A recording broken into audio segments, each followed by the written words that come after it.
do have a copy too, but I know she was bringing the one with all of the delegations. They're bringing the hard copies in. Yeah. Perfect, and then that's that. Just make sure The that remote. this works. Yeah, if it's spread, it's off. Just slide this down. Okay. That's forward and back. And if you need the pointer, Oh, okay, that's good.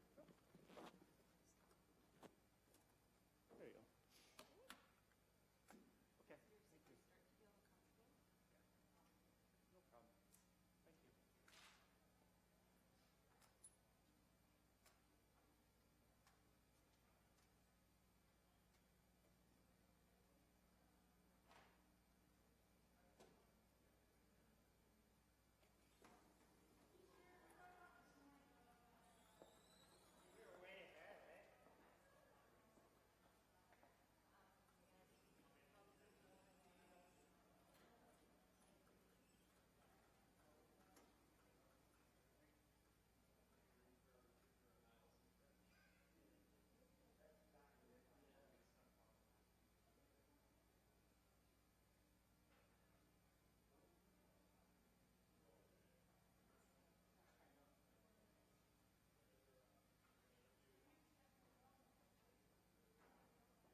you basically stalled my server last night with the agenda reports. I don't know if you saw my tweet where I actually combined all the files. So I've written a script that goes and grabs all the PDFs and puts them into one PDF. Even with compression algorithms, so it took 3.5 hours for my server to do it. It was 4,277 pages at 1.2 gigabytes. So I actually got a warning from my web hosting provider this morning that I overused Delegation last night. Oh, I mean, I smiled because I'm totally like, as soon as I actually saw that, I was like, maybe next time I will skip on combining stuff. Yeah, we'll let you know. Yeah, it's on. All right, thank you. When she's done.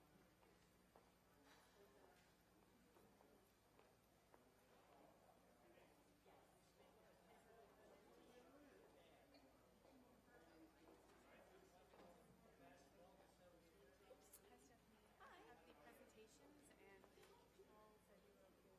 Absolutely. They're all over there.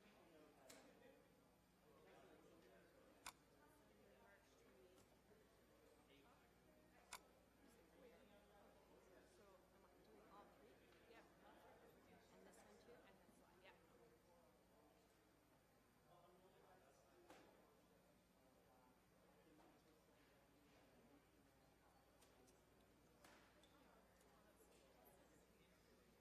By the way, Stephanie, I think you have like the most consistent job in your career.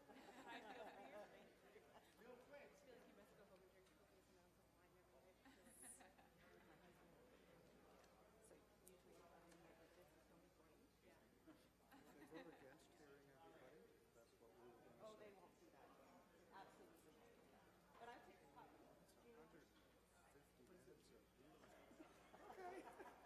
We're not all as good speakers as Paul. I know him from his previous job, and he was the highlight of the Presbytery meeting. People are droning on, and then he gets up. Let me tell you what we're doing at Wesley this month. Yes, he's got some God, life. he's got the gift. He does, and he's got charm that keeps your attention. Yeah. It's not just most of them. Yeah, but I'm glad we have him.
Is the shoe you here? Is that your USB? No. No, this is mine here. No idea who that one is. It's probably staff that I saw in there.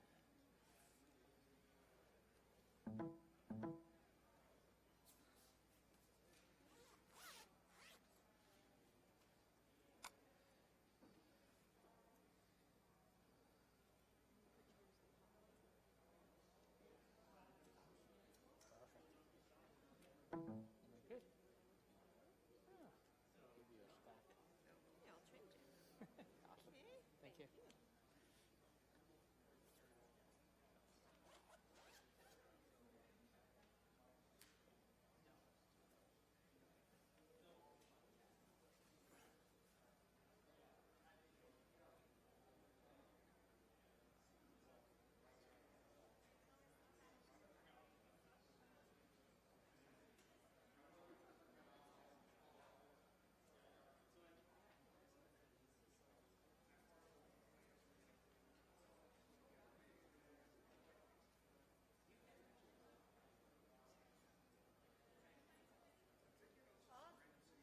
I wouldn't know.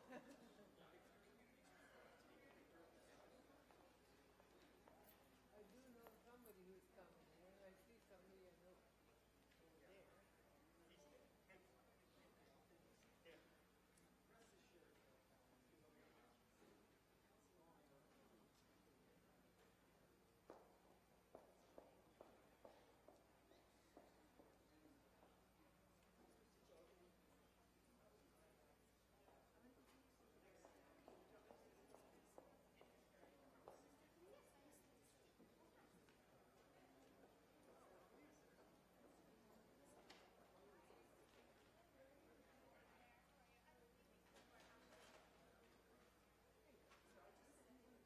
Yes, let me just load that for you. Let me just set this down. Sure.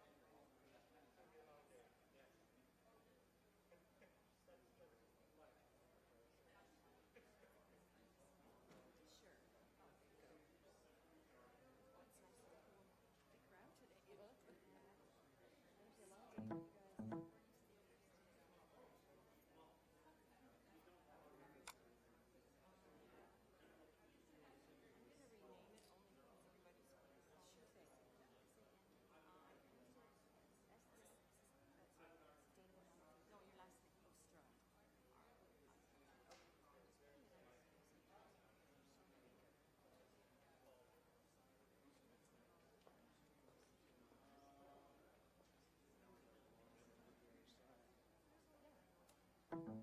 I'm gonna rename it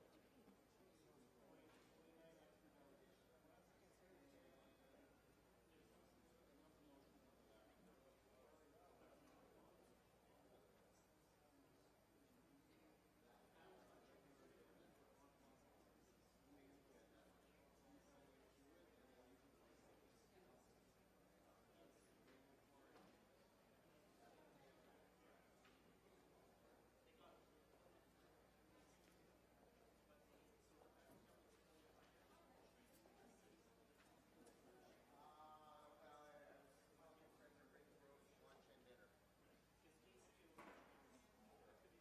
everybody's sure they no, your last name. Oh, Straw. As long as I can give my delegation. Yeah, I think you're in the. I'm not sure if it's in, I think I'm on the next page. 18. 18 to 34. Yeah, I mean, About an hour and a half, it'll 2 be hours. fine. I'll stay as long as I can.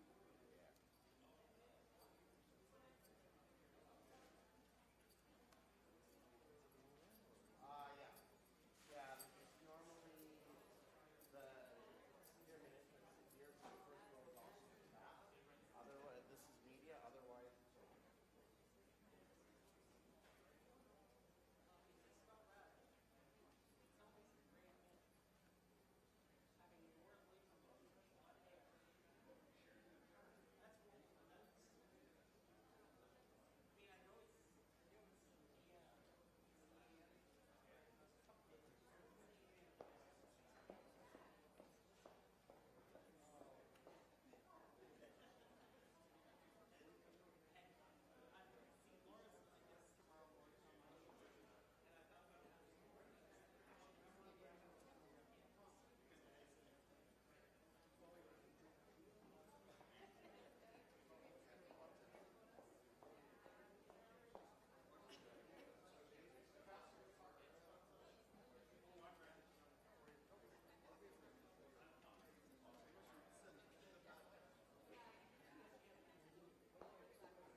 wasn't a Clark last night, so I didn't call you.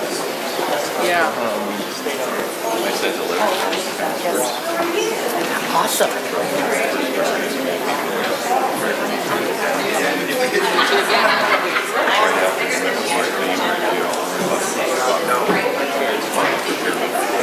They're saying that it's with Terry. I've got to put an out of Oh, yeah. She's gonna have to come down.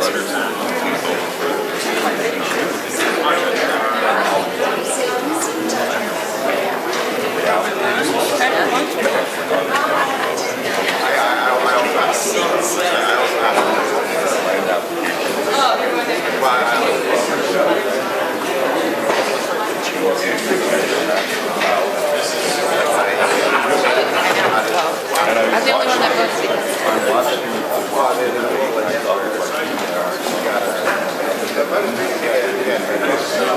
security. Yeah, I know. How are you? I hear you. And I think the feeling somebody wrote a letter to the editor. How come your house is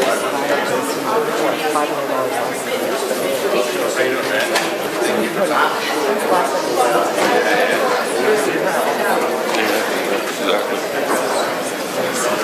Enjoy your day. Oh, yeah.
What's up, kid?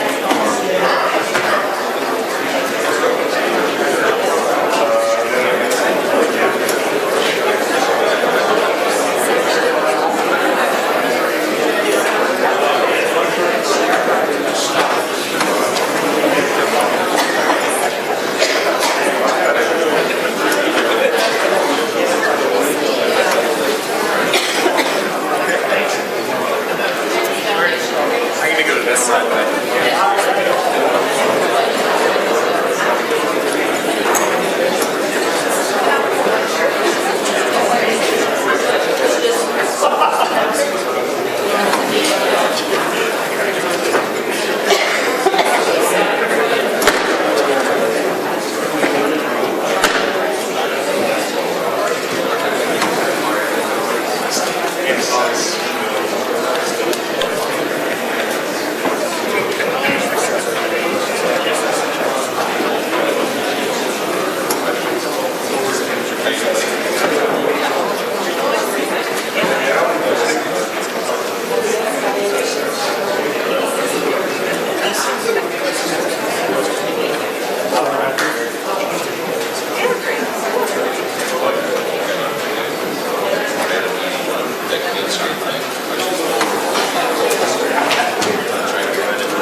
Good morning. I'd like to call this meeting to order. Members of the public are advised our meetings are webcast live by the City of Hamilton and temporarily archived on the city's website. Excuse me, could I just have quiet in the room? Thank you. Members of the public are advised that our meetings are webcast live by the City of Hamilton and temporarily archived on the city's website. Other individuals in the media may also be audibly and/or visually recording this meeting. As well, a reminder that all electronic devices are to be switched to a non-audible function during committee meetings. Madam Clerk, are there changes to the agenda? Madam Deputy Mayor, yes, there are quite a few, and in the interest of time, rather than reading them all out because they are all in your yellow changes to the agenda package, you have added delegation requests 4.5 to 34, so that will give you a total of 40 speakers. Added written correspondence for item 7.1, which is with respect to the environmental project report, and Chaffee and Carolyn Kinsley added written correspondence for 7.2, the proposed A-line bus transit update, and that's Agnes Freebold. As well, you have written correspondence for item 8.2, the Bay Street stop assessment, and that is item 1 through 33. And 6.4, Cameron Bailey has withdrawn from today's agenda. And you have 2 added motions, the review of the provincial process as they relate to light rail transit, and 9.4, the butternut tree conservation.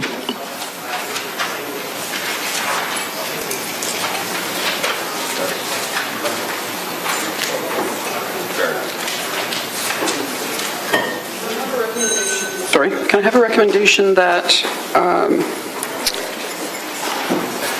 for the changes to the agenda? What am I doing? Moved by Councillor Collins, seconded by Councillor Green. All those in favor? Thank you.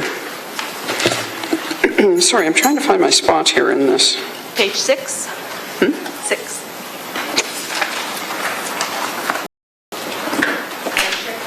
Yep. Councillor Pearson? Thank you, Madam Deputy Mayor, and I just wanted to advise committee and the viewing public here that I do have a medical appointment to attend to around 2 o'clock today. I will leave and come back as soon as I can. Thank you. Thank you. Okay, Madam Clerk, I'm just trying to figure out here. I need a little help here.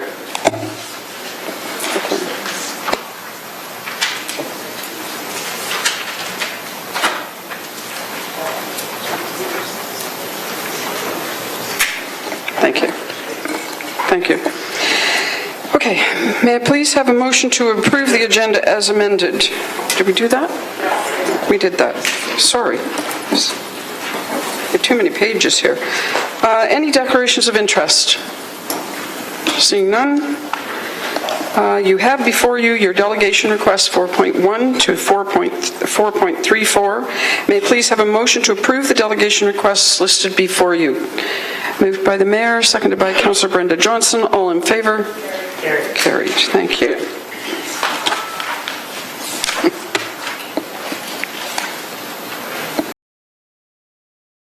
Okay. Members of the committee, in the interest of time, we will take one motion at the end of all of the delegations to receive the presentations.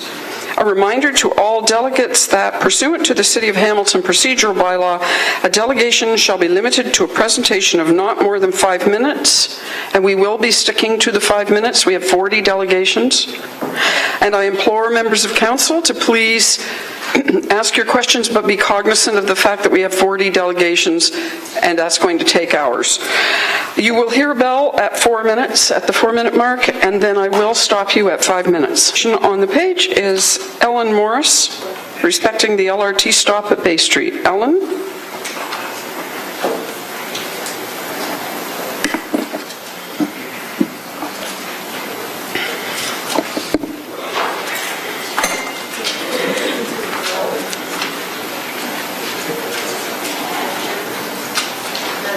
Yep. She's not here. Okay. Good. 39 then. Perhaps she'll show up. Carol Lassic, Hamilton COST, respecting proposed LRT. Carol?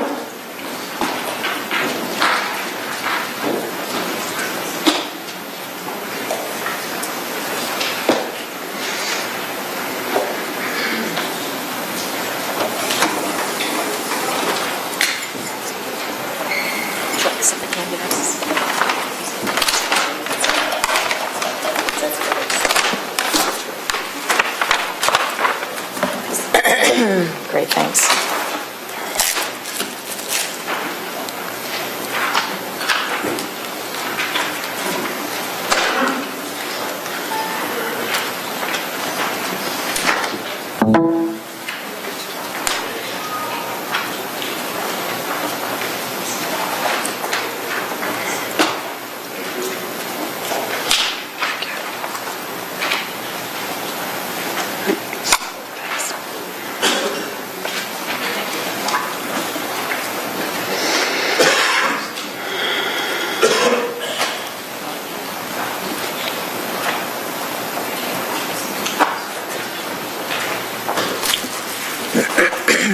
Sorry about that. Okay, great.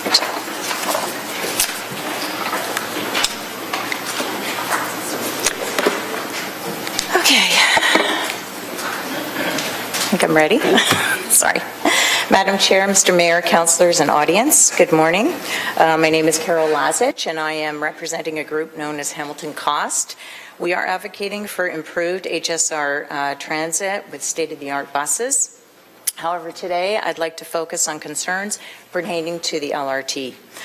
I would like to begin by quoting Peter Sean Taylor, editor-at-large for Maclean's. Politicians love light rail transit. Sorry, hang on a second. How do I... Politicians love light rail transit, even when it makes no sense and cost overruns are sure to follow. Forget AIDS or SARS, there's a new billion-dollar contagion popping up across the country. The symptoms include visions of grandeur, severe loss of reality, and a propensity to enact massive tax hikes. It's called LRTS, Light Rail Transit Syndrome.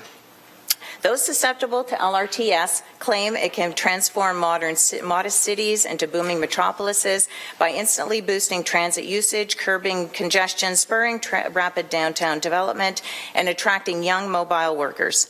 City planners infected with LRTS, however, come to believe tracks have a magical power to transform drivers into eager transit users, regardless of local evidence, density, or geography. LRTS requires favorable conditions to increase money, taxpayers' money. The Ontario government has pledged $1 billion towards building an LRT in downtown Hamilton. Once that budget has been achieved, taxpayers will be responsible for any cost overruns. However, sadly today, we have not yet received any costs pertaining to the project except for a $2.5 million price quote attached to implementing another stop at Bay Street. Why do we know the cost of this but no other costs? Ontario's debt sits at $303 billion and growing. Cost overruns, extended deadlines, and destruction are being realized with many LRT projects worldwide. The following is a glimpse of some projects that have experienced these issues. Projects costs are estimated $1 billion, which result in property tax hike of 3%. The Eglinton Crosstown project expected to require $39 million annual subsidy. The St. Clair project was to cost $48 billion, million dollars, however, that has grown quadruple its budget for utility relocations. And Ottawa has blown through, sorry about that, where's the clicker? Sorry. Is this? Yeah, okay. No, it's not working, okay. Okay. So sorry about that. Ottawa has blown through 90% of the LRT contingency fund with 2 years to go. Calgary West LRT project is $35 million over budget. And Edinburgh is £375 million over budget and 3 years late. Portland has spent in excess of $4 billion without great success and is heavily subsidized by the government. Finally, Seattle cost overruns for the first phase has hit 86%, which will result in $4.9 billion. Professor Bent Flyberg from Oxford studied 258 world projects and found 86% exceeded their original budgets by an average of 20%, and Virginia Beach LRT is spreading because every city will want their slice of government track money, even if it's taxpayers' dollars. What should be the mandate for a successful transportation plan? The plan should balance the needs of all users, catering to businesses and residences. Within your restricted right-of-way, you should accommodate people walking, biking, and drivers. The goal should bring as many people downtown for employment and local businesses as support. The plan should be conscious of displacement of residences and businesses. The overall objective should be to improve transportation safety, mobility, accessibility, reduce congestion, reduce environmental impact, be efficient, affordable, cost-effective, and improve economic productivity. To date, I see very little, if any, of the above requirements being met by this plan. Who is going to use public transportation? All residences, including those with low incomes, disabilities, the elderly, and others who cannot and do not own their own vehicle. The poor are captive riders who count on mass transit, but whose numbers decline as fares increase. This plan to date does not take into account those who depend on public transit and contravenes many human rights issues. The transportation plan should meet perceived social and economic needs. Don't be afraid to say no. Thank you. Thank you, Carol. Thank you, Carol. Questions of the presenter?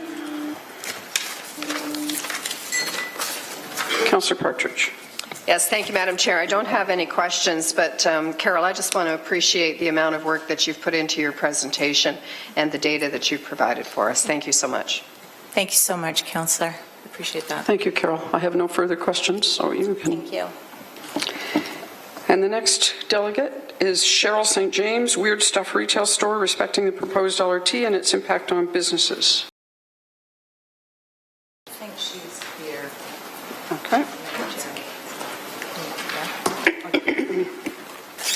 Carmen Bailey, former Hamilton resident and business owner, respecting the proposed LRT. I'm sorry, Carol Bailey has withdrawn.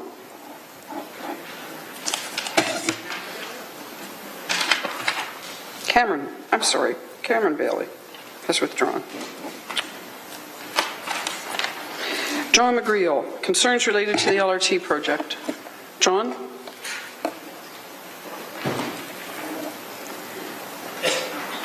Just a reminder, I'll ring the bell at 4 minutes, and then you have a minute left. Okay.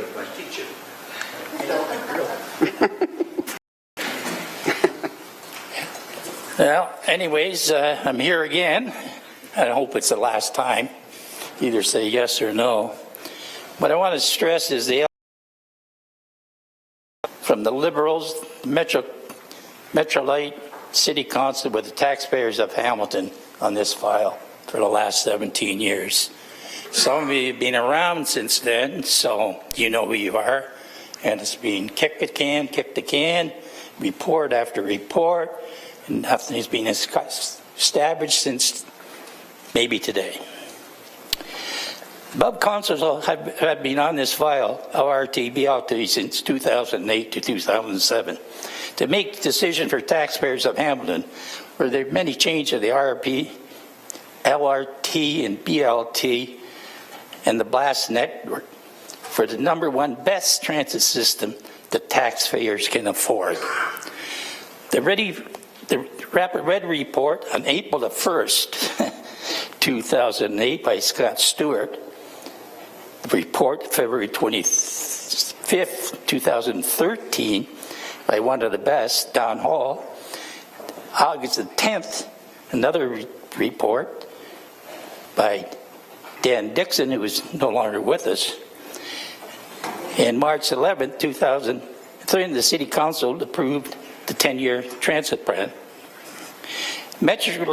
Metro Assessment of Rapid Feasibility Study 208, Beeline Benefits Case Study 209 indicate the strong value for money for investment in an LRT project.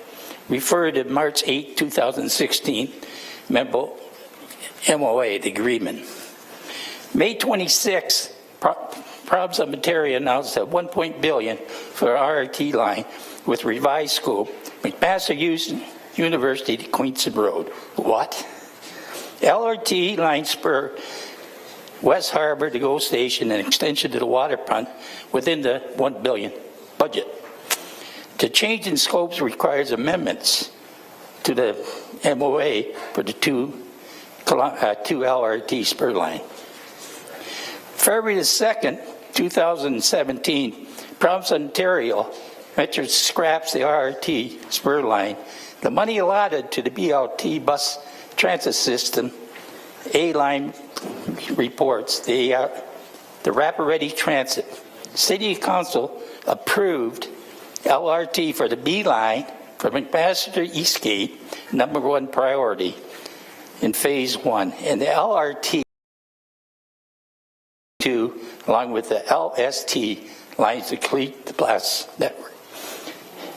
The MAE analyzation, February 25th, 2000, made the case study, Stay in the Game, and it has a transit terminal. #2, McMaster to Queens Road. Why would you choose #2 as second best? Hamilton needs the best. These lands are zoned mixed residence and commercial. #3, McMaster to Ottawa Street. #4, Eastgate Square to downtown. Recommendation to Council of the Province of Ontario Metro Link, change the scope of the project 2 times from the original Ready report for 100% funding for RRB from McMaster to Eastgate. Queenston Circle to be a new development as approved by Council September 16, 2014, will be the catalyst of Ward 4. City Council, pause for a moment, reconsider your vote, renegotiate the agreement for the province especially, and the original Rapid Ready plan. #1 priority, B line from McMaster Eastgate with a lot of money from the A line. To put it into Eastgate Square 2 kilometers. There's still time before the project is tendered.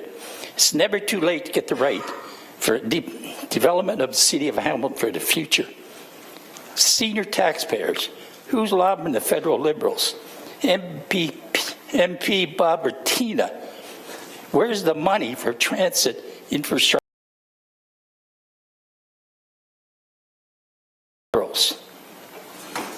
Thank you very much.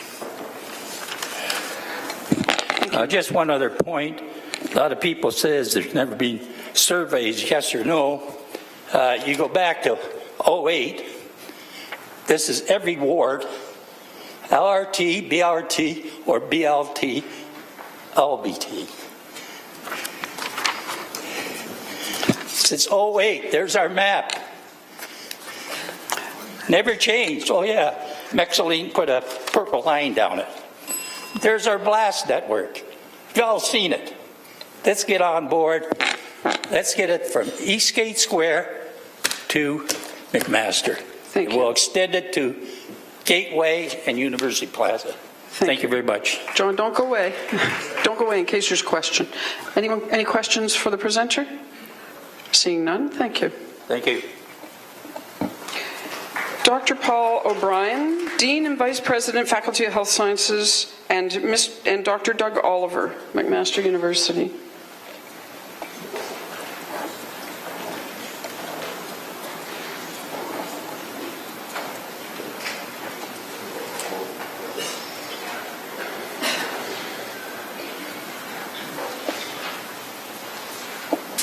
Welcome, gentlemen. I'll ring the bell at 4 minutes. You still have a minute after I ring the bell the first time. Thank you very much, Madam Chair, Mr. Mayor, councillors, ladies and gentlemen. Good morning. My name is Dr. Paul O'Byrne. I have the privilege of being the current Dean and Vice President of Health Sciences at McMaster University. I'm joined this morning by my colleague, Dr. Doug Oliver, who is Associate Professor in the Department of Family Medicine and Site Director for the McMaster Family Medicine Practice at the David Braley Health Science Centre, this gorgeous and street. As you know, the David Braley Health Science Centre exists because of the city's very generous contributions for its construction, and we remain extremely grateful for this commitment. But today, we want to share some information with you about the usage of the building as you consider the proposal to add a Bay Street LRT stop. As those of you on this committee know, McMaster University has been involved in discussions surrounding the LRT since shortly after the project was initially announced in 2000. The City of Hamilton and Metrolinx have been working with the university on two primary fronts: the planned stop at our main campus, and secondly, and more recently, the creation of a main storage facility for LRT cars on a portion of McMaster Innovation Park lands. But today, I want to speak to the proposed stop at Bay and King West. As you consider this important matter, we thought it might be helpful if we shared some information with you on the usage of the David Braley Health Science Centre and why we think a stop will be immensely beneficial at this location. Despite being open for just under 2 years, the impact of the Health Science Centre on downtown Hamilton has been immensely important and very substantial. The Department of Family Medicine at the Michael G. DeGroote School of Medicine and several other departments of our faculty operate in large. The centre houses McMaster Family Practice, which is run by the Department of Family Medicine, and which has already 16,000 patients attending the centre, and last year had over 75,000 patient visits. Clinic, which had 800 babies born to patients attending the clinic over the past year. Of this patient population, around 3,200 have obvious disabilities. 6,000 of these patients are living in downtown core areas considered to be disadvantaged by the city, and over home to numerous staff, faculty, and students from all our faculties involved in research and education. We are also very proud of the unique and collaborative ties with the city's public health service, which is headquartered in the building, and to share the facility with this service and their clinics to see a wide range of patients. Now, the collection together and to build it, bring it to fruition, was specifically to aid some of the city's most disadvantaged citizens. The downtown core was a logical site for patients and visitors that frequently access public transit systems. Accessibility to the David Braley Health Science Centre is of great importance because it is the primary health science centre in downtown Hamilton. Many of the seniors that access the Health Science Centre are on fixed incomes, and as I'm sure you know, parking in the downtown can be expensive. If an LRT stop was created at Bay and King, many of these centres and other disadvantaged patients would be able to take advantage of affordable and conveniently placed public transit to visit the David Braley Health Science Centre. Now, we do appreciate the Council's consideration of this potential stop and understand that there are a large number of complexities that you must consider when determining where stops will go to maximize efficiency, to maximize effectiveness of the line usage for both citizens as well as future economic growth. My main purpose today was to share some of the background on the usage currently of the David Braley Health Science Centre because we think it might be helpful to you in your deliberations. We at McMaster University would wholeheartedly support a stop at much for this opportunity, and I'm very happy to answer any questions you might have. Councillor Farr. Thank you, Doctor. I really appreciate that, and certainly we're meeting the projections that were predicted when this council committed last term. Hold back on the Phase 2 development, which is even closer to, hopefully, this Bay King LRT stop that was born of a tremendous amount of engagement with people like yourself and so many others in the precinct and all around. And during a time of public engagement, Phase 2 public engagement, as it relates to LRT. and our environmental assessment, which the addendum, of course, is a big part of today's agenda. Through you to the good doctor, 16,000 patients, over 70,000 patient visits a year. I think the prediction was somewhere around 74. 3,200 with disabilities, 6,000 disadvantaged in the inner city, 8,600, was it? Did you say seniors through you, Chair? Was it? More than 3,600 seniors. Okay, more than 3,600 seniors, and good to point out on fixed incomes. We just, through our budget process, I'm sure we will ratify a spike, an increase in parking both on our open surface lots and with meters. And there's not too many meters around the Good Health Center across the road anyway. Somewhere along the line a couple of weeks ago when we were preparing for this important day, I read a tweet, and I think it was from media, actually, that pointed out, and there are other institutional amenities around, you don't pay taxes, and it was alluded to, following the tweet, that for some reason puts you at a disadvantage in terms of your opinion on this issue. The Bay Street stop, but as the LRT project as a whole, I was interested today when I saw your delegation coming forward, your opinion on that, and particularly as it relates to the many people, and there's many, many more, but the 75,000 patient visits a year, and how that may how you may respond to that particular analogy that was bandied about in our community not too long ago. Through you, Chair, to the doctor. That's the only question, and I'll listen to the response. Thank you very much, Councillor Farr, for the question. And as I'm sure you focus in being here this morning and in thinking about this important issue is how we can advance. Passionate about this. This building, as I alluded to in my presentation, is functioning at the highest level already, albeit only 2 years old.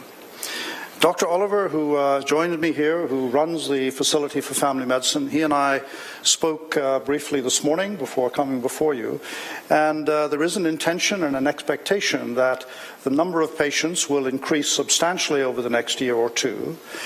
And in fact, it's become the place of first thought when CCAC and other people involved with the in our city are looking for primary care practice. This is where they come. So the number of patients who are disadvantaged in many ways, by handicaps, by poverty, by all of the things that we all should be worrying about in our city, this will be the place they'll be coming from. We do not, you're absolutely correct, as I understand it, pay taxes on this building. I don't feel particularly guilty about that. I pay taxes in many other ways, and so I'm very happy to have a health science facility that does function as well as it does. And I do feel that because of the care and thought we... Councillor Whitehead. Yeah, thank you for coming forward. What I've been doing with the unions and that, with a lot of the major employers in the downtown, where they're coming from, and we did have a report that indicate that the majority of them come from outside the downtown core. So when you break down your patients, and I know that there's a predominant amount of seniors, for example, in distress that live across the city and not one necessary geographic area. Have you done a geo code on your patients to determine? We do have some information on that, as I implied during my comments, that we think that around 6,000 of the current patient population are coming from downtown core areas that you and we all would agree are disadvantaged.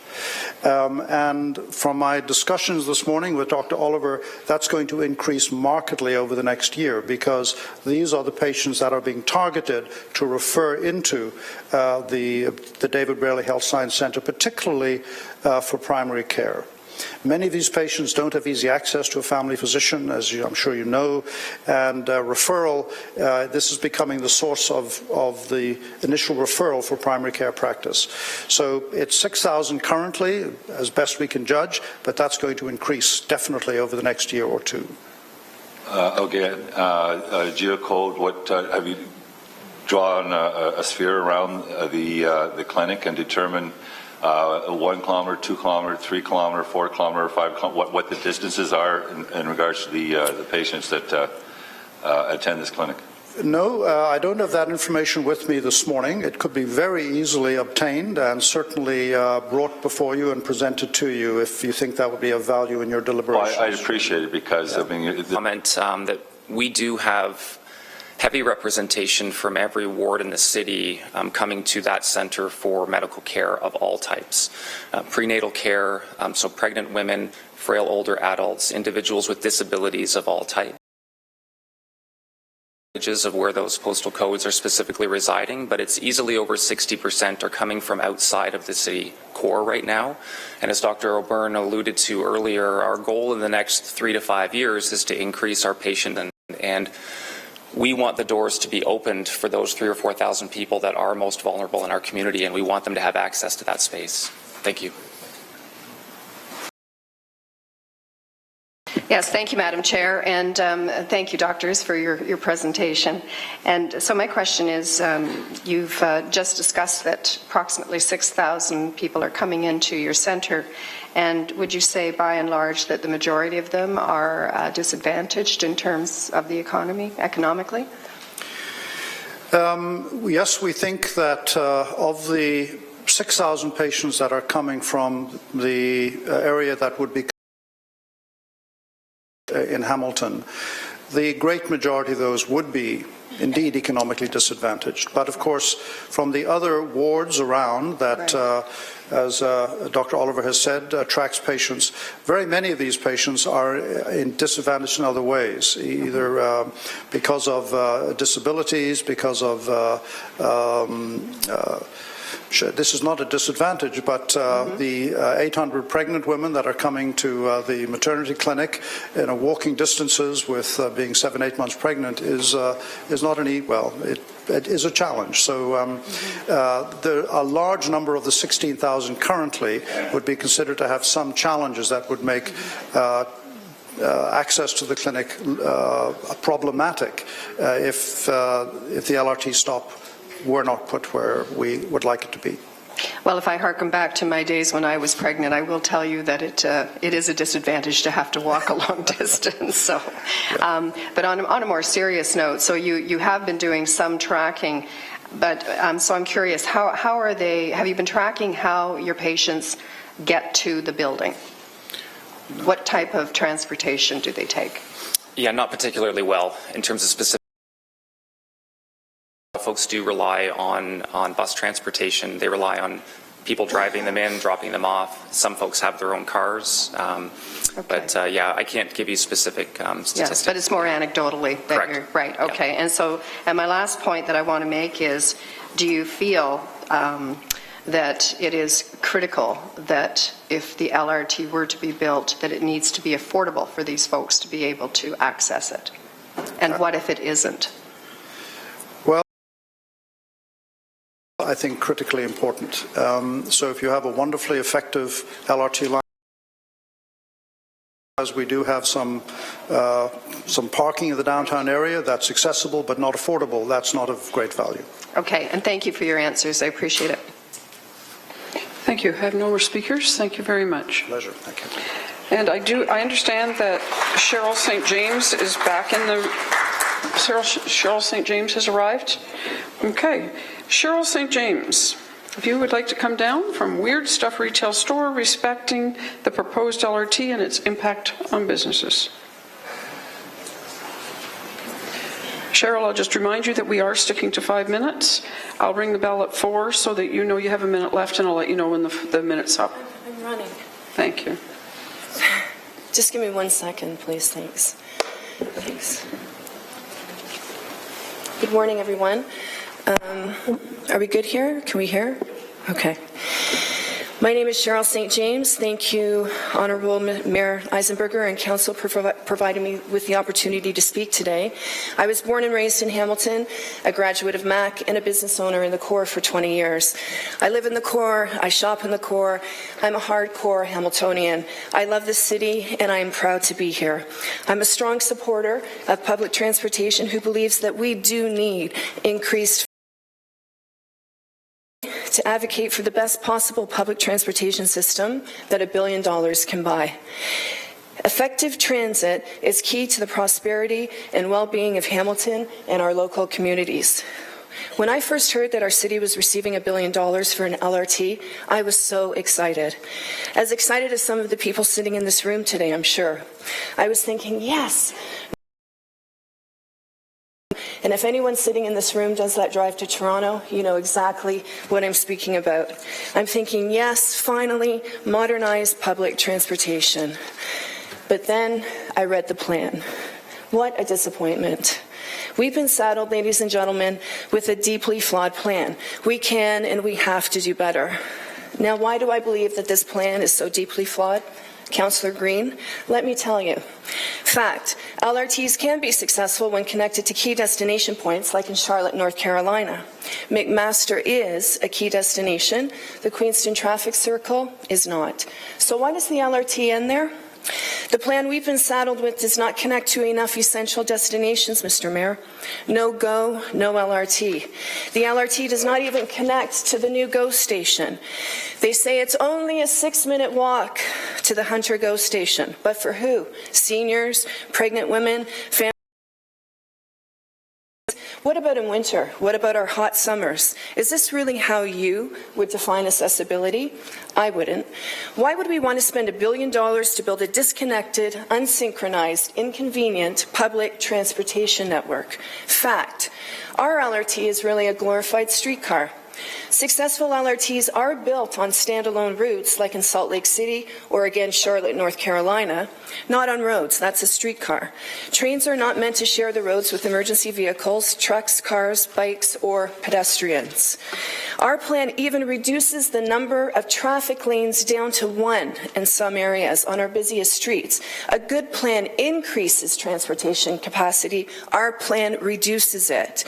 Reducing traffic lanes by up to 50% on Main Street East will increase congestion, block emergency vehicles with no stopping, no loading, and no parking anywhere on the line. Cars will be diverted from our main thoroughfares to all of our residential side streets.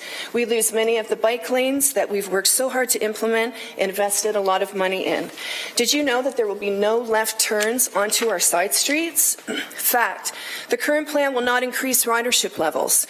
In fact, the experts have said that we don't even have the ridership levels to support a successful LRT. Same route, same riders.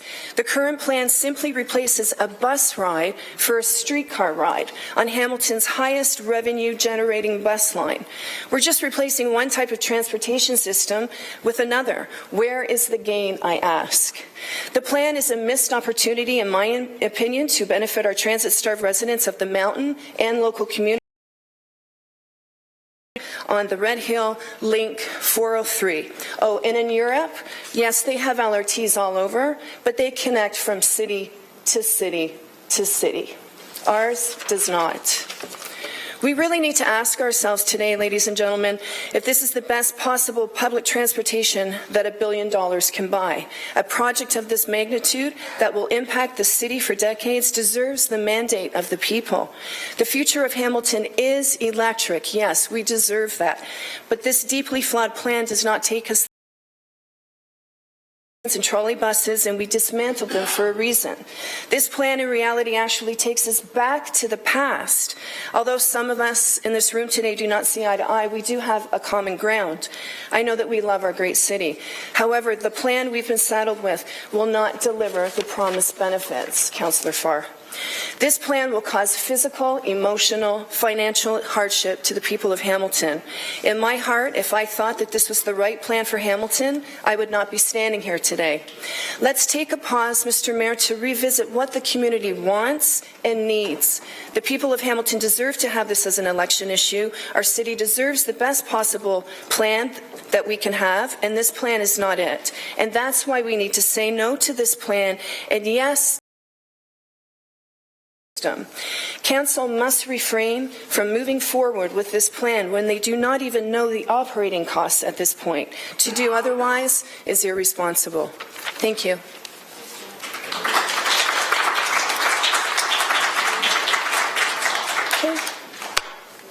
Thank you. Councillor Aidan Johnson. Sorry, if I may. Can you wait?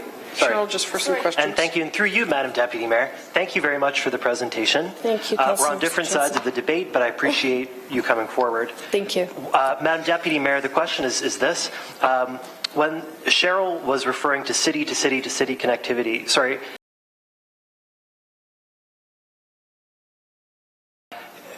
comparison of how transit works in different cities, or rather, were you talking about how the best transit systems connect city to city? I thought it was the latter, but I wanted to clarify. Correct. Right. It was a quick point. I know you didn't have a lot of time to Yes. expand on it. Just so thank you for that clarification. I have a comment that I would be pleased for you to respond to. So there's no question mark at the end of the sentence, if that makes sense. One of the good arguments for LRT, it seems to me, Madam Deputy Mayor, among several, is the argument that observes... Madam Chair, we are now I promised to end with a question mark, if that helps. getting into debate. This is a question of the delegates. You're now into debate. Councillor Johnson, could you make sure that what you're doing is asking a question I of the promised to end presenter? with a question mark, and I thank Councillor Whitehead for his intervention. Thank you. Carry on. You have the floor. So, is it not the case that LRT will connect Hamiltonians to our GO network in a very important and significant way? Question mark. That's a good question, Councillor Johnson, because our LRT actually pedestrianized walkway is not a connection. Again, it's a sweeping generalization to compare all LRTs across the world with Hamilton. Each city is specific and different. Cheryl, could you just speak into the mic so that everyone sorry, can hear you? Yes. No problem. Each city is different, so it's a sweeping generalization, and I would not really want to feel comfortable making $1 billion decision on the spot. But in Europe, LRTs do connect from city to city to city. So you're basically in Hamilton replacing the most service efficient bus line that we have with another mode of transit. Councillor Johnson, to, for example, Toronto. Again, if anybody's done that ride to Toronto, a 55-minute drive is taking up to 2 hours currently. And the amount of emissions at Cawthra is higher probably than anywhere else in the city. So that's sort of where I'm going with it.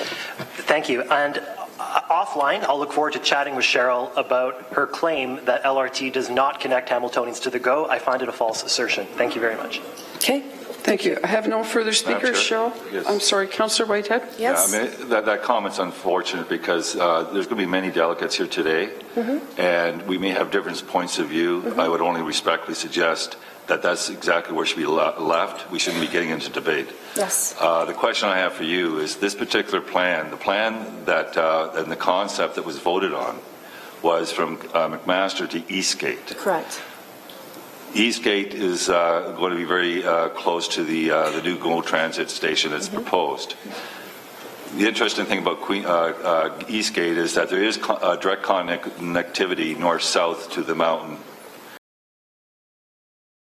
Because the Eastgate component was removed. Well, I'm looking at the plan currently that we have in front of us, Councillor Whitehead, so that's what I'm basing this flawed plan on. From my investigations from Salt Lake City and speaking to communications offices in North Carolina, Charlotte, with respect to how they've implemented their LRT, most cities that are successful do it on the outskirts of that city first. And then they move into the core. And respectfully, because of the businesses in the core, they will put it in an area where they still have lanes remaining on each side of the train so that you can access businesses, stop, load, and not interfere with emergency vehicles. In Salt Lake City, there's only one instance where there is a single lane on each side, but that actually only takes up three blocks of the entire plan. 99% of the plan in Salt Lake City is 4 lanes on one side, 4 lanes on the other, 2 lanes on one side, 2 lanes on the other. So we're decreasing our traffic on Main East by up to 50%. Salt Lake City is between 15 to 25% maximum for roadway. For clarification, the LRT line as proposed. Correct. And there seems to be some conflict. Is there any LRT connection to GO Transit? At this point in time, with the proposal that we have in front of us, a 2-block pedestrianized walkway, in our opinion, is not a connection to the GO. Thank you. So we don't really want to rely on empty promises and things in the future, because we know we're still waiting for 10 trees to be planted for every 1 tree that was taken off of the Red Hill Creek Expressway, and that still hasn't happened. And how many years has that been? So just saying, we need to attach ourselves to the GO today, not tomorrow. Thank you. Basically. Okay. Thank you. Can you stay a little longer? I now have a speaker's list. Yes. Thank you. Councillor Skelly, please. Thank you, Madam Chair. Good morning, Cheryl. Cheryl, do you have a business in the downtown core? Yes, I do. You do? Okay. Yes. I'm trying to gauge, and we've had a number of people prior to you being here, the King Street in the downtown feel about LRT, and I don't know if you've spoken to many or if you've gauged their support. Can you just give me your views as to what businesses in the downtown feel about LRT, how they feel about it? And I know that we've received confirmation from the chamber and other bodies that represent business, and they are very supportive of the initiative. I'm just asking you, as a person who has an investment, a direct investment, what your opinion is in terms of support by other businesses. Predominantly, I would have to say the support is to oppose this plan. Out of probably 700 signatures on a petition that were done over, say, the 5-month period, there were maybe 10 people that were not interested in signing the petition. Interestingly enough, they don't really know much about the plan. They just think that we need new actually means for the city. Predominantly, residents in that area, Main Street East, are against it when they start learning more and more about the plan. So I would have to say, without a statistic, more than half would be against this LRT. Thank you for that. And through the chair, my next question, and again, it's just your interpretation of your own personal experience. Okay. This is not a scientific study, but what is the biggest, or what are the main concerns of people who are opposed, the business owners who are opposed to the LRT? That we can't afford it. That at this point, after 9 years of doing studies and trying to implement this plan and doing the research, we still don't have the operating costs. It's kind of like, purchasing a house and not knowing what the final cost is going to be, and then being surprised when you get the bill. Also the fact that affordability, I think, we have, 56 group homes in the city in total. So there's a lot of people that would have an issue with affordability. The walking distance is being able to cross the street right down the center. I'm no longer able to go to the store across the street anymore, Mr. Mayor, because I have to drive an extra certain period of time, turn left at a major intersection, and then come all the way back down again. So that business across the street is going to lose my business because I may not have the time to go up and turn around and come back to go across the street. I think it's all about relationships too when you have a business, and regardless of how good your business is, you have to be pretty good to be able to survive with no transit in front of your store for 1.5 years or possibly longer. Thank you for that. Through the chair, have you had any interaction with any of the business community in Kitchener? Yes, I have. And through the chair, in your experience, what are they saying about their experience with LRT? Stop it. Through the chair, why? Because people are losing their businesses, they're losing their livelihood. Businesses are moving to Cambridge. There's huge class action suits right now currently going on in Kitchener-Waterloo, not only from the business owners, but also from the residents for infrastructure problems from the digging. I'm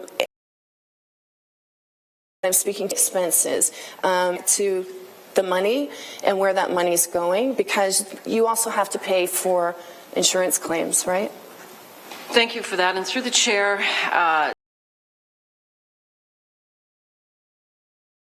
and all businesses love the LRT in Kitchener, but you have spoken to these people directly, and that is not your understanding. I can text you their numbers if you'd like, or I could, unfortunately I've tried. There's 5 individuals. One person's lost up to $1 million. He said that he thought if he got away with losing $100,000, he would have been fine with that. But he's so out of pocket right now. But unfortunately, they're unable to speak because of the fact that they have conflict at this current time. So. Okay, thank you. Those are my questions. Thank you. Councillor Jackson. Thanks, Madam Deputy Mayor. And Cheryl, thank you for coming in and for your thoughtful opinions and remarks. My intuition over the last few months, I've shared publicly on radio shows and that, is that there's a growing nervousness over this project across the community. Would you be, Madam Deputy Mayor, through to Cheryl, would you be somewhat reflective of that? A nervousness? Yes. I just think it's an unknowing. I just, for me personally, and with a lot of people, how do you move on with a project when you don't know the costs? I mean, give us the number. It's going to cost more than. Okay. Would you, secondly, Madam Deputy Mayor, you're asking for a pause, obviously, today after all the debates and delegations. You'd obviously not want us to move ahead, in your opinion, with the environmental assessment approval today, Madam Deputy Mayor, through to Cheryl. Correct. And lastly, Cheryl, then how would you ultimately, if you had the latitude, how would you like to see the $1 billion spent if the flawed plan went by the wayside? Madam Deputy Mayor, through to Cheryl. I'm not a planner, in all due respect. I'm not an architect. It should be, because that would be foolish. It took 10 moment in time. I have my own ideas. I do that drive to Toronto, and I tell you, a 2-hour drive for a 55-minute drive is just over the top. That to me is concerning. Give us a fast train from Hamilton to Toronto that gets us there in 25 minutes, and watch the number of people that leave their cars off of that highway road, which is really what you want. I would be the first one on it. So I think you started to answer my $1 billion question and how you'd like to see it spent instead. Well, so, Cheryl, much appreciated. Thanks for your time. Thanks, Madam Deputy Mayor. Thank you. Thank you. I have no. I'm sorry, Councillor Green. Through you, Madam Deputy Mayor, as you know, we're here discussing the environmental assessment. What aspects or points do you have or concerns regarding the environmental assessment as it's presented today? Basically, Councillor Green, the bottom line is that we need to know how much this is going to cost. We need to pause. We need to revisit what the citizens of Hamilton need and want. And I find it really difficult to continually say yes to a plan or a project when you don't know what the costs are. I mean, I don't do that in my real life. I'm sure you don't either. So there's something different that's happening here, and the citizens are basically asking to pull back. Sorry, Madam Deputy Mayor, we're not debating the LRT here today. We're debating the environmental assessment. So I'm wondering specifically what concerns you have. You're very learned, Madam Deputy Mayor. You've done lots of research.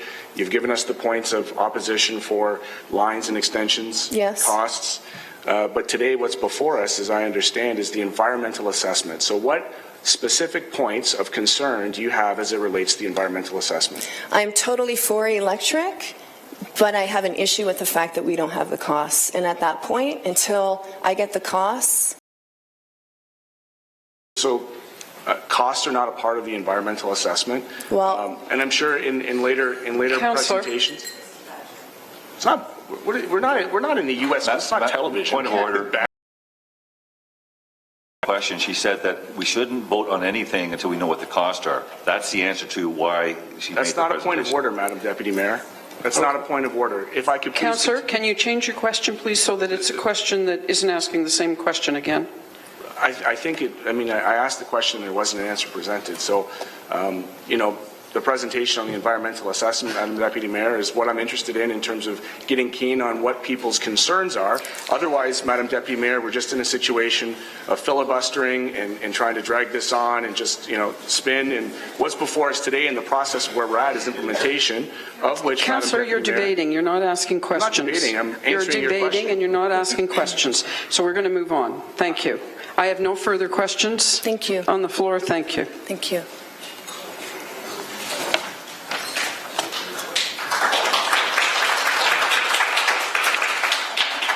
Brian Smiley, I'm sorry if I'm pronouncing that wrong, patient advocate respecting accessibility issues for the elderly, disabled, etc. in relation to the LRT and its negative impact on their lives. Brian, are you in the room? I don't see him. We'll come back to him.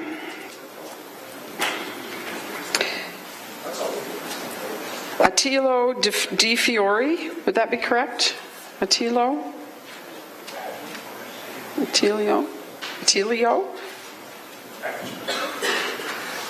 Doesn't seem to be here either. We'll come back to him. Cole Rafferty, Rafferty Law, respecting the legalities related to the LRT. And Cole, I'll just remind you that I will let you know at 4 minutes so that you know you only have a minute left. Thank you. Basically about the LRT.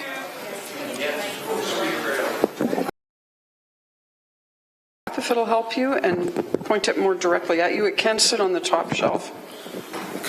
Stephanie will help. What do you need, my dear? You need it up?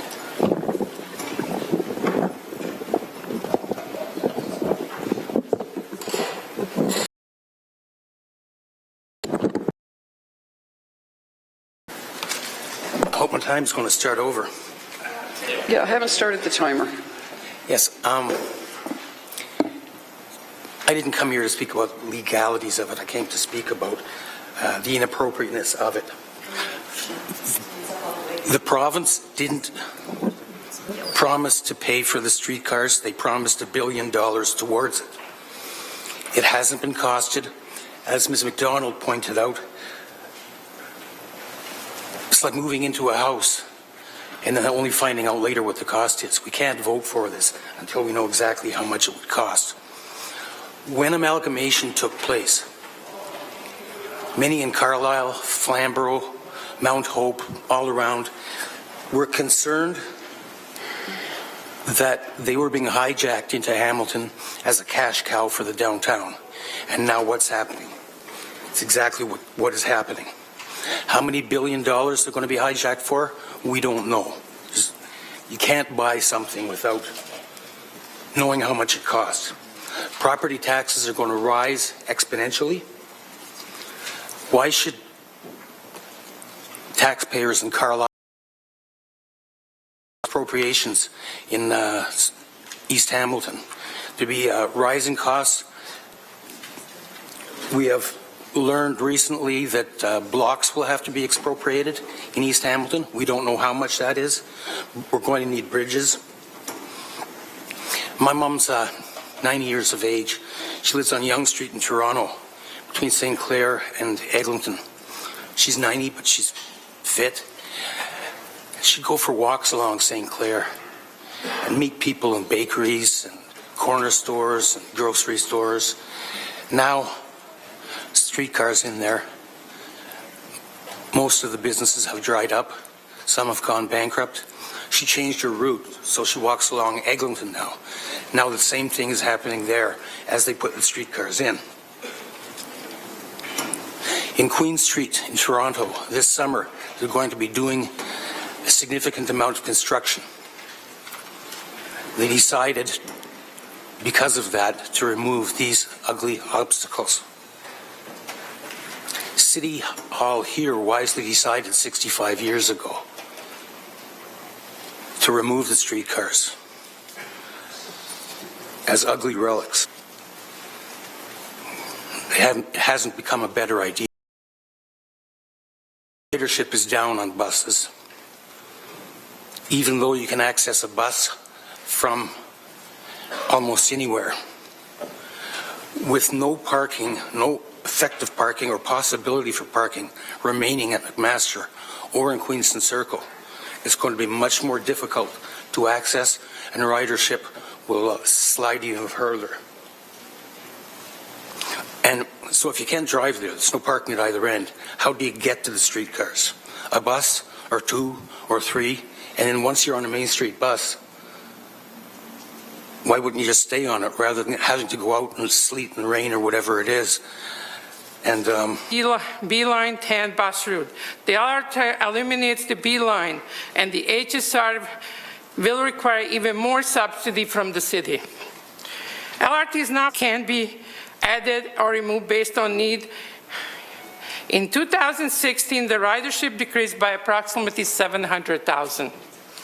McMaster University, there's a large commute of their students from various cities using GO buses. Full-time students, HSR pass included in their tuition.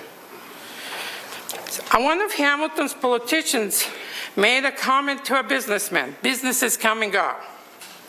It's not about businesses, rather people's livelihood. Some businesses have been there for decades. Businesses employ citizens of the city. We certainly don't need to add to our unemployment rate. Businesses are already banding together and will likely proceed with a class action suit should LRT go ahead. We are giving our street to Metrolinx. Once we give them our street, we no longer have control over the King Street. All decisions regarding changes to King Street belongs to Metrolinx. In closing, I would like to ask all of you deciding on this destructive course of the city of Hamilton. When this becomes a disaster, you will be putting our future and our livelihood on the line. What are you going to put on the line? We as citizens are asking you the following question. Will you give up your political pensions? And that includes Premier Kathleen Wynne. Thank you. Are there any questions? I see no questions. Thank you very much. Ron Johnson? Is Ron here? Ron Johnson, who's a constituent, senior resident in Ward 3 for 42 years, respecting concerns and issues in addition to those credentials, I worked most of my life with people with disabilities, and lately I love anything with two rails. So I've studied trains and cars and trolleys and so forth for many years. Anyway, I'm not against the LRT or public transit, but I am against any sort of government spending that does not meet. The transit proposal has many flaws when compared to comparable systems. I've ridden on the following LRTs, and each has its own approach to the design challenges.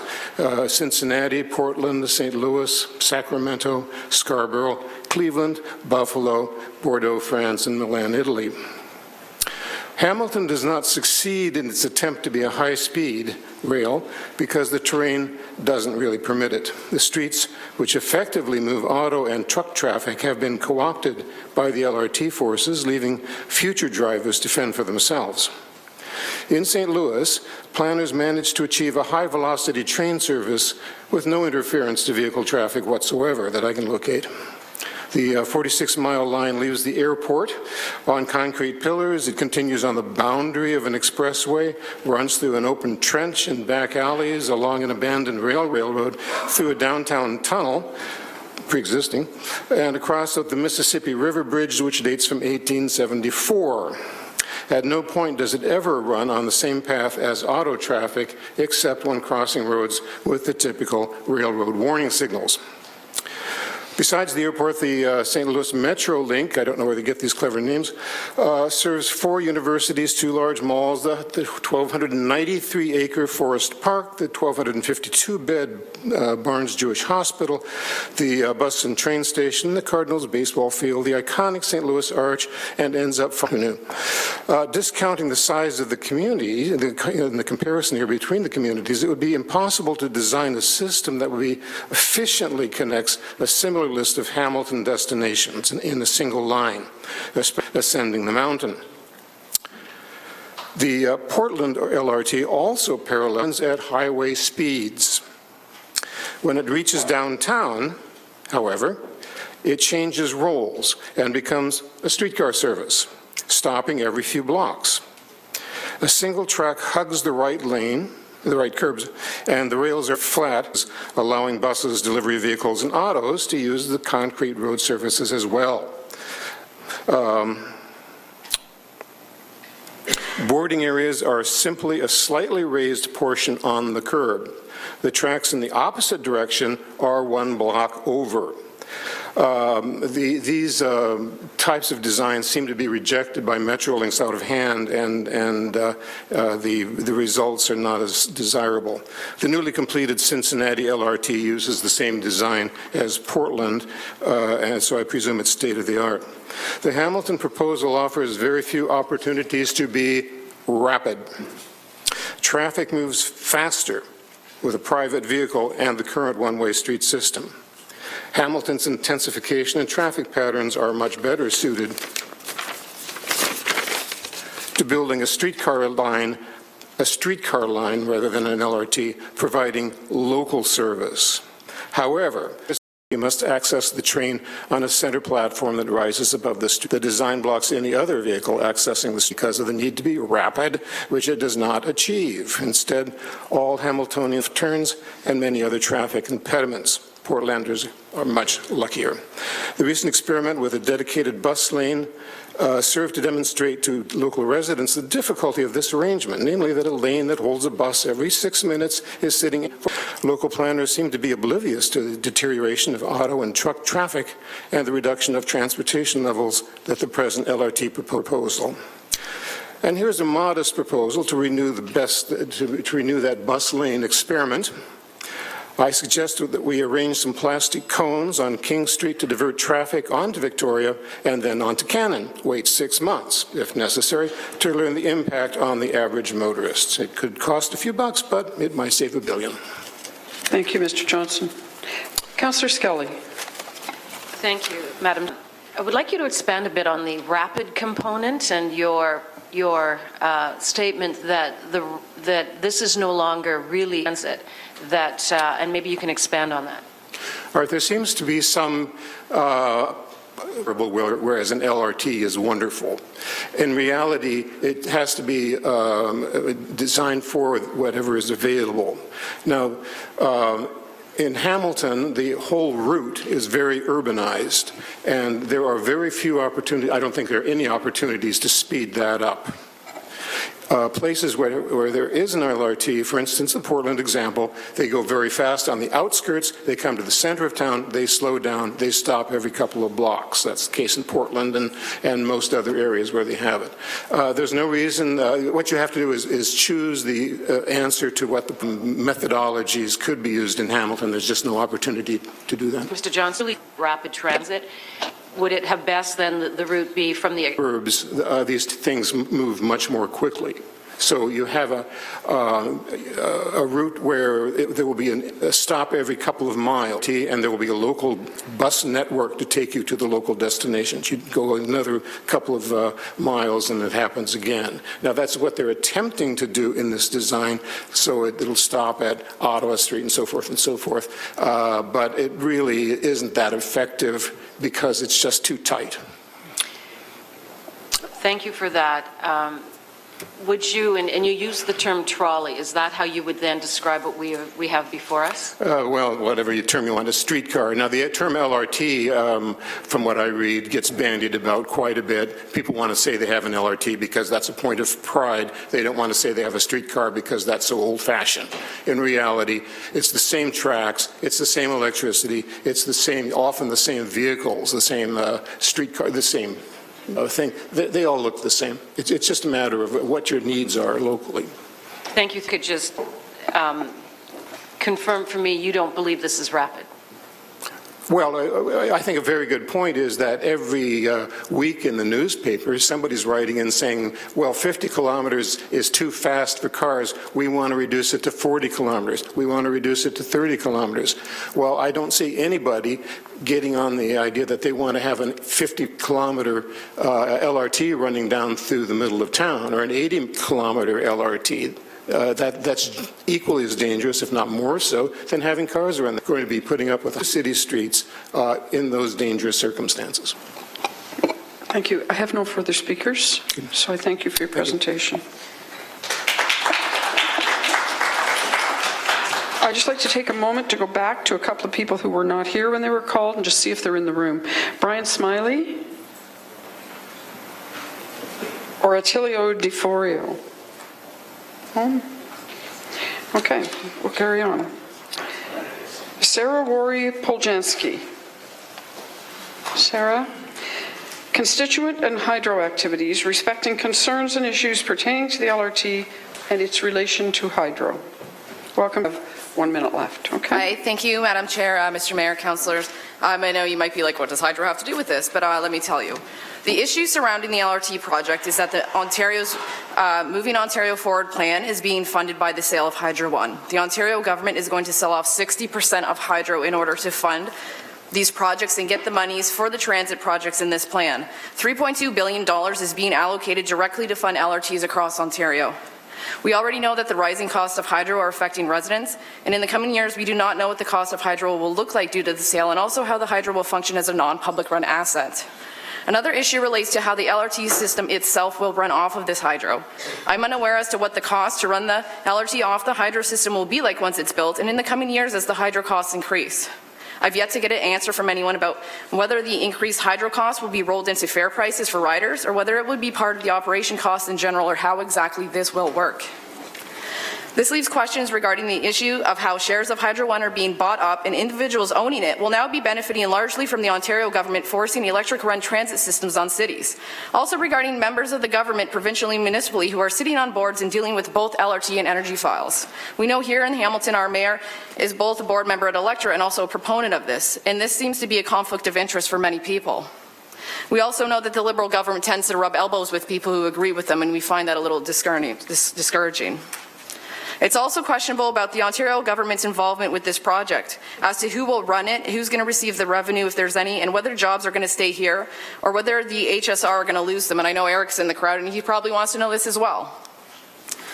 In regards to Metrolinx and the Ontario government, we're currently spending $0.5 million to install these machines onto our buses. They've been there since 2011 and people don't like them. Currently it's estimated only 7% of people use it, and I'm assuming if the LRT comes in, we're going to install those with an added cost. And what are we going to do if people aren't using them now? Why are we going to put those on the LRT? In Durham, they recently talked about the Presto system, and they're looking at they may be sending up to 9% of the city's Presto fare revenues to the province when they only currently pay for 2%. Councillor Whitehead has said that in our 10-year operating agreement with Metrolinx, we may see our fees from 2.5 go to 16 and cost us $4 million onto our city's budget. Other things we are finding discouraging is how we are being held hostage and forced by the province to use this Presto system, and if we don't, they're refusing to give us our provincial gas tax credits. We currently receive around $10.7 million in these a year. These are things that we fund through purchasing gas, and when we're being told by the province that we either take their systems, even if we don't like it, or we get cut from our own money, it's a bit concerning as a resident and a taxpayer. We also know the ridership lost around 435,000 trips last year alone, and that gave us a shortfall of 860,000.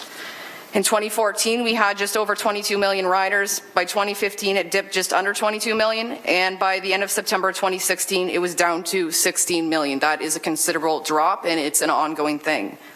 The issue with this is that the cost of the LRT is going to increase to run because the price of hydro will continually increase over the years, and if this is what it's running on, it means that it will increase in cost and someone has to pay for it. What I want to know is who's going to pick up this tab and what the city has planned to safeguard the taxpayers from the growing hydro costs that now are going to cost us $3.7 million alone to light up municipal buildings, another $1 million to fund the cap and trade because of the city's natural gas consumption. But what are you going to do when the cost to run the LRT, because the hydro costs keep increasing, goes up? What are you going to do to ensure that we are safe and we are not running deficits just to fund this. If these costs skyrocket, it's going to hurt Hamiltonians. Residents are already burdened for paying for increases in their hydro, gas, carbon tax, water increases, property tax increases, rent increases, the high cost of mortgages, food is constantly increased to go to rec parks and park in the city because of the budget if the ridership isn't there. Is it going to be the taxpayers? Is it going to be the riders? Or is it going to be both? You can't keep slapping more taxes on to the residents and raising the price of everything. Even if you say $100 or $27 a year increase in property tax, that means that it's an additional to the several $1,000s in increases from everything else we're paying. These all add up. We are not getting raises to match the cost of living and how that's increasing rapidly. You also have areas in the city that are at an economic disadvantage, and there are marginalized populations who are going to have a hard time paying their property taxes now. And then on top of it, if you have to raise the property taxes to get a transit levy to subsidize this, the very people who take public transit because they don't hold students or are not working will be hit with fare increases. And if this is already causing low ridership, what in return will this do when we have this LRT that no one can afford to take? I'm just wondering where the city is going to get the money to subsidize all of this. On top of it, I'd like to know what we're doing along the line that we're putting in these big fancy condos. And the last thing I heard, we were going with this little house project. I want to know what the city is going to do to make sure we have affordable housing along that line when you're expropriation and kicking people out of their businesses, out of their homes, and you're drawing people in, and that's naturally going to continue to raise property taxes, housing prices, and everything else in the city, and how my kids are going to afford to even live here in 10 years from now. So nervous. Thank you. Councillor Whitehead, please. Thanks, Sarah, for coming forward. I don't know if you've been watching the budget process, but we set a 1.8% target. I think we still have a $3 million differential to get to that target. And we've been going at it for months now. So when we talk about the transit system, the LRT system, the estimates could be as high as $22 million for operating.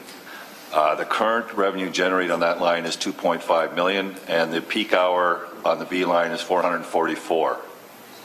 So if the ridership isn't realized, we could be looking at a 2.5% increase in taxes. Is that what you're concerned about? It is, because if we already don't have the ridership, I'm wondering where it's going to come from. And if we don't have it, that means someone has to pay for it. So that means we're going to either have to raise the fares, or you're going to have to raise the property taxes to increase the transit levy. And if we already have, we're going to run a deficit and we're having issues with the budget, and you guys are going to be having a fire sale and trying to sell some municipal property, you know, how are we doing this if we're already in a financial problem? Thank you. Councillor Skelly. Thank you. Good morning, Sarah. My question is, as I know you're a young mom, you have two children? Yeah. Two children. And we're talking about, as Councillor Whitehead said, a tax increase. One of the proposals, if this comes in at millions of dollars to operate, we have to find the money somewhere. How does that impact someone like you? Because we tend, I think, to forget that there is a person still struggling else. How would that impact a family such as your own? This is the thing is, I see a lot of people talk about, okay, this is going to increase this much, this is going to increase this much, but no one ever says, we have these 10 different things increasing this much, and it means it's a widespread, you're going to pay this much more. So we're looking at, like, families like myself, thousands of dollars of increases, especially with property taxes now. My neighbor's house just sold for $570,000. That means that the next time the impact comes through, the price of my property is going up, and I'm going to have money I have to take my kids out and do activities, especially if the city is raising the prices for something else goes up. So the more money people are taking from me, obviously the less money I have to spend on myself and my family, and eventually it means, do we have to start cutting how much food we're eating? Do we have to start cutting, how many times a week we can shower? Because people keep taking it from us. So it does hurt families, and eventually the middle class is going to be needing to go to get food from the food bank. So it's an issue. Thank you. That's my question. And others, and more important is the housing piece, because I think we share that concern. Yeah. In your ranking of priorities, how much does affordable housing weigh in for you in your opposition to this project? I don't know if you read the email I sent you guys yesterday. I kind of went off on a tangent and sent a ranting email about the LRT and some of the stuff, but the affordable housing on the line is an issue because from what I'm seeing, you guys want to put in a bunch of condos to bring in people who are going to be, I think, more affluent than the residents we have in the city. And if we already have a problem with poverty, I'm just wondering how putting in more expensive housing that's going to increase the cost of housing here for residents is really going to help anybody. And how are we going to put in affordable housing with big expensive condos? Because it will naturally raise the price of houses across the city. So in terms of your concerns, if you were to rank them, like for myself, just to give you an example, I rate housing as like the primary, like the top priority in the city. Gentrification, displacement, for me is the top priority, like over everything. Yeah. For you in this file, how high do you rank housing? Maybe in the top 5. Obviously, my first thing would be the tax increases on the entire city in general. Another issue would be the pollution from the traffic that will be sitting parked on Main. So for me, it's my top priority, Madam Deputy Mayor. Through you, we have a report back on a community benefits agreement that could potentially mandate inclusionary zoning to increase the amount of affordable units on that line, to actually increase the access to low-income people to be able to live in new, dignified, affordable housing. If it's the case that we come back and we actually have that mandated into development processes, how would you feel about that as a benefit? Would you consider that to be a potential benefit of LRT? It depends. Like, was it Mac or Mohawk where we went through the community benefits agreement? That was actually a project I kind of was involved in when we talked about that. My only issue with that is if we go back to public housing is that we still need subsidization from the taxpayer.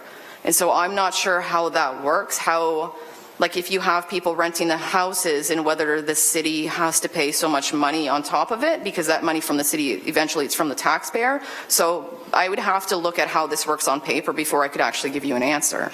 Okay, so I'm happy to have that conversation with you.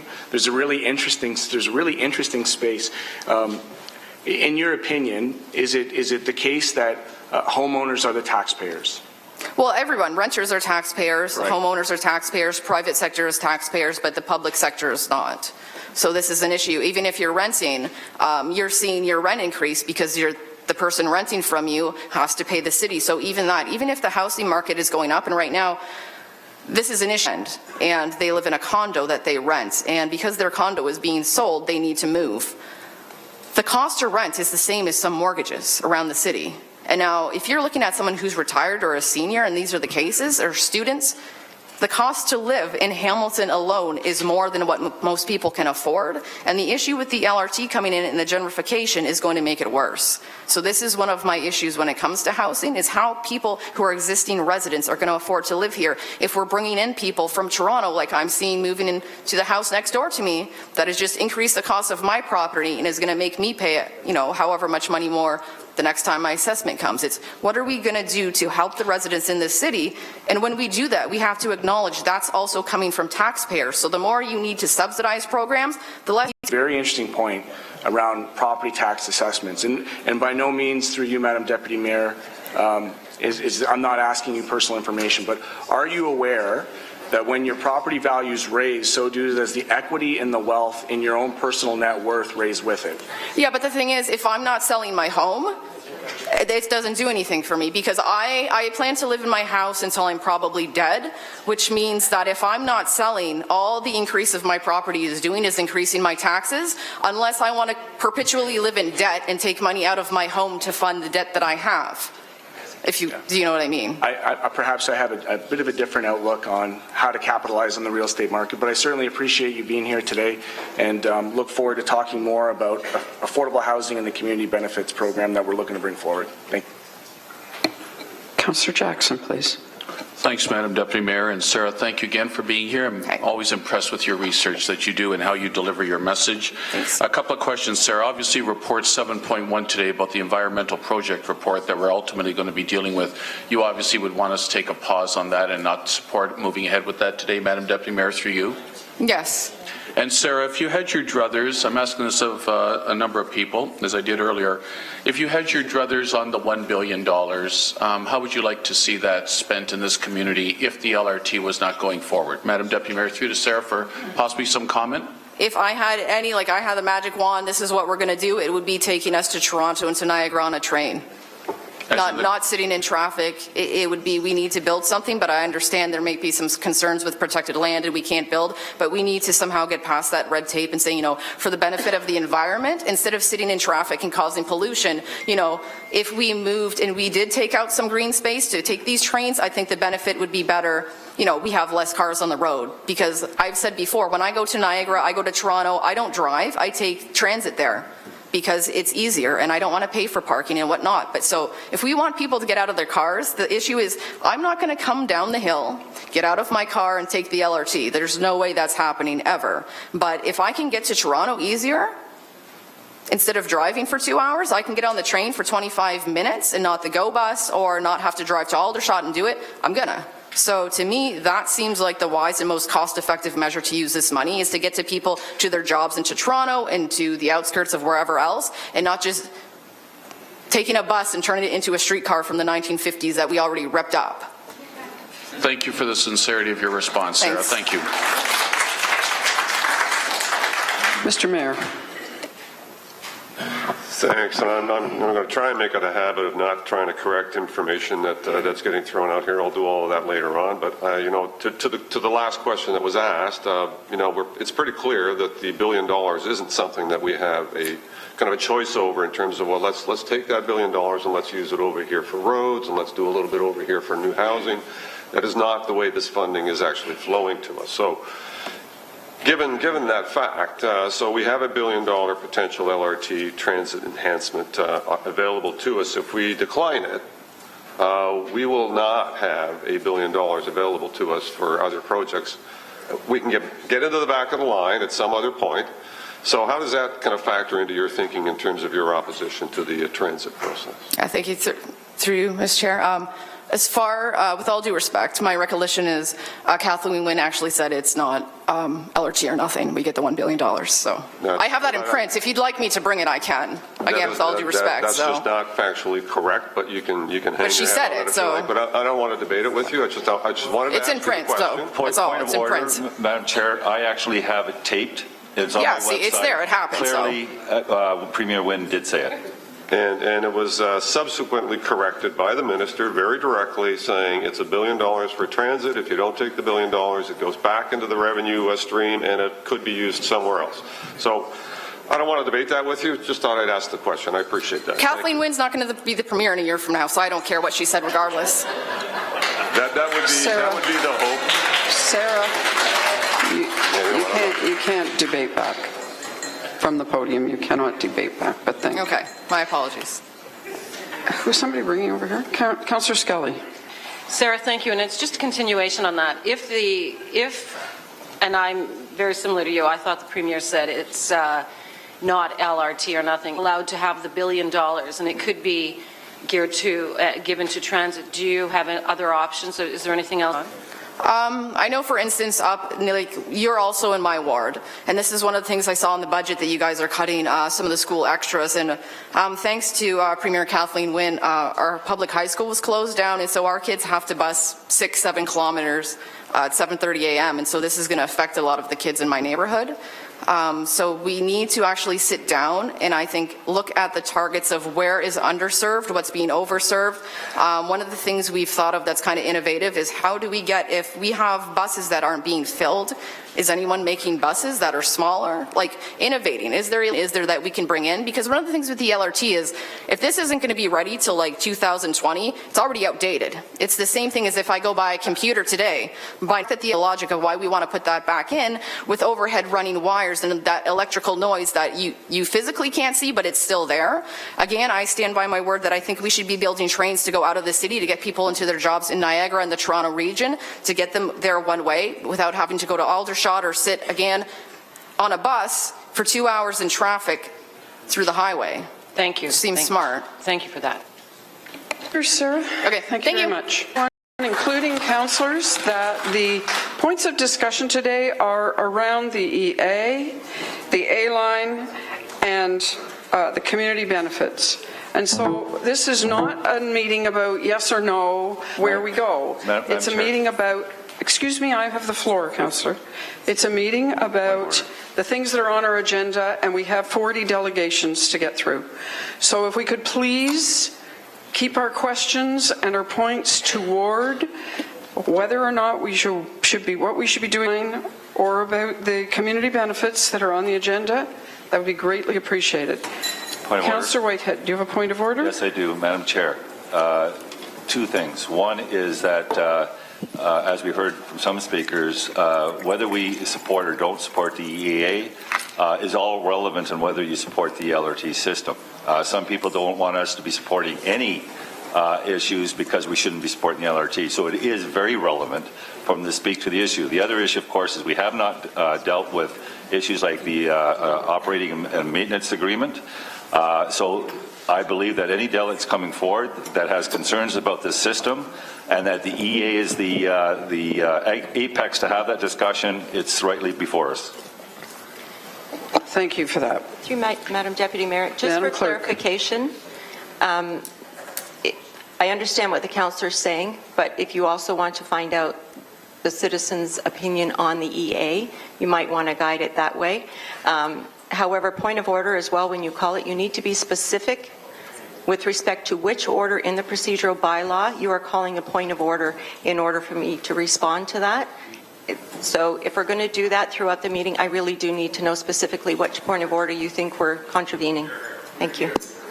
The point of order, Madam Chair, is the fact that we've invited, we set up an LRT day for delegations to come forward to provide their issues and concerns as it pertains to LRT. That was the purpose of allowing these delegates to come forward. I don't believe that we framed the delegation request that had to be constricted to the EA or what's on the agenda. So can I evoke a point of order for a change? And the fact is that we had set up an LRT day to divert all issues relative to LRT to these kinds of GIC events. We didn't say, come all to the GICs and talk to us about issues. We have 3 issues on the table today. One of them is the environmental assessment, the other is the Bay Street stop, and the other is the, remind me, the community benefits issue. So we didn't set this up to have an ongoing debate on LRT. No, we didn't. You attempted to do that. So point of order is, procedurally, we are here to deal with the environmental assessment, the 3 issues that are on the agenda. And that's what it was set up to do. That's what we're required to do. Procedurally, I think the chair ought to stop anyone from getting too far into the weeds. And we've had some latitude. We've had a great deal of latitude, and I'm a patient person too. And the anti-folks have been taking their opportunities to make some points.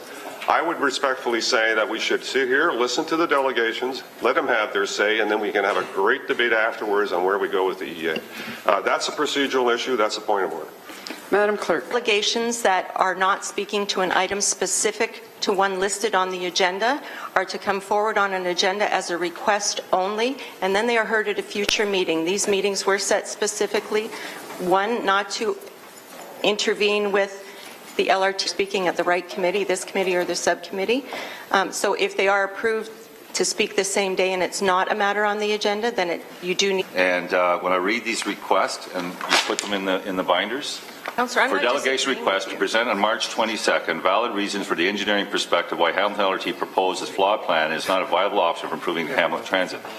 These are the delegates and delegations in writing that made application that have been approved. These are the things they're talking about. We have approved that. That is the point of order. Okay, let's get on with the meeting. Welcome, Keenan Lumis, Hamilton Chamber of Commerce, respecting the Bay Street stop. Great. Thank you, Madam Deputy Mayor, Your Worship, members of council. Thank you for having me here this morning. I just want to first introduce some of the people that are here with me today. We have Lillian Kwok of Nations Grocery Store. We have Shelley Faulkner from the Art Gallery of Hamilton, Sue Benison of Meridian, Peter Tosh of Rancor, Krista Boyer of Ambitious Realty, Joe Mercanti of the Hamilton Convention Center, and Megan Platts of the RHB. We are representing many representatives from the development community and the attractions and businesses located around the intersection of Bay Street. Great cities have great transit, and we have HSR. And that's not to demean the many hundreds of women and men that work hard each and every day to deliver the services in our community with the best resources that they have. But transit, which besides educational institutions is the most important underpinning of a vibrant metropolitan economy, has been neglected in this city for far too long. In one fell swoop, we have the extraordinary opportunity to modernize a key backbone of our transportation system and catalyze a 25 transit delivered to all the corners of this great city as the population the size of Kitchener migrates to Hamilton. And like cities the world over that have built LRT, when construction is complete, everybody will say they were for the project all along. Council has voted to support the transformative nature of this $1 billion investment, voting time and time again to ask the province to pay for our vision. And upon the announcement of secured funding from the province for 100% of the cost of the build, Council authorized the city to enter into an MOU with Metrolinx, promising to exercise good faith in the expediting of the building that we have. Upwards of $70 million has been spent on the considerable preliminary work that is necessary with such a once-in-a-lifetime city building project. The good people that have toiled in this work for far too long have kept us on track and on budget, and I want to praise Paul Johnson and Andrew Hope and their teams.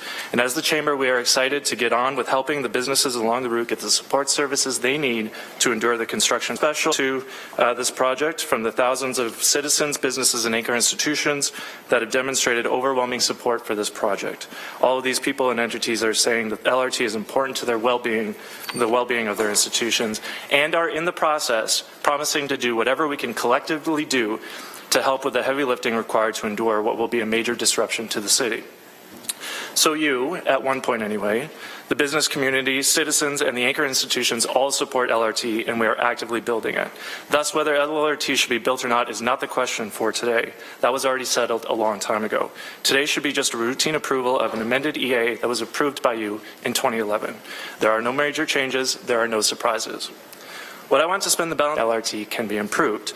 During this process, a number of key stakeholders have taken the opportunity, invited by the public information consultation process, to recommend measures that would optimize the investment. The Chamber represents a number of key stakeholders that have taken the opportunity to specifically address adding a Bay Street stop at the intersection of Bay and King. We have determined the original project design had one glaring omission. In the middle of our downtown, we have 850 meters between two stops planned at Queen Street and at Gore Park. We have such a significant number of commercial and community destinations located in the vicinity of Bay and King that an additional stop at Bay Street would immediately become, in our estimation, one of the busiest stops along the line. The stop would be even busier when it helps unlock the potential of the 270 degrees of surface parking lots that make Bay and King the most underperforming intersection in the entire city. The LRT Task Force of the Chamber recommended writing a letter through the PIC process to the LRT project team laying out the business case for the Bay Street stop. That submission was presented to the LRT subcommittee created by Council. The LRT subcommittee asked staff to conduct an impact analysis. Staff found that the overall impact of adding the stop was minimal. Councillor Farr provided a rudimentary analysis of the increased tax revenue that could be generated by adding the stop, giving us good confidence that the $2.6 million investment in the physical stop will more than pay for itself almost immediately. The LRT subcommittee then unanimously endorsed beginning discussions with Metrolinx to determine if the stop can be added within the funding envelope that has already been secured. But what should have been a matter of routine approval, as one of your colleagues acknowledged to the media, got caught up in the political game that LRT has become, thus requiring us to make this appearance. We thank Councillors Pearson and Jackson for having the courage to give us this very clear business case another hearing. We now ask that you endorse the course of action that even LRT's greatest skeptics have conceded. If you're going to build Beeline LRT, of course it should have a Bay Street stop. This is not a matter of scope creep. The PIC process is closed. There will not be further stops added to the project. We are not seeking to increase the project cost. We are asking Metrolinx, if O'Byrne has attested the stop is important to them to accommodate the over 70,000 visits they get annually. And these stakeholders behind me and those that have signed the letter can attest this is important to serving the major destinations arrayed in the Bay King vicinity and unlocking the great deal of transit-oriented development. The economic development potential The proximity to numerous attractions and the accessibility to key services should make adding the stop the easiest decision you'll make on LRT. If you are committed to seeing this $1 billion investment optimized, we're sure that you will agree. Thank you very much.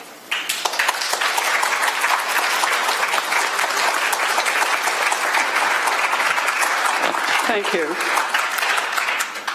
I have Councillor Farr and then Councillor Aidan Johnson. Councillor Farr. Thank you, Chair. You're doing great. It's an important day, and we have some very important folks up here from the world of business, and particularly who are standing behind you. So I thank you for your time today. It looks like for you, anyway, you can get back at it in your very busy schedules in a few minutes, but I do have some questions, and Keenan will represent all of you with, I'm sure, some thorough responses through you, Chair. I'm glad you said, quote unquote, mine was rudimentary analysis, but I'll open with the fact that, and what Keenan was referring to as it relates to the Bay King stop, was some calls to planners on city staff, and Larry Friday, who is retiring, I think, this week in our finance department, taxation department.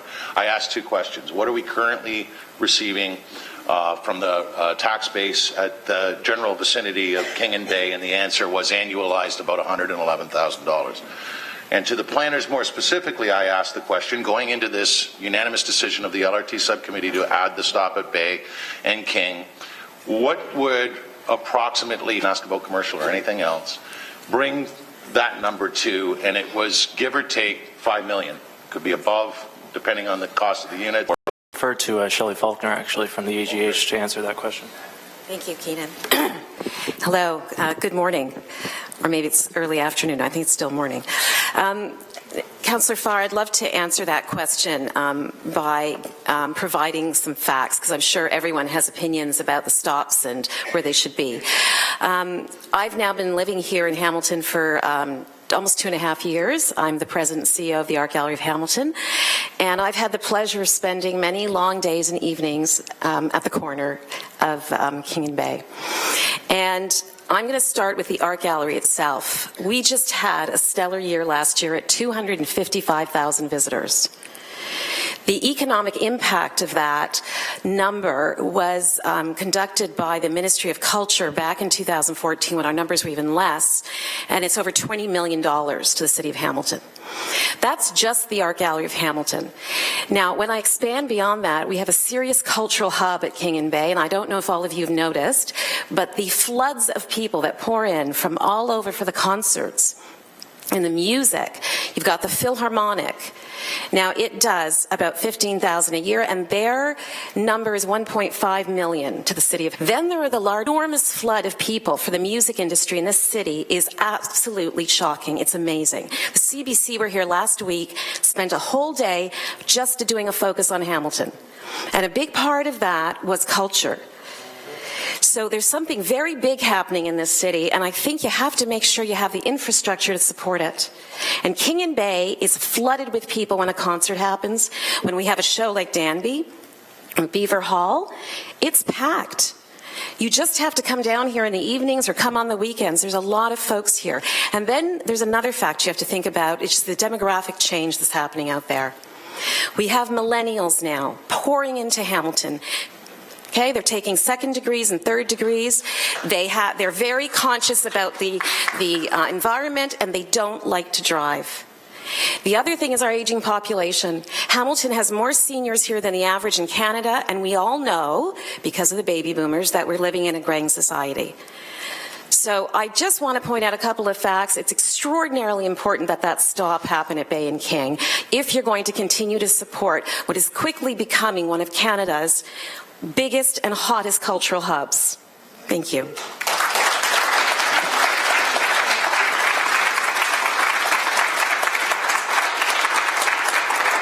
Are you done, Councillor Farr? Sure. We could also recognize the current and I know future Hamilton Bulldog playoff runs where this particular LRT would be a benefit to people getting to games and other events. Anyway, I mentioned the ifpress.com, Madam Chair. Now to the water, Leonard reported unprecedented residential growth in and around the stops. And of course, we have 270 degrees. We have about 180 to 270 degrees of great development potential with surface asphalt in and around Bay Street. Waterloo region And the Waterloo Record, Keenan, through you, Chair, they recently completed their LRT. What can we learn from a recent Waterloo Record report with respect to some of the statistics there? Thank you. I will, Madam Deputy Mayor, through you, I will refer. Actually, it's the London Free Press that actually did the media piece, and it was about, because they're having this discussion as well in their community, and so they were looking at, however, the Waterloo region and some of the outcomes and some of the lessons learned from the building of that project, because Waterloo is pretty much done. Trains are almost running along that corridor. And what we have also learned from the Downtown Waterloo BIA was that, in fact, very few businesses had to actually close. Obviously, there was impact. It was almost uniform. But what they also did was undertook a significant number of interventions to help make sure that they were mitigating the impact to the many hundreds that border that project. I think we heard today that there are at least 5 businesses that are still kind of upset with what the impacts have been to them. But I think that that's a really, really good ratio. And I think that one of the very first things we're going to be doing is, we've talked to Metrolinx and the city LRT project team about doing a series of seminars for the businesses along the route in King Street here. And within that proposal is a proposal to do a road trip up to Kitchener-Waterloo, perhaps Eglinton as well, and to do a series of seminars for the businesses along the route. And a lot of what we will be teaching those businesses or sharing with those businesses will be the lessons learned from communities like KW, Eglinton, Minneapolis is another one. There are so many other communities throughout North America from which we can learn, and which gives us the basis for really having great confidence that this will be a successful project here in this community. Thanks, Keenan. And I reference the wrong media. There's been a lot of positive media in and around the Tri-Cities, London as well, with BRT.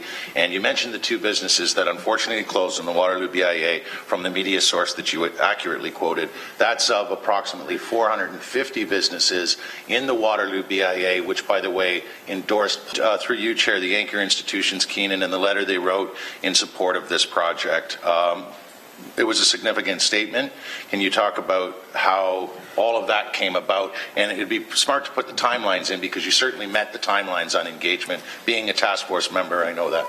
Yeah, so the Anchor Institutions is an initiative that started about 3 or 4 years ago. It's in a vibrant community, and one in which all the institutions are working together. We should be meeting at least on a quarterly basis to talk about our plans and how they overlap and how we can help each other. And it's particularly important in the discussion around community hubs.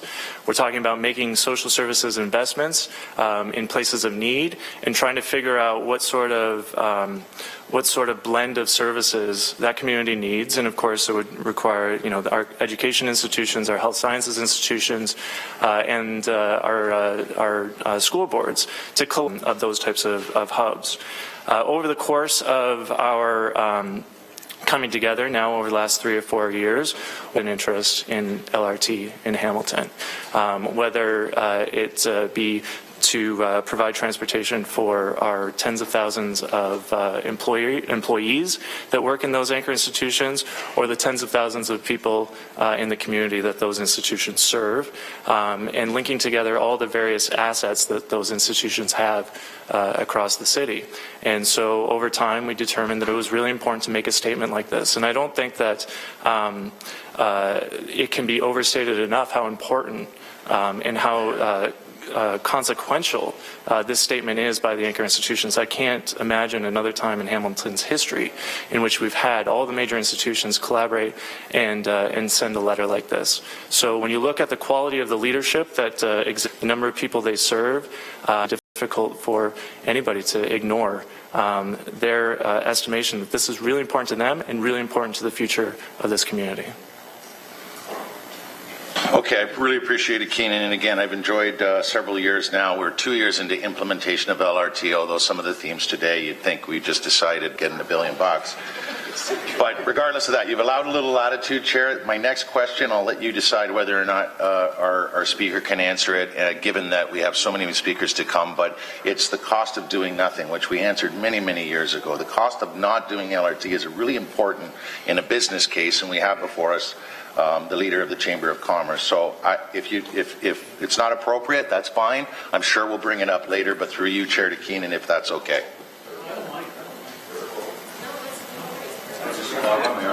Okay.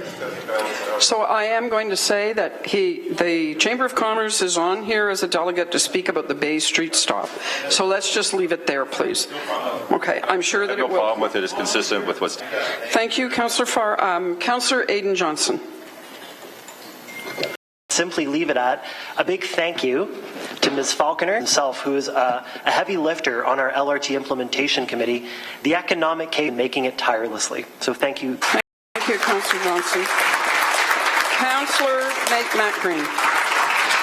Thank you very much, Madam Deputy Mayor, and this is specific to the Bay Street stop, and it actually is related to some of the points that were referenced in the presentation. In Kitchener, there's a $10 million asking price is the latest sign of commercial real estate boom. And the regional chair out there, through you, Madam Deputy Mayor, says that these effects are being seen along the LRT corridor. That much more hasn't gone public that they are aware of, and there's things that are coming online due to this economic uplift that they're seeing. So a lot of conversation's been had, Madam Deputy Mayor, around the real estate boom that's happening here in Hamilton and of course throughout Southern Ontario as it relates to these projects. But I don't think enough has been said about the commercial boom. So would you care to comment on the Bay Street opportunity? And I know it was touched on in a preliminary way, but very specifically, given that one of the key factors of doing this is economic uplift. In your opinion, what do you see as being the potential economic uplift of including a Bay Street stop as it relates to commercial properties and our surface parking lots in that area? Well, so obviously we have a lot of commercial interests here, lines behind me that are supportive of this. I think implicitly they're saying if the Bay Street stop goes ahead, they will do more as at a higher level. I think the other interesting thing, so despite the amenities, despite how important the intersection is for us, it is also one of the most underperforming intersections in probably the entire city. And we have, obviously we have some street wall along the King West BIA, which is also a supporter of the Bay Street stop. But we also have the Sir John Macdonald site that I think is really important to this discussion as well. And I think that whatever developments you see happen along that corridor, of course it's going to be mixed use. Of course commercial will go on the bottom floor, if not the second floor as well. And then we have the opportunity to build much higher on top of that. So I think that all the street front that's going to be developed along that corridor will be commercial for sure. It depends on what the developers think in terms of the mix of the top floor or two. Okay, that suffices. Thank you very much. Councillor Whitehead. Thank you, Madam Chair. Thank you, Keenan. And you know I do support the Bay Street stop, so don't necessarily as optimistic. Have you read the Federal Treasury Reserve report by Jennifer Schewitz in respect to higher order transit and commercial uplift? I have not. I suggest you read it. Thank you. Thank you. Okay. Okay. Sorry, Councillor Jackson. Thanks, Madam Deputy Mayor. Thanks, Keenan, for coming in and your presentation. A couple of questions, Keenan. You're obviously very, very passionate, one of the strongest supporters of the LRT. So with or without the Bay King stop, you're still a strong supporter of the LRT, correct? Absolutely. Okay. If the $2.6 million for the Bay King by our staff is not included in the $2.6 million, if that's not within the $1 billion envelope, if we hypothetically hear that, any comment back then? What should we do, Keenan, or should we look at a trade-off maybe with the Mary Street, the Queen Street, or how should we proceed? No, Through you, Madam Deputy Mayor, I don't think that a realignment along the rest of the corridor is required in this case. I think that obviously I want the project to go ahead with or without the Bay Street stop. I think what we're trying to do at this point in time is trying to prevent council and the LRT project team from making the biggest, most glaring mistake when the project is done. So I appreciate that, and obviously the hope for those that are strongly promoting Bay King is that it will be covered within the $1 billion envelope, and I'm just anticipating if it's not, then we have obviously a decision to make down the road. Do we really need Mary Street? Is Bay King more important? Can we do without Queen Street? We've added Gage Street. So I'm just trying to understand as we're adding more stop, Madam Deputy Mayor, through to Keenan. So I just hope you appreciate that concern. Thank you. And through you, Madam Deputy Mayor, I do appreciate that. My understanding is the request at this point in time is to talk to Metrolinx about whether it can be added within the current envelope. So I'm certainly in accordance with that. I think one of the big things to point to, however, looking at getting into the weeds on transit-oriented development and the work that McMaster Institute of Transportation and Logistics has done, urban center stations are the ones that provide us with the greatest opportunity for uplift. And we only have one, as the MITL has done. That's at James and King, but Bay and King would be the second urban core. When you look at and you analyze the topographies of the intersections and in terms of the mix of residential and commercial and the opportunity for intensification. Thanks, Keenan. I will be asking our own staff later on when they present exactly why they didn't look at the McNabb terminal, which to me would seem like an obvious one, given it hooks right in to our primary HSR bus terminal downtown. So, Madam Deputy Mayor, I didn't want you to chime in, but unless you want to comment on that possibility too, Keenan. Well, if I may, Madam Deputy Mayor, and obviously I didn't design it and I'm not an engineer, but the going eastbound on the Beeline LRT, there is a stop that would be before James Street, so it would eventually. For your great advocacy and the whole team, and all of the here and good question in terms of having staff have a look at that. What's being asked for is let's have Metrolinx staff look at this. Let's not dismiss this. Let's have that assessment done so that we can understand what the impacts are. Obviously, I think there is a view, and I think Paul Johnson said earlier that the $2.6 million is really inconsequential relative to the overall project cost. So I would that it could be included. But you're asking today to look at this and come back to us and tell us what the impacts are and how we can accomplish this or not accomplish this if that turns out to be the case. That's essentially what you're asking for. That was exactly the recommendation that was made by the LRT committee. Correct. Right. So I think that's a reasonable recommendation to ask for, and you know what, we should be making these decisions with all of the information. Let's look at the evidence. Let's have Metrolinx look at the evidence and then come back to us with an informed piece of work that will help inform our decision-making process. So I thank you for that direction. I'm hopeful that Council will adhere to that and get us to have that second look at what the opportunity at Bay Street are, and I think you've outlined it very well. Couldn't said it any better, Keenan, than what you've said it already, so thank you. For your presentation. The next presenter is Ryan McGreal, Hamilton Light Rail, respecting the LRT Environmental Assessment Amendment. Ryan. Just a reminder, I'll let you know when it's...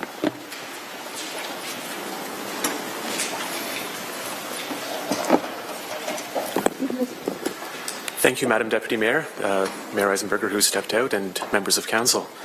We desperately need to act strategically instead of just reacting to the latest crisis. Through this year's budget crunch, we are at the point now of cutting into municipal services in desperation to hold the line on tax increases, even though the cuts will only make our finances even worse. The growth model that Hamilton has been following for decades is structurally unsustainable. We are building, servicing, and maintaining roads, water, sewer, waste collection, police, EMS, and so on, that costs more over its life cycle than it generates in development charges and property tax revenue. Every time we approve a new suburban development, we make the city's long-term infrastructure debt worse. We are digging ourselves deeper and deeper into a hole that's already $3 billion deep. Now, we actually have a strategic plan to reduce our structural deficit by changing the relationship between revenue growth and expenditure growth. I'm referring, of course, to Council's long-term higher density corridors increase the city's tax assessment on infrastructure that is all without having to pay for new infrastructure. Here are just a couple of local examples.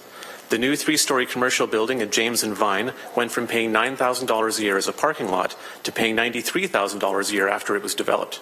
That's only a 3-story commercial building. The Homewood Suites property at 40 Bay Street South, which I can actually see from this room, went from paying $18,000 a year to paying $230,000 a year. Now think of all the vacant and underdeveloped and underutilized land across the lower city that could be providing homes and jobs and generating more tax revenue.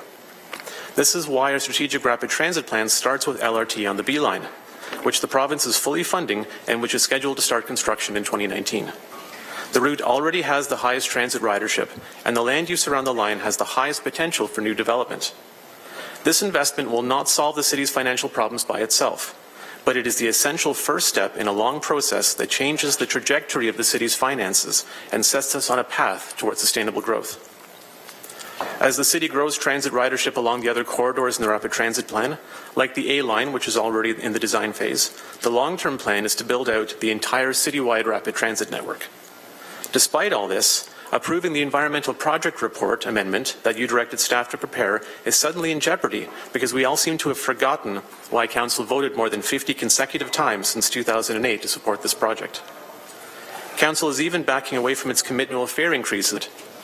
Now at the point when Council is supposed to reward those fare increases on the promise of better things to come. It also undermines our own strategic plan to shape future growth in a more financially sustainable way. This reactive short-term thinking is setting the city up for bigger failures in the years to come. We need to act strategically so we can meet the future with confidence. That means moving forward on the already approved LRT plan, voting to approve the EA amendment today, and it means committing to improving our citywide transit system, planned for another 7. That is an extraordinary long period in which all the major stakeholders are on board for a transformative project. It almost never happens, and if we drop the ball on LRT, or rather if we throw the ball away since the project is already happening, we will be remembered and ridiculed as the city that threw away its own future, again. We don't have a fallback plan. Without a strategy to bring our finances in order, budget time will get worse and worse each year as the city is left to devour itself. Is that really the legacy we want to leave for the next generation? We need to stop living in the past. We need to plan for the future and then actually build the future. This is an exciting time. I ask you, please don't let fear and cynicism rule the day. Thank you.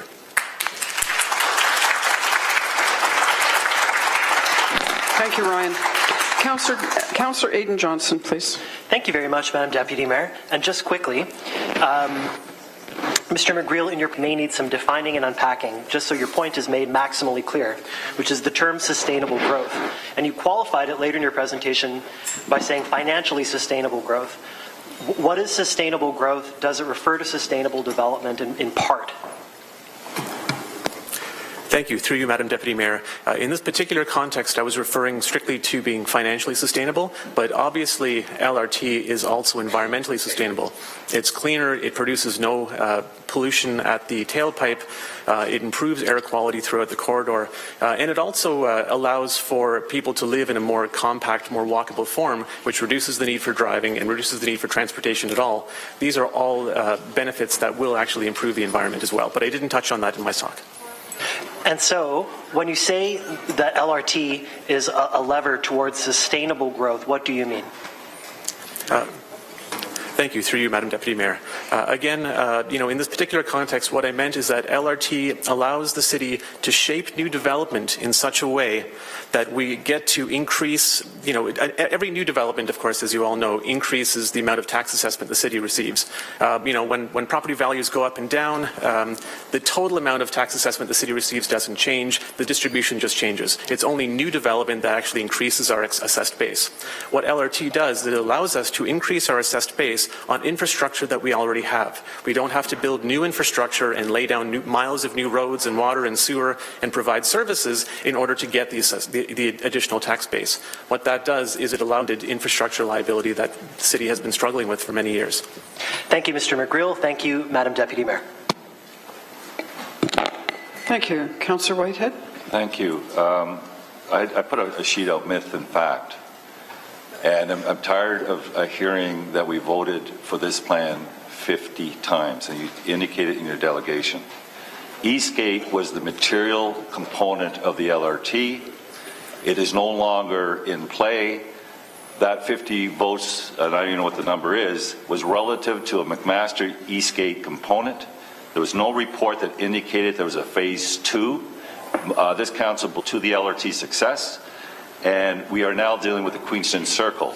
That plan has not been voted on 50 times. Would you agree with that?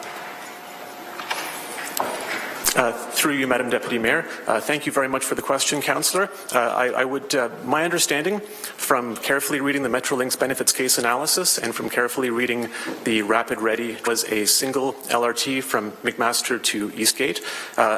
Other considerations that the city provided as options to the province were to do a phased approach where we would build McMaster to Queenston or McMaster to Ottawa Street. One option was even McMaster to downtown. So my understanding has always been that we went to the province and said, this is what we'd like funding for. These are some options.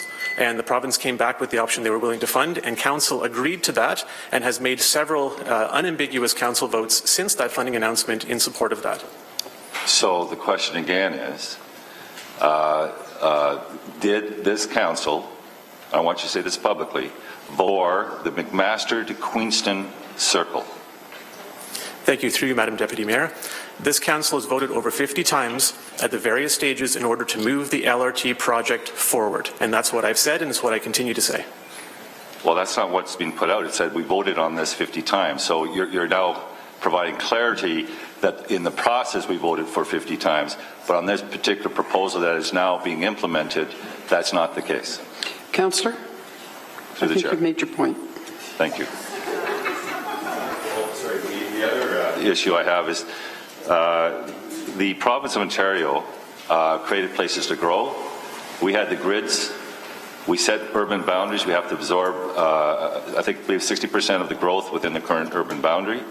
A lot of the urban boundary, within the urban boundary, has services purport. I do agree with you that this is really about distribution, redistribution of where the development is taking place and where you want it. And I agree with you 100% on that. But we are getting a lot of development, infill development, within the urban boundary where services are. Is that an efficient use of our services?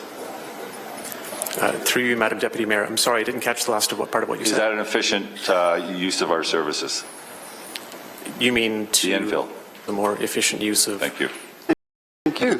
Councillor Green. Thank you very much, Madam Deputy Mayor. And given the vigorous debate that we've had around procedural points of order, I'm to take through you, Madam Deputy Mayor, that your economic impact and analysis has a direct correlation to the Bay Street stop. Is that correct? Through you, Madam Deputy Mayor, I didn't specifically speak to it, but I certainly would agree with the analysis that it is worth. I can't see any downside to council asking Metrolinx to investigate this and provide an answer on whether it makes sense and whether they see a value for money that we're asking them to look at. Man, do I appreciate his forthrightness. As it relates to sustainability, Madam Deputy Mayor, we are here for the environmental assessment. And I know that you have followed this file for quite some time. In your opinion, is there a huge departure from the original environmental assessment? Through you, Madam Deputy Mayor, I didn't see a project report amendment that would suggest any reason that this should be anything other than a formality in terms of... Thank you. Thank you. And that's the last of my speakers list. So thank you, Ryan, for your presentation. I'm sorry, did you have something?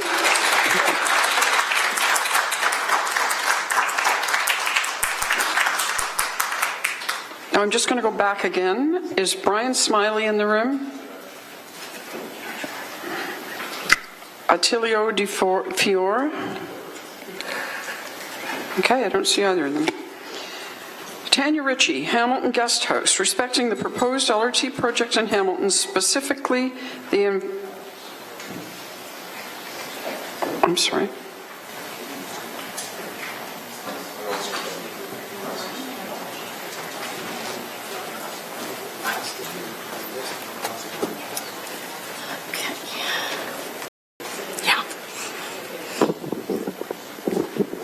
Microphone back to short person.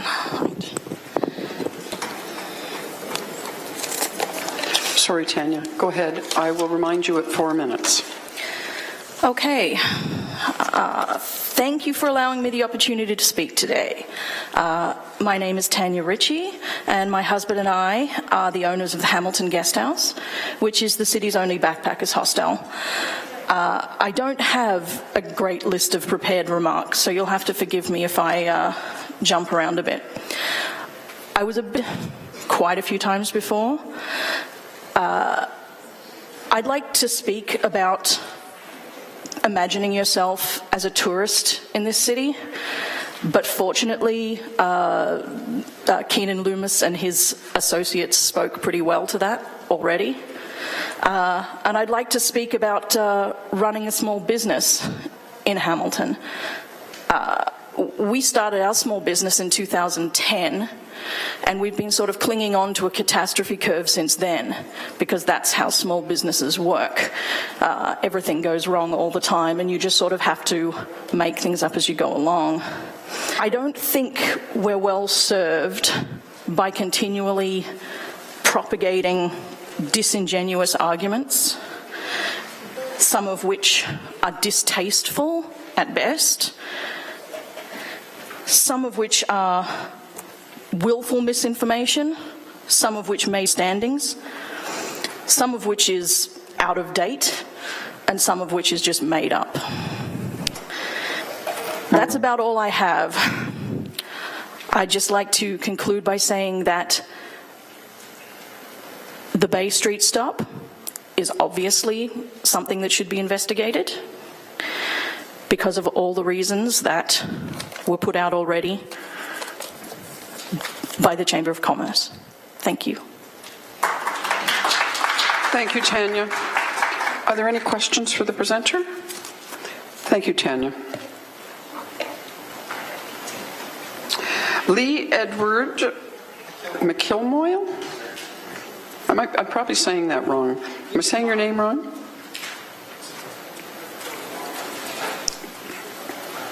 As a matter of fact, you said it. Future needs of disabled persons on the projected LRT routes. I wrote a rather lovely speech on this subject, and I think that some of it probably could be addressed by people who have better numbers than me. My wife and I came here by bus today, so, obviously we're travelers.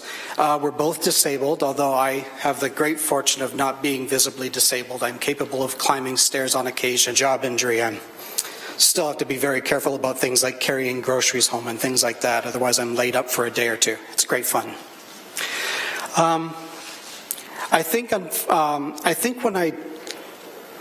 I guess when I think about the problem of disability and the environmental assessment for LRT, they do seem a little bit disparate, but the problem for me is that I've lived in this city my whole life, and I've watched the kinds of development projects that have taken place in this city, and not all of them have been to the benefit of all Hamiltonians.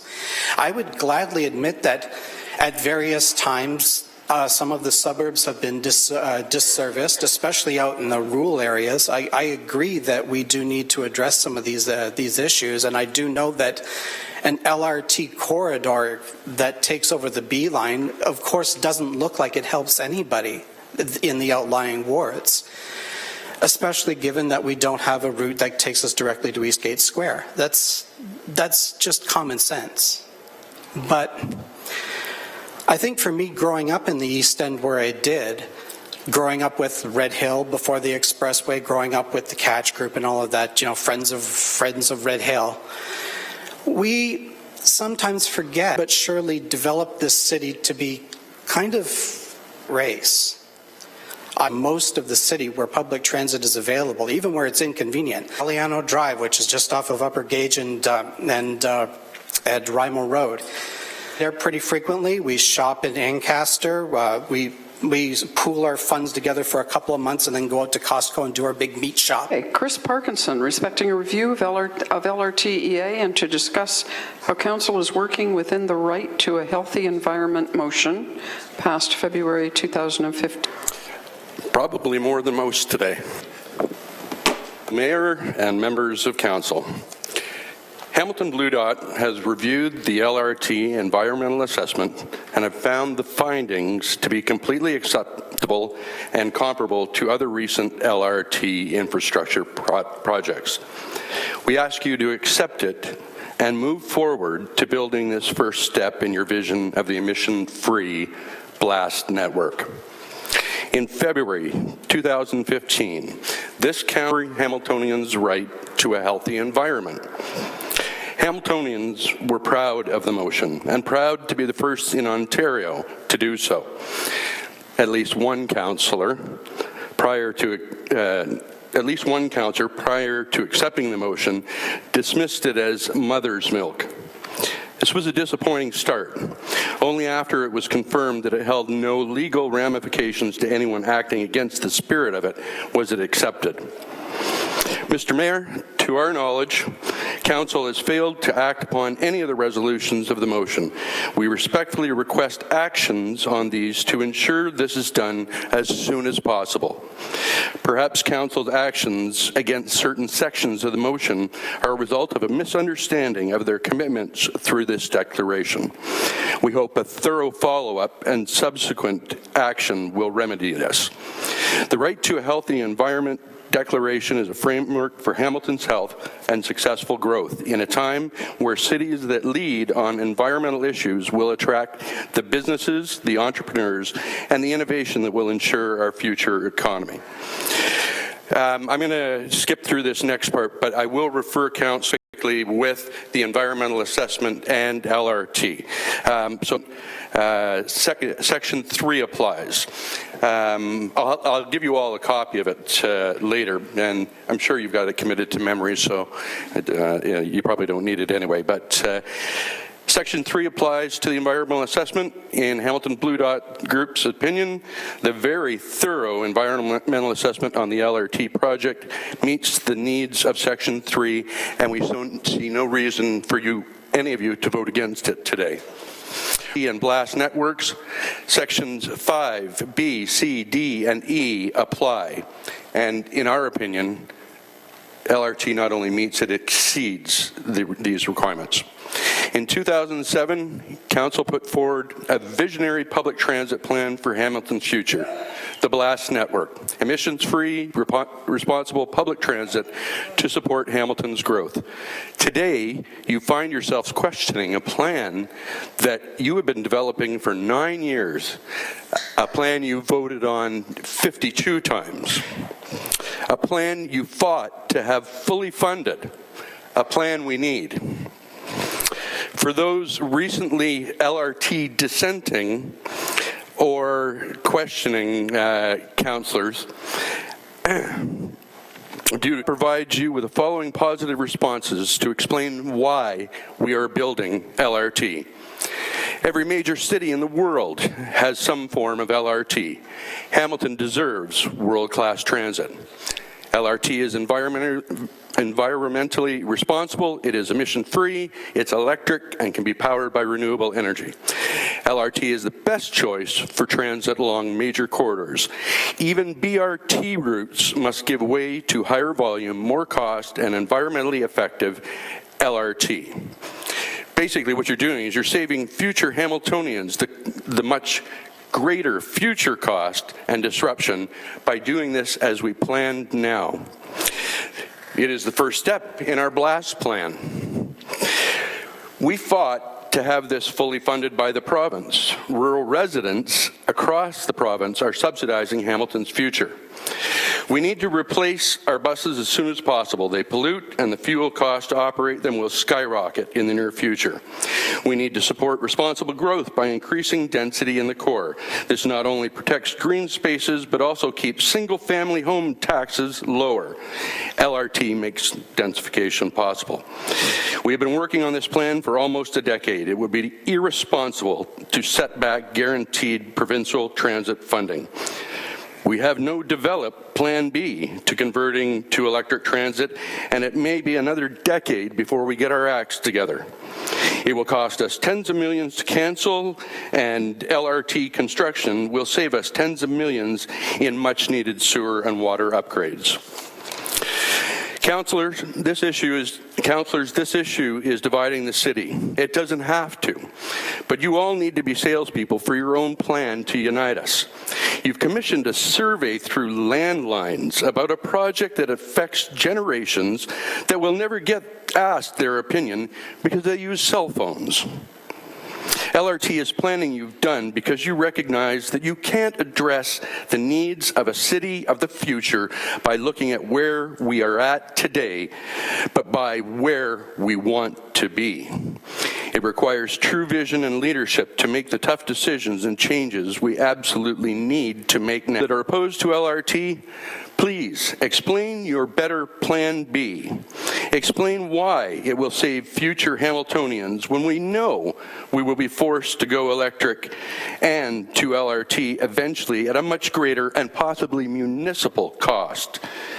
And explain how you're going to pay for it and when we can expect it. Anything else is irresponsible politics and... No discussion. Phil Ryerson. Here? No?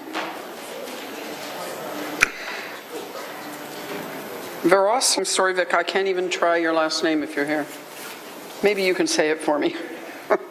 The Nikola Tesla Education Corporation, respecting the LRT proposal. Welcome, Nick. I'll remind you at 4 minutes. Thank you. It's great to be here once again.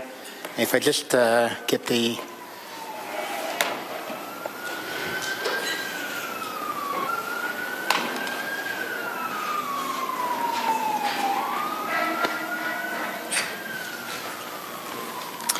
Thank you. Madam Chair, Your Worship, Council, it gives me great pleasure to be standing in front of you on such an important topic for this community. My agenda really is to talk about a win-win proposition. It is how we worked through the Tesla scenario to develop a win-win scenario. We have right now, unfortunately, two camps. Clearly, we came forward and we said, how do we win? How do the students win? How does the community win? And that was, at the end, creating more jobs. That's how the community wins. So when I look at an infrastructure, we wanted to educate, we wanted to inspire, and we wanted to innovate. I just want to share one little thing here for you, because somebody asked a question. We were going to have 150, we were literally at the implementation. Why are we doing those overlays on those signs? You know that actually building new signs is cheaper. And the next thing you know, we went back to the drawing board, or I shouldn't say they went back to the drawing board, and they reduced the cost by 1/3, which allowed us to move forward onto new things. So that's a couple of things that I just wanted to bring to your attention. Of course, we have now Nikola Tesla Boulevard, and we've proceeded. Really, we're here about the LRT. We're not here about Tesla, okay? LRT has divided this city, unfortunately, into two camps. And that's what disheartens me to see, that we've got two clearly distinctive sides. Clearly, Metrolinx, the politicians, big business, all that. And yet on the other side, we have some small business and some people that are significantly impacted that are on the negative side. So when we take a look at this, what do we need to do? How do we get away from this win-loss situation? That's what I'm here to urge you to really consider. If we proceed as is, we are definitely going to have losers. And I urge you not to have losers. I urge you to find that win-win. We have heard enough talk about all the negatives and what they will lose and how the streets aren't appropriate and all of that. I don't want to go into that. You know, you've heard all that stuff already.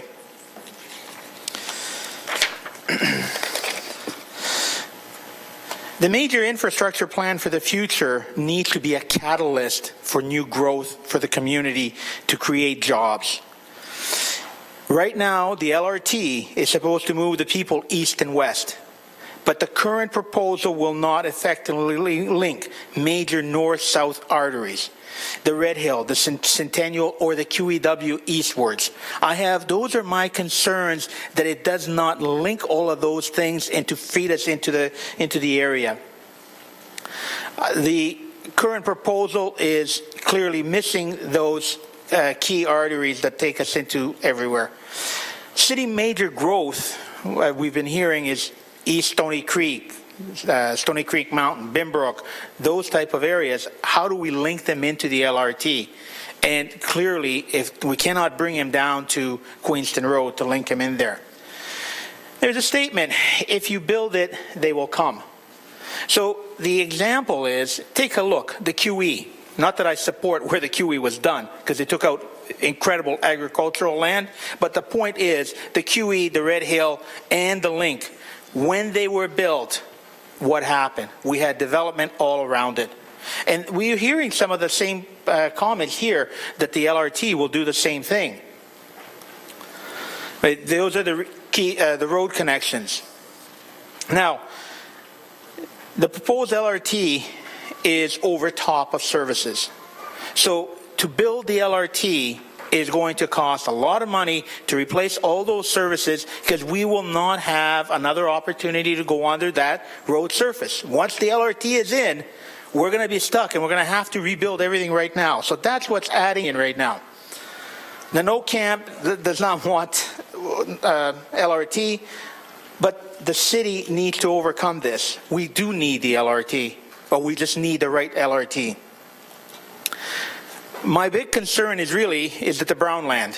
The brown land has lost a lot of growth, or a lot of businesses, and we've seen a lot of vacant land there, underutilized.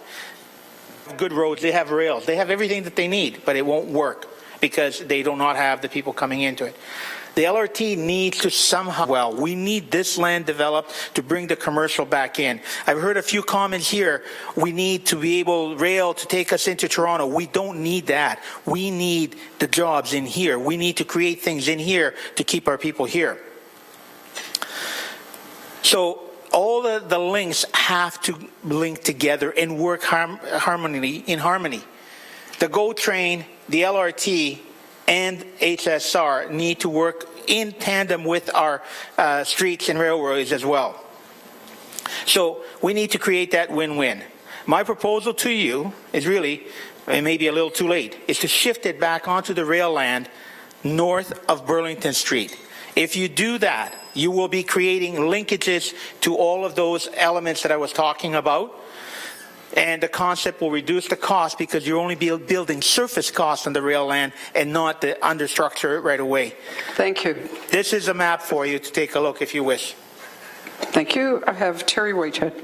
Thank you. It's an interesting concept. I met with the commission there. They had, when I showed them the plan, they were surprised that we have a rail network that runs right across the city through Stony Creek. And for $1 billion versus solving a transit issue and moving people east-west, why we wouldn't take advantage of the rail network, which obviously would also interlink with the GO transit systems along that loop. You are now basically making the same suggestion. Use what you have, lower the costs, and provide the service. Is that correct? Yes, it is. Thank you. Thank you. I have no further speakers, so thank you very much for your presentation. The next speaker, I'm going to go back to Phil Ryerson. Phil Ryerson, respecting the LRT. Phil, I'll ring the bell at 4 minutes, so you know you have a minute left. Thank you. Good day, everybody. My main plan is for the LRT is really not the plan. I would like to use the GO Transit over at the West Harbour front. Absolutely bring it down and take it all the way across. You could have it stop at Victoria, Wellington, all the way down past, probably into Niagara, even into the United States. Also going the other way with also the GO Transit. It could go towards Windsor, it could go towards Toronto, and absolutely use it all for the whole thing.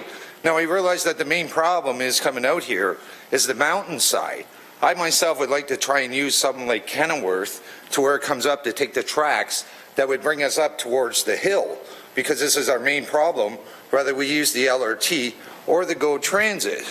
During the time that we would have it down at the bottom of the GO Transit from the West Harbour, we could come around all the way around to Hunter Street, and all we would have to do is make a tracks on the outskirts of either the city in the east or even in the west towards the north hill is that what we could do is have it sort of like a slide that would come down like this, but absolutely would make it like a tunnel to where the traffic could still go through. And this way we would have an idea of bringing down the LRT or the GO Transit, they're coming it down towards the hill. These are my suggestions to use it towards these ideas. And these are my plans towards it. Thank you. Any questions? Thank you, Phil. Alrighty, thank you. Appreciate your presentation. And next, Gaspar Bono.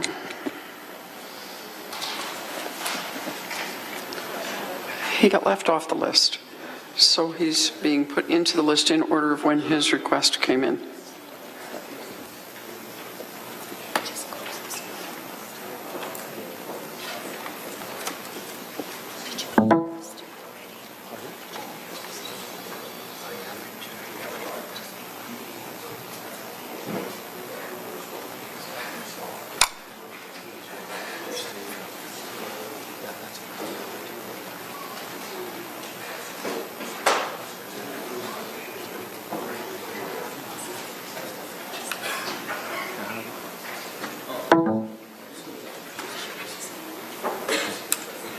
Oh, I don't need it now. You've got it now.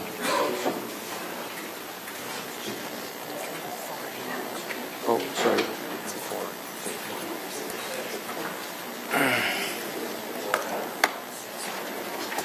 Gaspar, welcome. Thank you. I'm up there. What you see is a picture of the Kitchener project.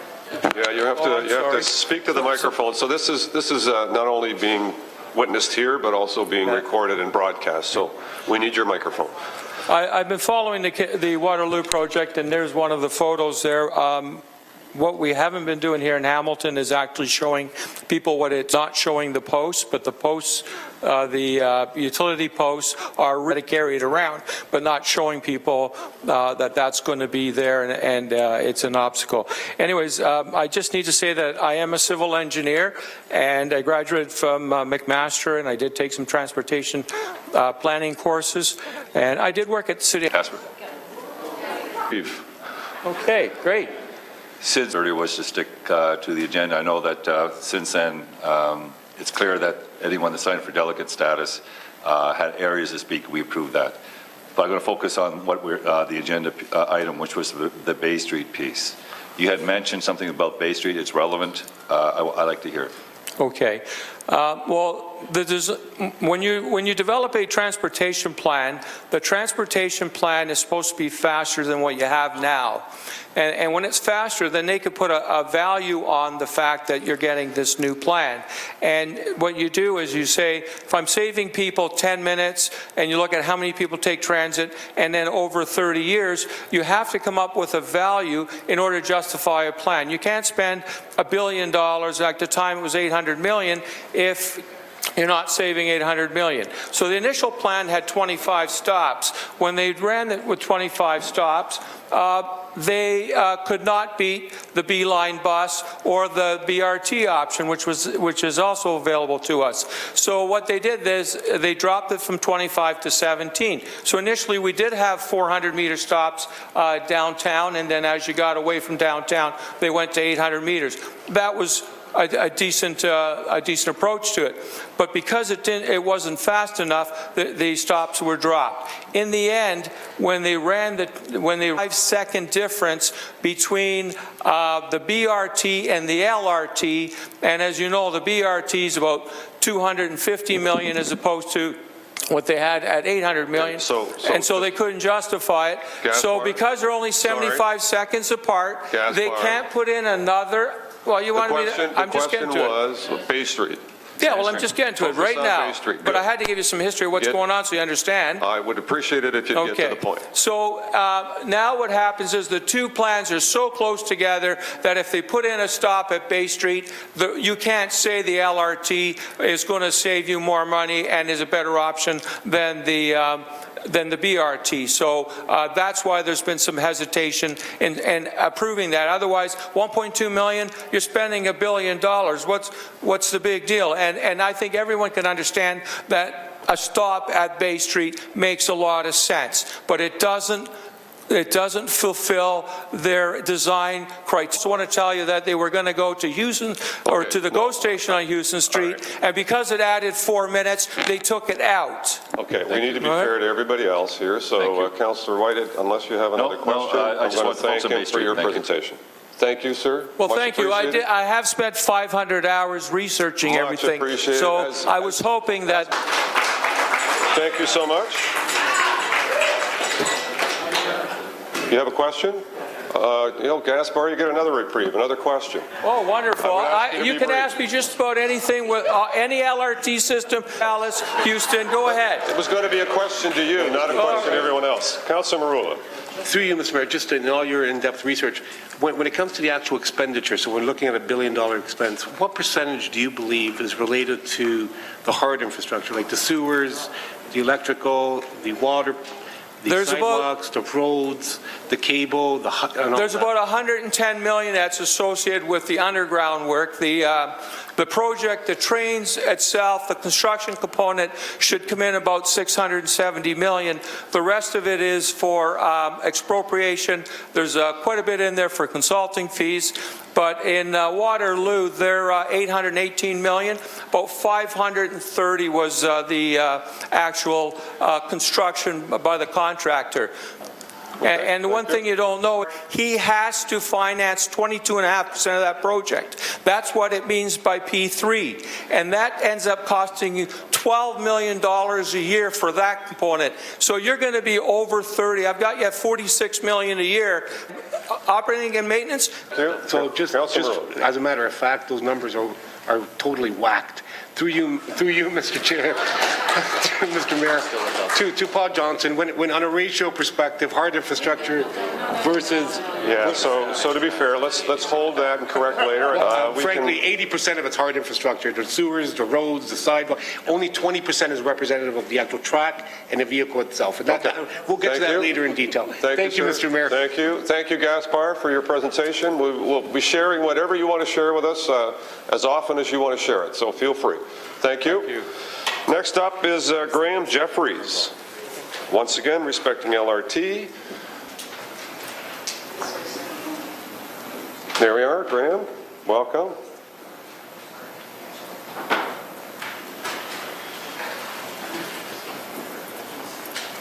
Hello, citizens, council, and the chair. I'm Graham Jeffries. I'm a constituent of Ward 6 and formerly Ward 7 on Hamilton Mountain. I come before you today to speak on my personal experience with transit and the benefits of reliable and rapid user-focused transit systems, such as LRT and BRT in Hamilton. Sorry. I've passed up the opportunity numerous times, was being misrepresented or completely ignored by my councillors. Even to this day, and despite refusing to ride transit to understand user experiences, my councillors speak misinformation to constituents. My voice and my experiences are valid, and I can say after riding transit across Canada and the Greater Lakes states for nearly 2 decades, mountain users have the most to gain of all users when the two-line system is complete. More timely and reliable services reduce the 20-minute transfer times. Branch lights that feed out into communities from stations, actualized BRT, raised and accessible boarding platforms, pre-boarding or tap-on payments, multiple door boarding, and nodal convenience stations. These are huge gains and benefits to the economy and a society that is growing and on the move. I've broken down my list of not too talked about points because I will not waste taxpayer dollars on bloating rhetoric. First, safety and accessibility. Raised platforms mean seniors and alternatively abled people are reduced or removed entirely. In Calgary, they had ramps. It was actually, for the next courtesy spots, we'll have them marked on the side. It makes it a lot easier for people. And if you've ever been on the bus and have to shuffle around, you know you're trying to be polite, but it's awkward, you won't have to do that. There's a lot of space. There are spots for people to wheel on and sit down comfortably, which also saves time. Stations have ramps and stairs. Dedicated lanes with less interference or jutting out and causing traffic interference. Okay. Let's go here. So I'm going to bring up economic benefits.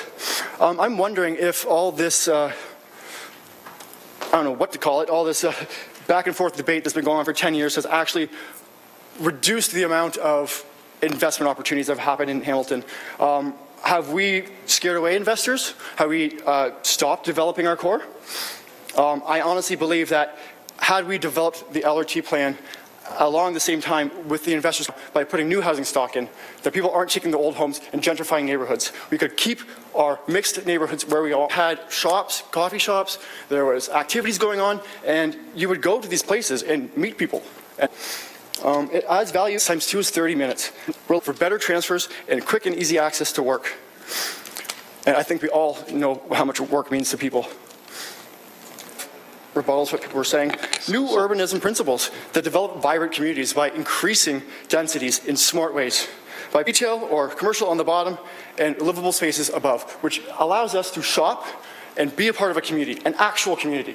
We're not visitors. Graham, 1 minute. Okay. I will close. Adding more buses is just adding more buses to the road. You're going to add more cars. And in another 230,000 people are going to move in. Where are these buses going to go? We need dedicated lanes.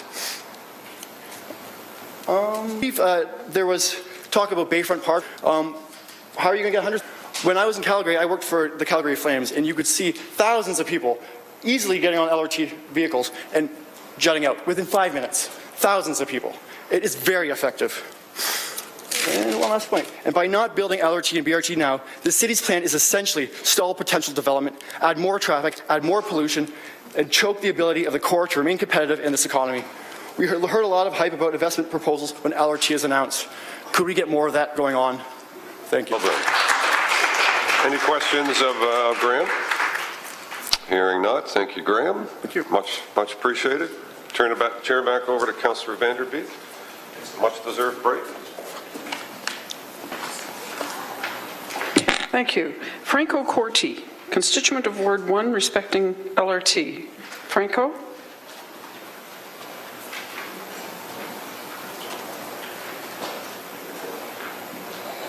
Get my pen up. That's okay.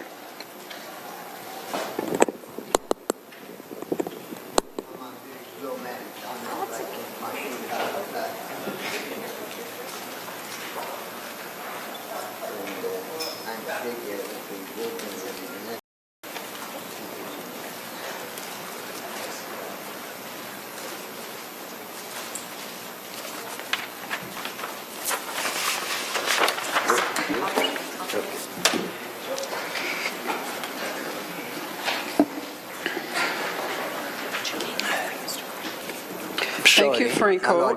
Hello, ladies and gentlemen. Franco? My name is... Franco? Sorry, it's me. Franco, when you hear the bell, you'll know you have 1 minute left. I have maybe a few days to go to Friscolanti, too. Anyway, when I hear all this commotion about the billion... pardon my English, okay? My French is worse. My Italian, I don't know. All this commotion about $1 billion,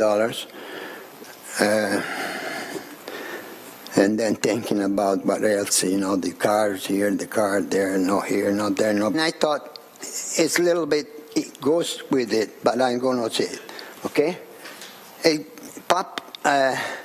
The offering of $1 billion remind me that over 2,000 years ago, Judas Iscariot accepted 30 pieces of silver from the great priest, okay, to disclose who was his master, Jesus. And you know what happened? And then he realized he made a big mistake and he hanged himself, okay? Okay, that's, I had to throw it in, okay? Because that's the way I think, because of that $1 billion, the city of Hamilton, I love it. Yeah. Because it's easy, that's what, but I mean, let me go to, okay. This LRT, or the train, whatever it is, okay?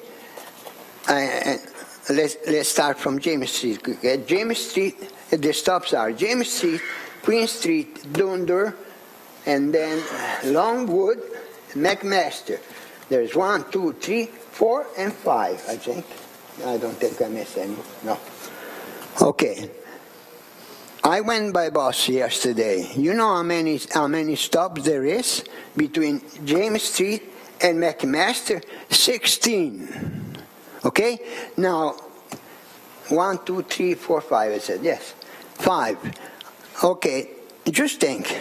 You're that moving north side. I'm on the south side, okay? We got to walk from there to there, and then maybe go wherever the station of this train is. So what is doing to us? What is doing to the? Never mind McMaster. They got cars. They got and the buses. You know how many buses going that way? 4 or 5, and they're pretty good. Fall asleep, you. 20 years, you're going to be dead. And so. What I'm saying, I don't see any point. And $1 billion is not enough, okay? I got only grade 5, but my math is good, and my thinking is better. Only the trouble is I'm shaking. I don't feel too good, and I'm, in front of people that, they're laughing at me and my English. So I'm saying, what is the purpose of this? This is destroying. Okay. Deploying the cone. I don't see any pro, okay? The cones are no cars honking, no bicycle, no turn, because there's going to be something there. No car, no parking. Cars going to go all here on Cannon Street and Aberdeen or whatever. Bridge up there at west, tunnel on down east. All this for expensive trap.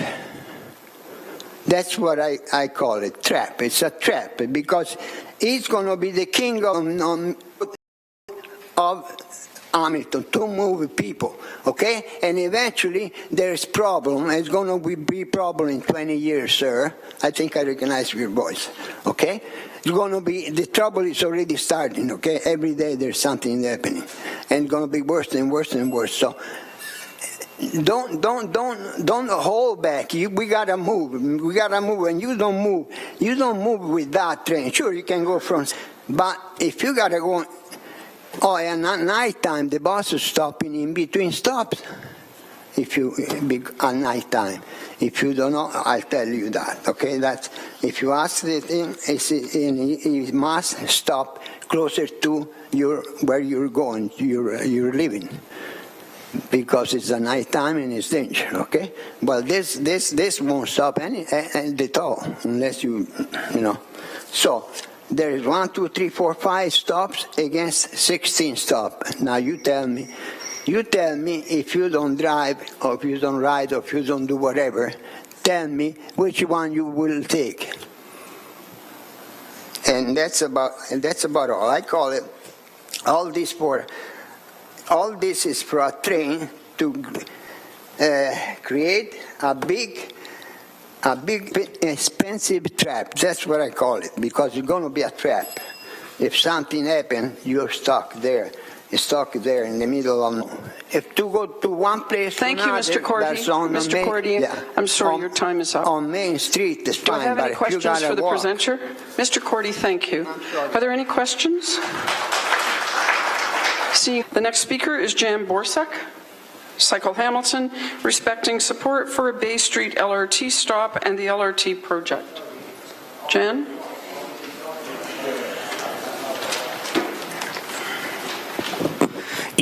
But thank you. So this is originally going to be Benita Van Billenberg's deputation, so I'm just going to read it.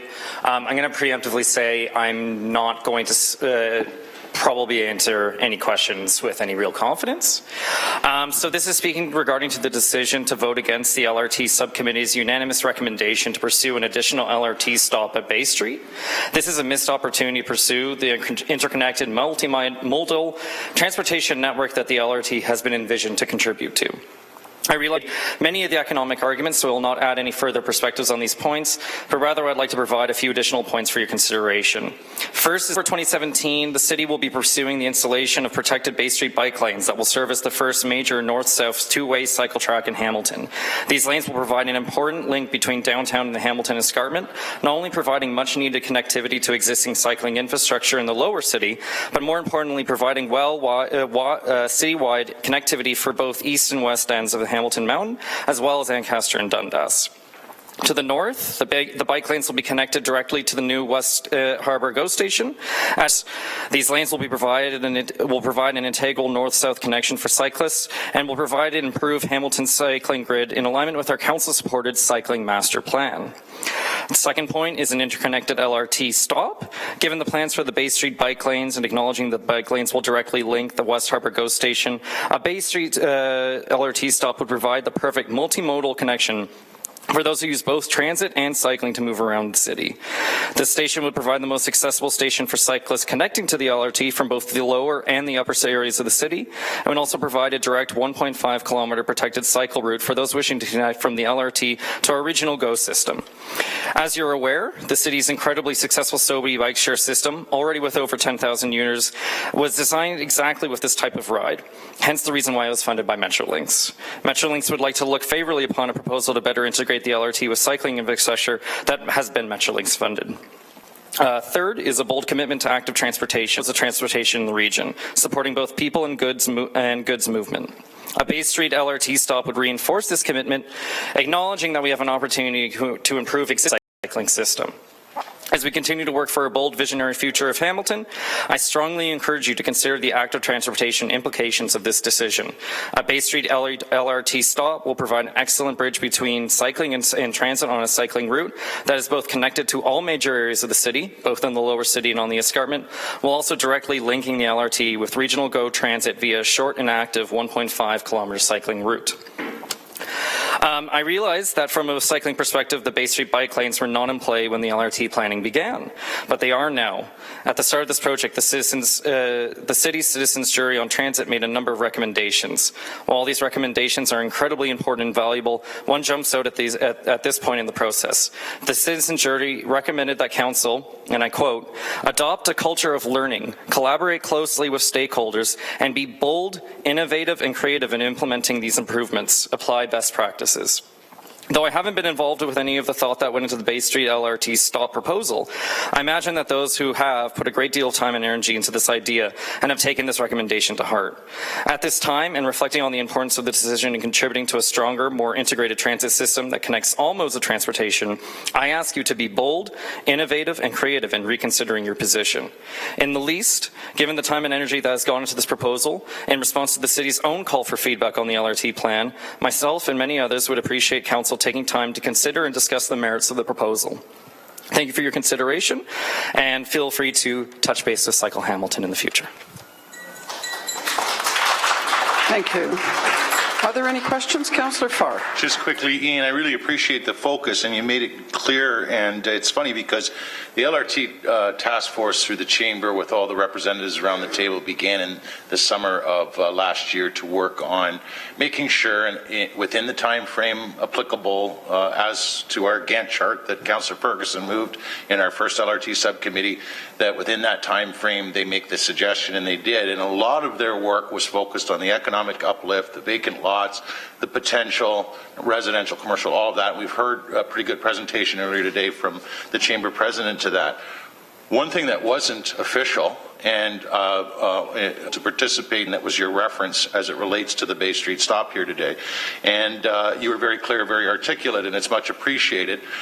They did jump on that as another of many examples of why we should at least follow through on the motion, have Metrolinx. We try to provide some direction to Metrolinx since they're a body of the province. Very much a reality as opposed to what it was when the Chamber and the LRT Task Force started putting together all the good reasons for this stop. Should we try to provide that direction to Metrolinx? Yeah, through the chair, I would say that should take part in the decision making. Excellent, because it's a very good point, and I think you and I can both agree, just on Sobeys alone, it'll get outstanding use as soon as it's implemented. Absolutely. Being that it is the corridor that it's on, and the fact that we're a little light still on the north-south connections, particularly here in the core. Really great presentation, great point. As it relates to our agenda item, the Bay and Kings stop. Thank you. Thank you, Ian. Thank you very much, Council.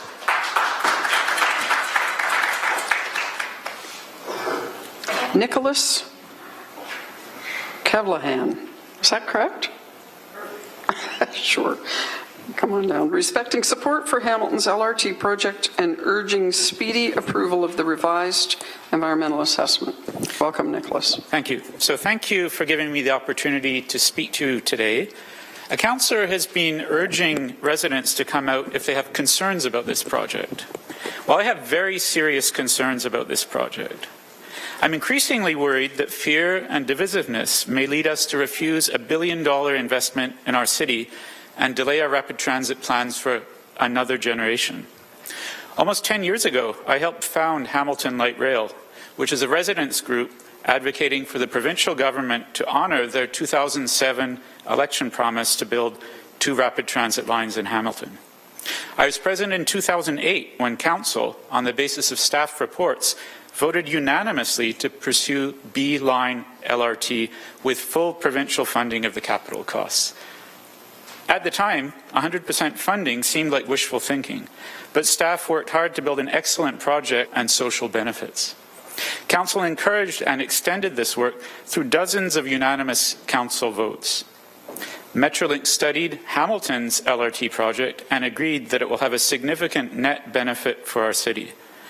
We built an excellent rapid transit plan. Hamilton's hard work finally paid off 2 years ago when the Premier came to Hamilton to announce full funding of the direct capital costs. I saw many of you there in McMaster's Convocation Hall cheering loudly at this vote of confidence on our city project.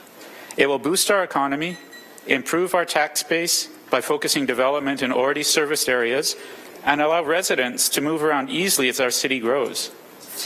It will directly generate thousands of well-paid construction jobs over the 5-year construction period and thousands more upon completion. It will boost our image as a competent, a large infrastructure project through to completion. You've received a letter from 10 anchor institutions expressing their confidence in LRT and its benefits for Hamilton. Together, they represent 40% of Hamilton's population. This should be a good news story for our city. Unfortunately, 2 years after getting exactly what we asked for, some people are becoming nervous and fearful. They're worried about disruption. They're scared because they don't yet know every detail about the project. Some are trying to go back 10 years and question whether we even need rapid transit. You voted just over a year ago to work in good faith with the province to implement LRT. The province has spent or committed $70 million because you said you wanted to build LRT. Stakeholders, including McMaster University where I work, have made serious investment and strategic decisions because they've taken you at your word. Businesses and institutions are spending money because they believe that LRT will happen. To back out now would not only be extremely wasteful, it would ruin Hamilton's reputation as a business partner whose word can be trusted. It would cost the city $1 billion in external investment and leave Hamilton taxpayers on the hook for paying back the $70 million the province has invested. That works out to about $350 per household that would go on to taxpayers for no benefit. It would destroy the morale of staff who have put their heart and soul into this project because you asked them to work on it. The cost to our community would be enormous now and in the future. I urge you to reject fear, be the ambitious city once again, and see this project through to completion. We're rounding the final corner. Future generations will thank you. Thank you very much.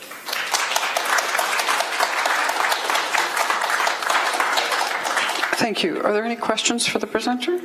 Councillor Farr. Thank you, Madam Chair. Nicholas, thank you for all of the work and the passion behind this project since day one, maybe even before day one. I think before day one. Yeah, and all the work you do at McMaster University, and certainly representing the Durand and the Durand Neighborhood Association when you do. I know you're not a member of the board now, I don't think, but I'm a member of the association, not on the board. You have been a member of the board in the past, and it's been enlightening for me, especially in the early years. Through you, Chair, you've also volunteered on the Rapid Transit Citizen Advisory Committee. You've met many, many members of the public over that course of time early on at the information sessions and volunteering at these information sessions. Can you expand on that community outreach piece that you were part of as a volunteer, engaged with? Sure. So my engagement all across the city, meeting with dozens of community groups and businesses, presenting about light rapid transit. I remember I spoke to the Rotary Club in Ancaster, Councillor Fergus, spoke to church groups, to community associations, to BIAs. I spoke to the Chamber, to the home builders. And what was remarkable is people asked good questions. They didn't really know what LRT was about. But in the end, often after thinking about it for a week or two, every single organization wrote a letter to the city endorsing the LRT project. And that was in 2008, 2009, when we didn't yet know what the cost, that the province would indeed pick up all the direct capital costs. Later on, the Citizens Advisory Committee for the city, and I went out to public information centres and concerned what the challenges were. And I think by and large what the city found was over 80% were supportive once they understood the project. It's interesting. An earlier delegate, salespeople for our own plan, really resonated for me, and I'm sorry I forgot the delegate, but I certainly remember the words that were spoken about an hour and a half ago. You've probably been a better salesperson for this plan than all of us, including those supporters of light rail transit around this table and previous council tables. And so that's much appreciated, Nick. How did you get, you and I had talked in the past about when the Hale announcement and the endorsement came from the 10 anchor institutions last week. You and I had a quick chat, as we have over the years on this file. And you talked about they represent 40% of the population of the city of Hamilton. I think you should probably share that. If I missed it in your presentation, I'm sorry, but if you can. Sure, I didn't actually give how I worked that out. So essentially, the Chamber on their website says they represent 75,000 jobs. 75,000 jobs is a lot of jobs. The educational institutions, the two school boards, Mohawk College and McMaster, 138,000 students. That gives you about 40% of Hamilton's population. These leaders were saying that the addendum, the revised, describe it as an addendum to a previously approved of the 52 or so of council. How do you feel about this addendum? And if you could address the theme by some of quote unquote, this isn't what we asked for, through you, Chair. So I think Hamilton were working on both the A line and the B line. They considered phased development of the B line. The Metrolinx benefits case analysis included precisely the phase we've been given. Hamilton also considered that phase in the Rapid Ready plan. I think that there are good reasons to stop at Queenston right now. Of course, I'd love to build the whole plan right away. That would be perfect. But we've got to start somewhere. And I think building the B-line LRT on the section of the alignment with the potential for economic uplift makes a lot of sense. Also, I think it's really an excellent change that we're building the A-line BRT to service the mountain. I think the mountain should not be left out of this, and I think this is really going to enhance the utility of the system, that mountain residents will have a rapid transit line, and it will connect to the B line. And I just wanted to make one point, is that it was mentioned in the fall by the city solicitor that council did in fact agree, I think at least on 3 occasions, to support this precise plan. So there were dozens of votes moving the LRT project forward. Thank Thank you. I have no further speakers, so thank you very much.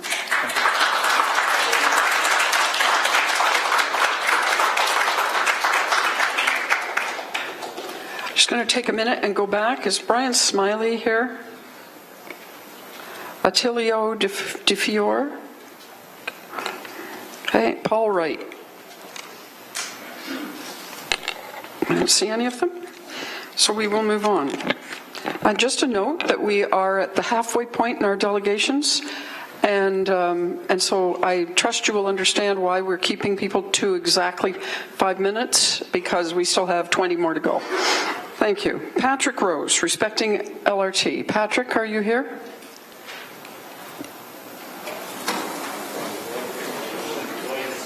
Okay.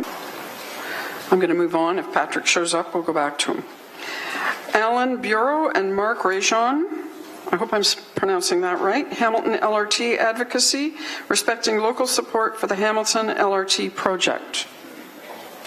Alan and Mark, I'll remind you at 4 minutes, so you know you have one left. Thank you. We do have a presentation.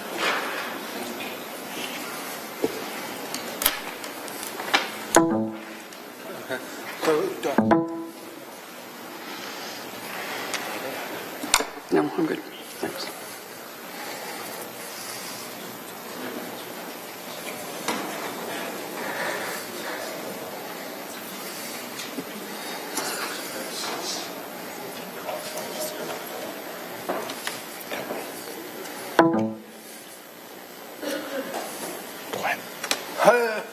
I'm back on again. I'm having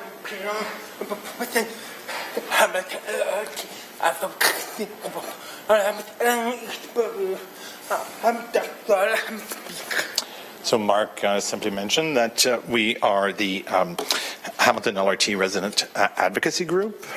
He's introduced himself, Mark Rajon, myself, Alain Bureau.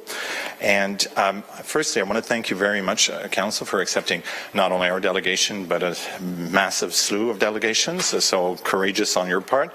And also, I want to thank very much all participants, all residents and stakeholders for coming here and sharing their thoughts. I think that's the best way we can move forward towards a result that's satisfactory to both this project and Hamilton itself. So good apologies. It needs a good rapid transit system, which includes BRT and LRT to create this blast network to cover the entire city.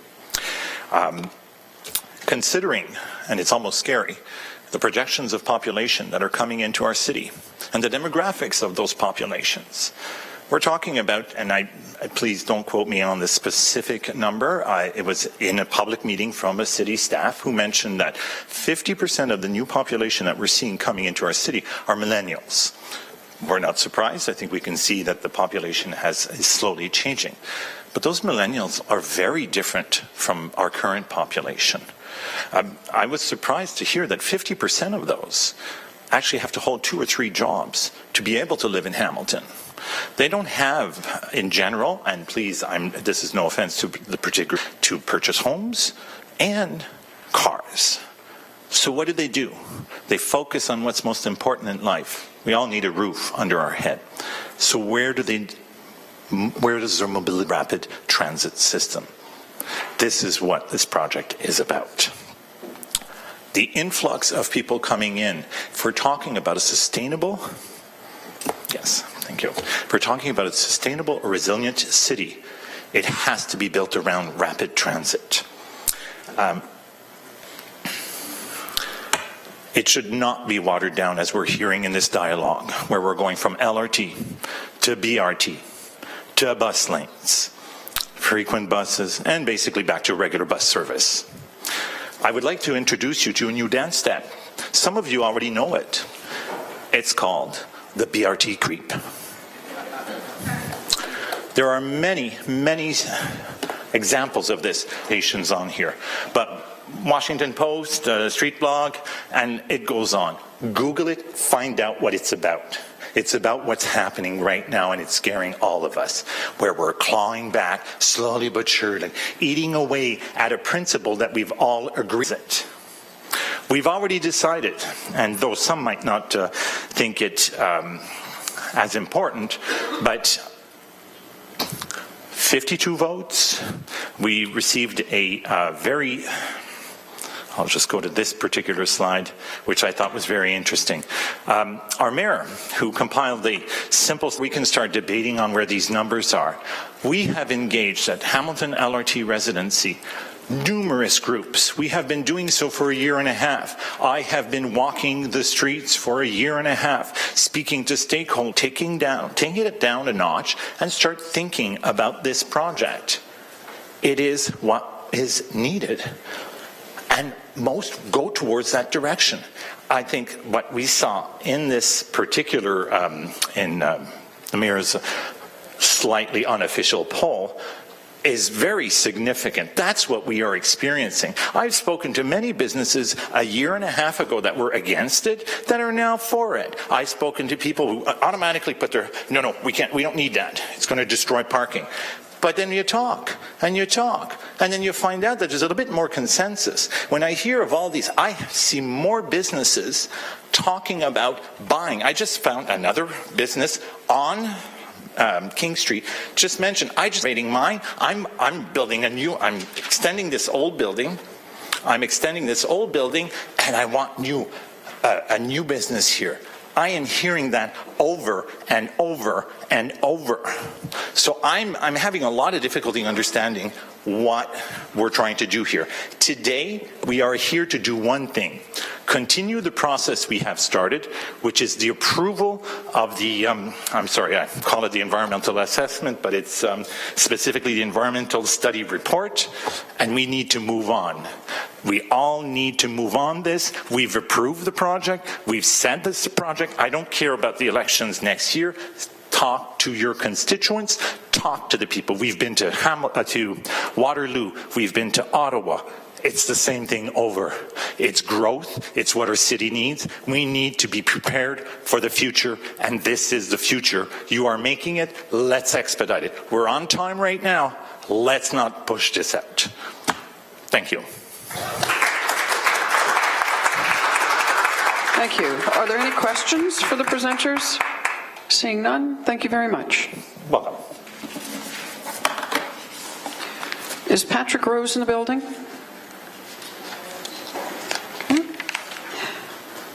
Kathy Yelovich, Ward 1 constituent, respecting concerns pertaining to LRT.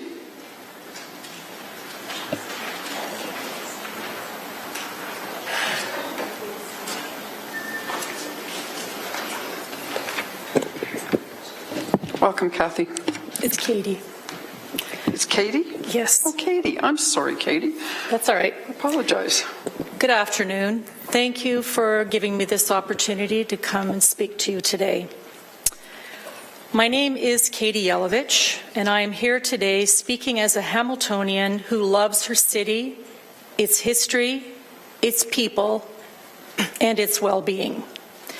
After many months of following Hamilton's controversial LRT project, I must say I completely agree with Councillor Whitehead requesting the Auditor General of Ontario to look into the $1 billion provincially taxpayer-funded project.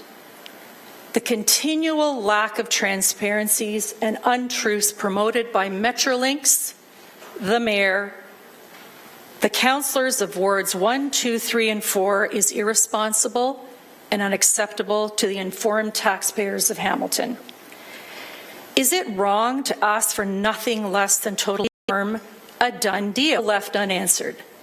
Is it because the more exposure this venture gets, the less popular it becomes? Probably. One of the most crucial outstanding questions is regarding the maintenance and operating costs. Who is paying? How much will it be? Would any of you buy a house or a car knowing that you are spending large sums of money without knowing what your total cost would be and without knowing if you could afford your purchase? So why does Metrolinx and our City Council think it is okay for Metrolinx to push ahead and spend the taxpayer contribution of $1 billion without the taxpayers knowing in advance who will pay these maintenance and operating costs and what those costs are? It is very unlikely Metrolinx will cover these costs, and so why can we not have total transparency on this issue? This is simple. Transparency would break the Metrolinx strategy of influence. In other words, what we don't know will keep Metrolinx in control. I think it's a strategic game that has to stop now. There are many things our city will lose if the LRT is implemented, besides millions of additional taxpayer dollars to see this project to the end. It will cost ultimately more than $1 billion and will take more than 5 years to build under the direction of Metrolinx. Again, the taxpayers of Hamilton and Ontario will be footing the bill through increased taxation. King Street will lose the more successful B line, which runs from Eastgate to University Plaza, to see a total of 34 comfortably 14 LRT stops spaced over approximately 800 meters apart. Question, why are we so eager to give away such valuable real estate so easily? Why are we paying to privatize our public transit system? In the end, who will really financially benefit from the LRT? First and foremost, Metrolinx, the provincial government charging the LRT hydro rates, the consortium hired to build the LRT, the construction workers for 5 to 7 years, the developers already speculating on the expropriations taking place and about to take place, and finally, those silly ambulance-chasing lawyers waiting in line to help win their cases against Metrolinx. No, a winning expropriation settlement is not paid for by Metrolinx. No, you, the taxpayer, will foot that bill too. We are reduced to enriching the smaller inner circle in each and every town. Metrolinx takes control of the management of local transit.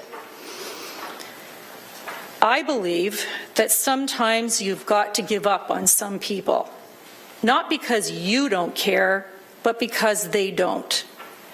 Mr. Mayor and the councillors of wards 1, 2, 3, and 4, I would suggest you update your resumes. Election 2018 is just... Are there any questions? Councillor Farr? Yeah, so interesting point near the end there. And I'll tell you, the family did a remarkable job before my time, also putting the fear of God into residents when the Good Shepherd project was going to be built and property values were going to go down. Shame. Wait a sec. That was... We were mentioned, so I have a comment. I am not in local politics to be worried about my job. Councillor Farr. With respect to this why is not, Councillor this is not a debate. it is to make sound decisions for the future of this city. Point of order. So it's an offensive comment. Councillor Whitehead. We're not here to debate. We're not here to debate the. Got it all wrong. We're not going any further. There is to be some decorum here and some respect for each other. And that goes for everyone, presenters and councillors. And I'm not going to get in the middle of it and yell at you. So stop. Just stop. We're done. Does anyone have any respectful questions of Katie? Councillor Green, you're next on the list, and then Councillor Whitehead. Yes, thank you very much, Madam Deputy Mayor. And I just, in addressing the comments made, are you aware that in 2014 we all ran on LRT and were duly elected? Yes, I am. I'm aware of it. And who? Councillor Whitehead. Yeah, I mean, the reality is the Spectator did a poll of a majority of the council here, and a majority of the council said no to LRT, so we can counter that. Can I ask the question? Point of order. Point of order. Point of order. Well, it's not Councillor relevant. Farr, what is your point of order? It was a yes or no question. We didn't have a chance to elaborate on that particular poll, and we had already obviously not received but asked for 100% funding. So it would have been nice to elaborate on that particular poll question.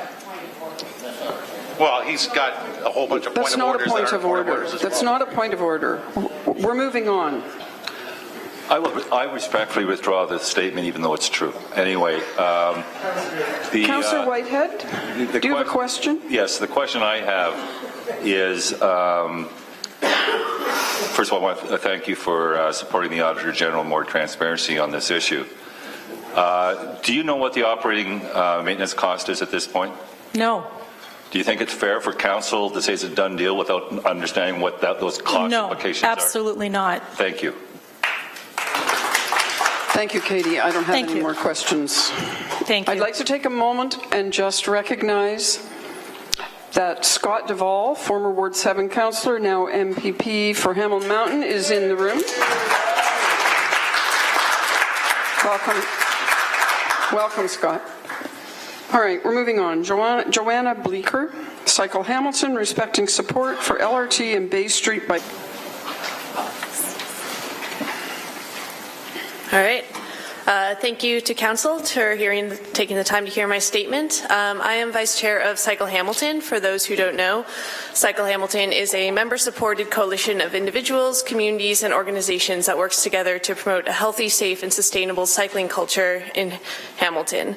Cycle Hamilton is incredibly supportive of the overall vision of LRT, and we think it'll be an incredibly positive game changer for the city.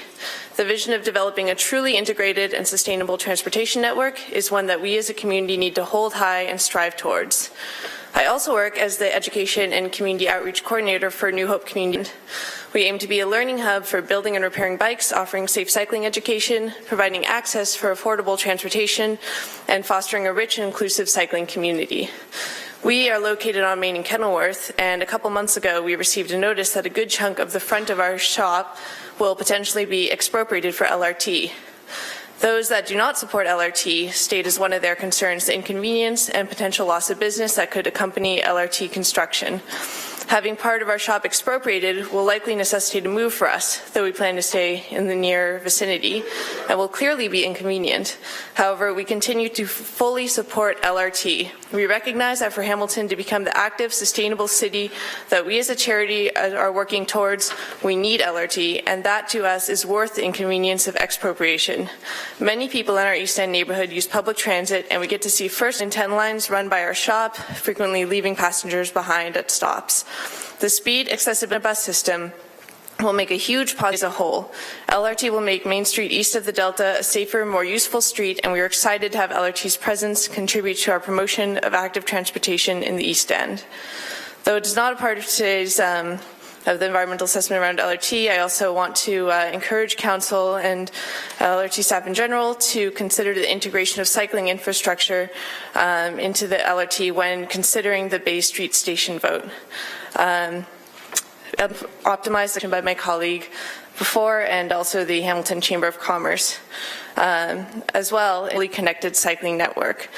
LRT is built upon a premise of encouraging active, sustainable transportation. Let's make sure we fulfill that original vision.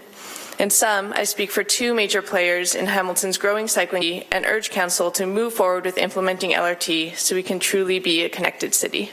Thank you. Thank you. Any questions for Joanna? Councillor Jackson. Thanks, Madam Deputy Mayor. Joanna, during the transit-only lane debate, I remember hearing from some of the cycling community that there was some conflict from time to time where they wanted to use the TOL, but the TOL was exclusively for the buses. So do you feel that if the LRT ever gets built, do you feel that there is a way of collaborating and building the LRT line? Because I've heard some possible challenges at King and Dundurn and places like that. Mm-hmm. Madam Deputy Mayor, through to Joanna, maybe for a comment if she could. Joanna? Yeah.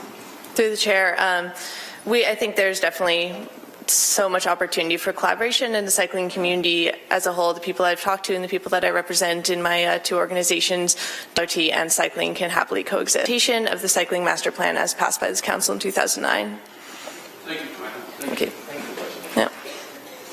Councillor Whitehead. I appreciate you coming forward and the great work you're doing on the cycling and advocacy and the shift of mode of transportation, but that cities cannot be successful without LRT.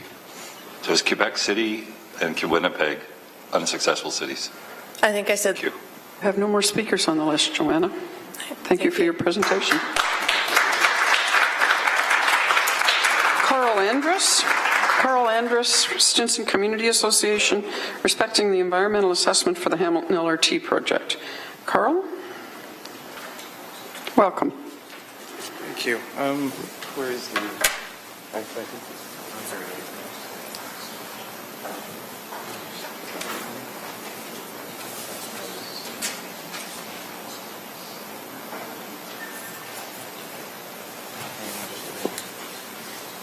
I'm going to move this up for you too because you're so tall.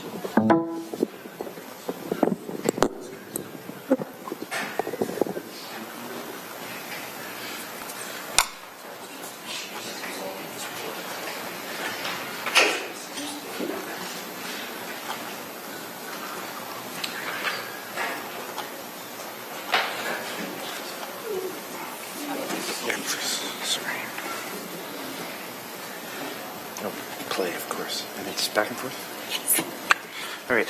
Thank you, Mr. Mayor, Deputy Mayor, Council members, staff, assembled citizens, for granting me a moment to speak to you on the submission of the LRT environmental assessment and in support of the A-Line BRT proposed comprehensive review of the history of rapid transit in this city. I've included that review in your handouts for those of you that did not get an opportunity to read it. It provides a good historical context for the current discussion around rapid transit.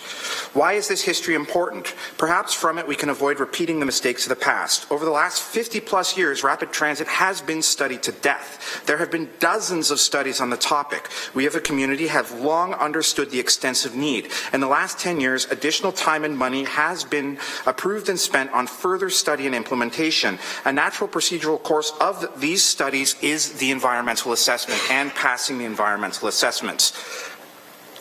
In transit funding, we have never gotten a commitment from any level of government to consider a fully funded rapid transit project. That's 100% full capital funding. This is a although a few other lucky cities, including Hamilton, received 100% funding for rapid transit projects, many communities were not so lucky. Here are 4 of the many rapid transit programs in Ontario that did not receive 100% funding. The main point to take away from this slide is 100% full capital funding for rapid transit, especially a project we requested, should not be ignored. The argument we can do something else with the cash is false. If history doesn't convince you, then how about the modern discussion? We have been told by the Transportation Minister we cannot use the dollars for upgrades to local non-rapid bus services. It's coming from the Moving Ontario Forward Fund. The money has been earmarked. Or we can try the example of Brampton. Ask for funding, get funding, turn down the funding, then spend our... Stronger Hamilton. Why it's not just about me, it's about people of faith to get on board with a project this big.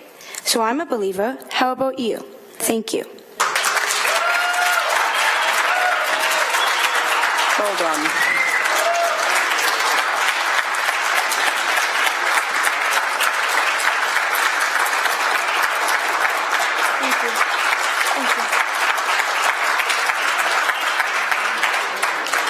Well done, Matthew. You should be very proud of yourself. Thank you.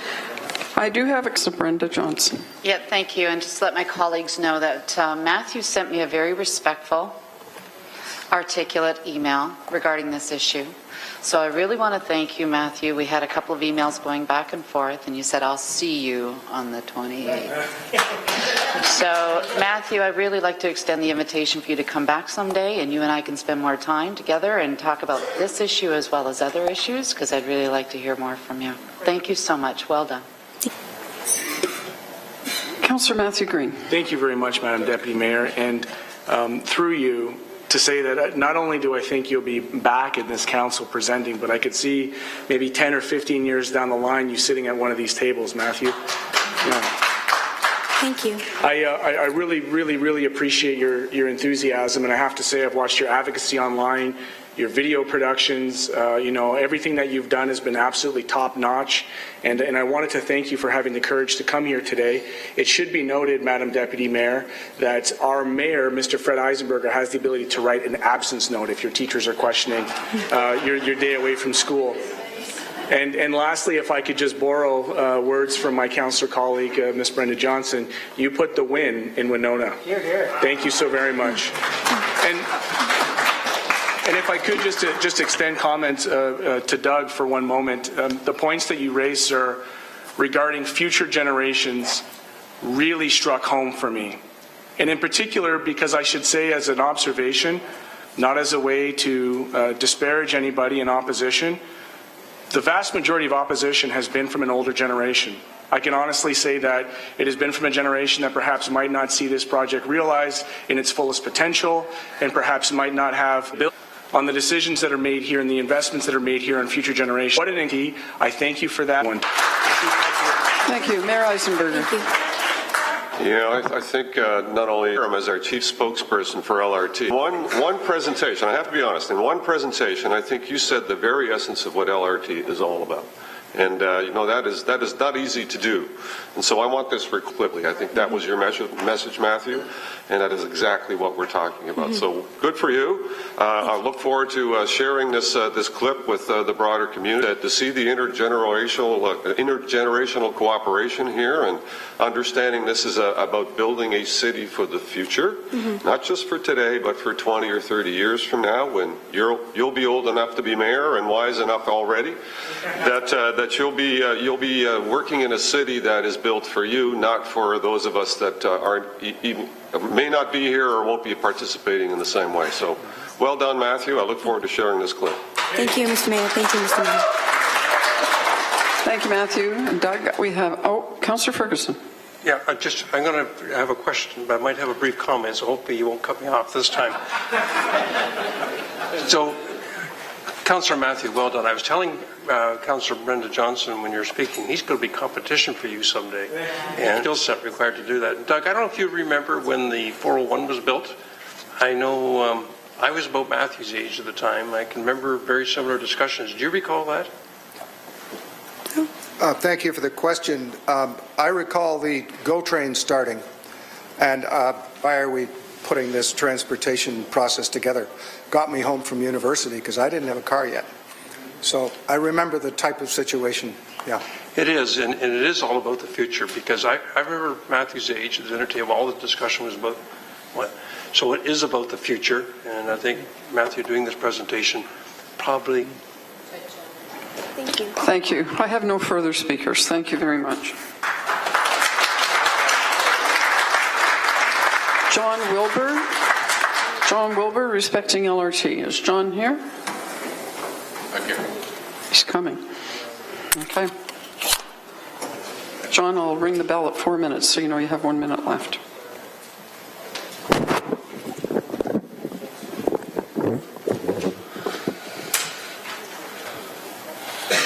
Good afternoon, Mr. Mayor and councillors, ladies and gentlemen.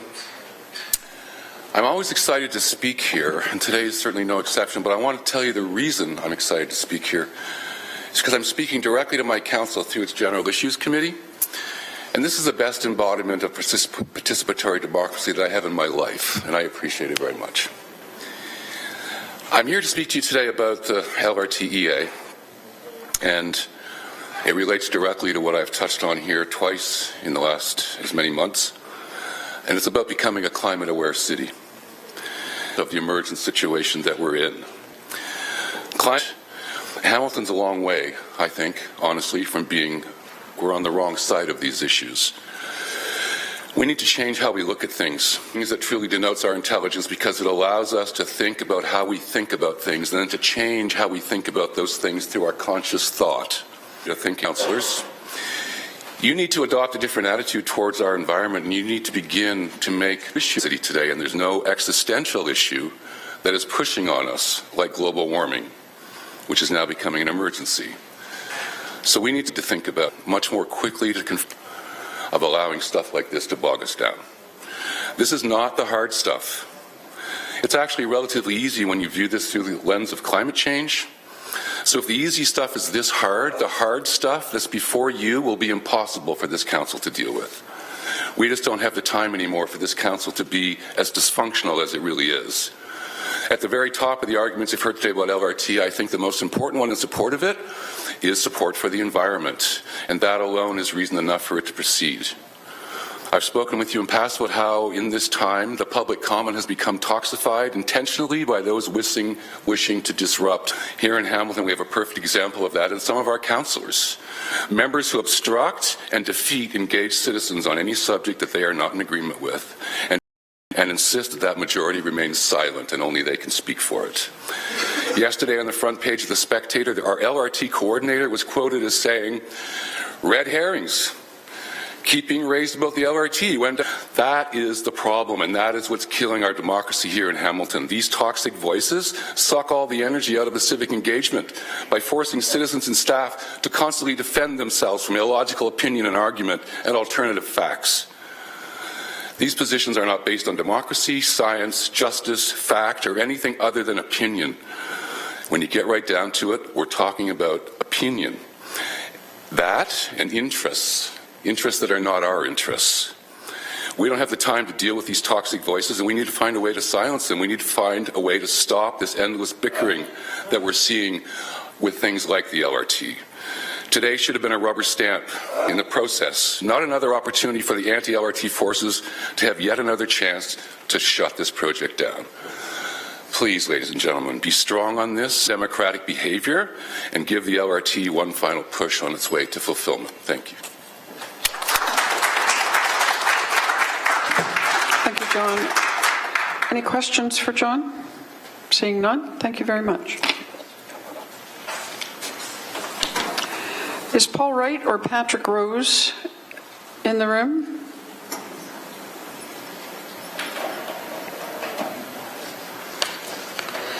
Okay. Graham McNally, Tomson McNally Design, respecting support for the LRT project. Welcome, Graham.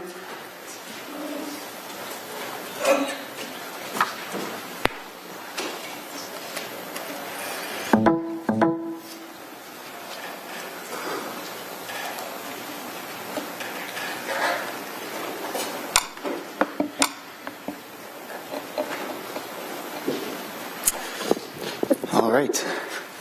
Welcome. Sorry, not welcome. Thank you for having me. I'm excited to be here. Happy to speak to you all on this topic. I'm here representing myself. I'm an architect here in town, a father of 3 children. I have a small business, and I'm a Ward 1 resident. Further, my wife was born and raised in Westdale. I'd like to start my presentation by just listing a few facts as I see them. Population growth in Ontario is shifting to cities. Great cities have public transit. Public transit provides mobility equalizer.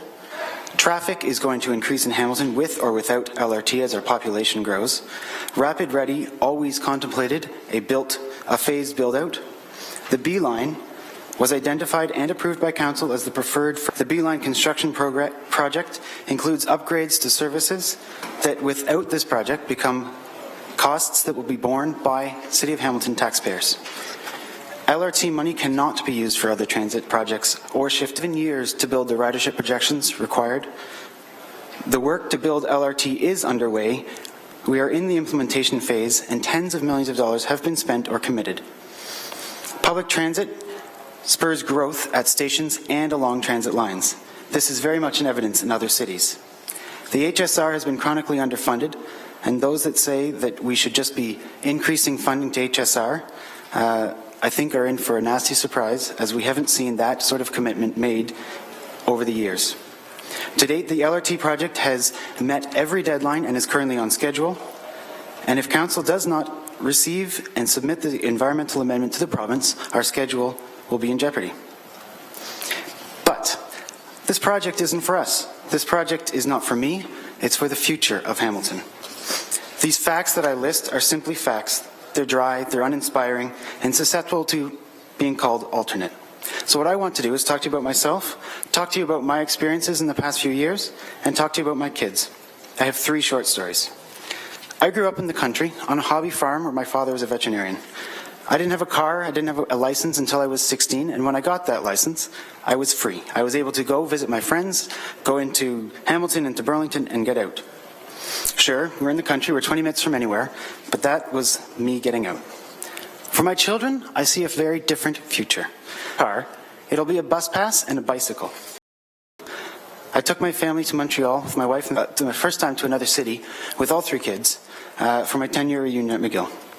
The kids were 5, 4, and 2, and we rented an apartment and set up our home base in there. We parked the car, and we didn't touch the car for the next 4 days. We took the bus that was 2 blocks away to the subway, and using the transit network that exists in Montreal, we explored the... You might say, Hamilton isn't Montreal. Montreal has 1.7 million people. It had a subway that was built for Expo 67. How are we going to asking for is that the blast network that we have approved and at this point, this is where I want to talk to you about a guy I like to call Future Graham. Future Graham, he's a nice guy, but Future Graham is the guy I leave things up to. Future Graham's the guy that has to wash the dishes in the morning because President Graham was too tired. Future Graham's the guy that scrapes the ice off the car because President Graham was too cold.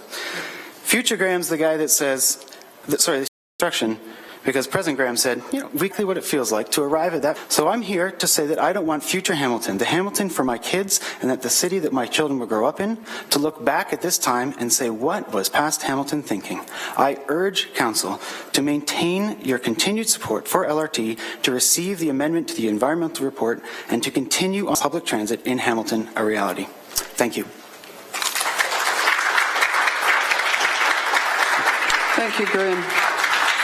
Councillor Farr. As present self, I'd future self, 20 years from now, with my young son being close to 25, asking what the hell were you thinking? So thank you for that presentation. Brilliant. Through you, you're an architect. Correct. You've obviously are a big supporter, but you're also a downtown businessman, is that right? That's correct. Can you give us a sense on where you're coming from with respect to how the addendums that are here and the EAs that have been done and how they reflect past EAs still sees you maintaining solid support, Graham, for this project? So my understanding is these EAs are respecting a stop at Bay Street and also the the A-line BRT, is that correct? So I would say simply that anytime that a transit system is adding stops, increasing the connectivity, you're going to have a more successful system. And I see the amendments as proposed for the Bay Street stop and for the BRT only strengthening the proposal that is going before us. And a strong proposal, if we focus on the millennials who have been focused on, and I'm not sure if you're one or not, but you're probably close, to this end and moving in the fashion that we set out to move in to our advantage. Would you suggest it's to our advantage to continue to attract bright young business like yourself? Absolutely. And I see that further down on the delegates list is Dave Premy, who's at the back there, and he and I have talked about LRT, and we've talked about the change that both of us have noticed in hiring people for architectural positions in the city and the changes that have occurred in the last 3 or 4. They are out there, but it's a struggle. And now we have more and more people coming into the city looking for work. To get more of that is only going to improve our economy and improve the city. And for the record, he's referring to Premi's staff as millennials, not Premy himself. Okay. Thank you. Thanks, Graham. That was great. Thanks very much. Thank you. Any further questions? Hearing none. Thank you, Graham. Dr. Linda Lukasik. Welcome, Linda. Good afternoon, and this just here. I was here last week. Yeah, that's right. I'm here speaking on behalf of Environment Hamilton today, and it's to reinforce my organization's support for the LRT. I had the chance to review their interest in the air quality assessment report, which points to the benefits that LRT will bring to local air quality. And I want to add that this must be combined with a real commitment to an enhanced public transportation network as set out in the 10-year transit strategy and full implementation of our cycling master plan and pedestrian mobility plan in order to facilitate modal shifts over time. And these are shifts that are going to further improve urban air quality. Very briefly speak to some of the other core reasons to support LRT that are linked to bigger picture thinking about sustainable approaches to growth and the urgent need to create resilient urban communities in light of the climate crisis. And that's what I was here talking about last week, the climate crisis and how we need to be thinking about that. LRT creates urban redevelopment and intensification densification in ways that I would argue our current transit system doesn't. It serves as a catalyst for urban normative community change. You need only look down the road to Kitchener-Waterloo to see how LRT is facilitating urban redevelopment down there. Downtown Kitchener is booming, and it's due in large part to that municipality's commitment to LRT. A fixed line introduces certainty for local employers and developers, and that's something that's really important to think about. We have a fantastic opportunity right now, and you've heard others say this, with full funding from the province to make this line if we walk away from this opportunity. I'm not optimistic about where that would take us. Growth will continue. We're seeing changes happening now without a reliable, efficient, and expanding municipal public transit system. This is going to mean more roadway congestion with no viable or attractive options, and more gridlock and more air pollution. And because the mobility tools aren't there to facilitate smart, efficient intensification, pressures will continue to expand out. Food security, loss of more open spaces and natural areas in rural Hamilton, along with the stormwater attenuation capacity these areas provide. So in short, it'll mean we'll become a less climate resilient community, and it's a bit of a vicious cycle. I think the more we fail to make the more it's only going to further exacerbate and amplify the impacts of climate change. So I want to close today by encouraging all of you to transport yourself term. Try to imagine Hamilton 10, 20, 30 years from now. What will your ideal Hamilton look like? How will the key decisions that you're making today impact on that ideal vision? And I've been thinking a lot these days about our future Hamilton. And so it's kind of fun. Think about Hamilton 30 years from now. So 30 years from now, I'll be an octogenarian right now, but that's where I'll be. And if things go the way I'm hoping, not only will there be an LRT line, I'll be able to walk, and hopefully I'll still be mobile enough to do that. And even if I'm not, I'm hoping I can get from my home in the Centennial Eastgate area to a Phase 2 LRT. When I get there, I imagine that even if I need a cane or a walker, I'll have an easy time boarding a fully accessible LRT that will enable me to move quickly and efficiently across the city. And who knows, by then I may have opted by then to move closer to the core into affordable senior-friendly housing right along the route. When riding the system, I'm going to find myself surrounded by Hamiltonians of all ages and all walks of life, because an affordable, efficient public transit system will have universal appeal, drawing in new riders who know they can depend on the system to move them around their city, whether it be to school, work, or just to meet up with friends and family. It's a vision like this that, in my humble opinion, needs to become reality if we truly are committed to making and age successfully, ideally over many generations, if we hope to face the climate crisis as a resilient and sustainable community. Thank you. Thank you, Dr. Lukasik. Councillor Green. Thank you very much, Madam Deputy Mayor. Through you to Dr. Lukasik. Dr. Lukasik, in your capacity over the years, how many environmental assessments have you been privy to, aware of, or keeping track of? Lots and lots of them. Lots and lots. And so given your experience, I would consider you an expert. I would consider you an expert in this process, having worked with you on other processes locally here. What would be some of the parameters to effectively reject or oppose an environmental assessment application? I think there would have to be some major concerns about very problematic impacts on the environment.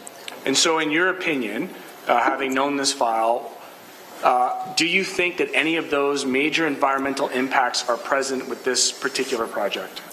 Through the chair, no, going forward with this proposal. And so given your time, Madam Deputy Mayor, as a member of Environment Hamilton, and even preceding that, given your history, you will not be opposing this project on environmental terms, but instead you will be supporting it on environmental terms.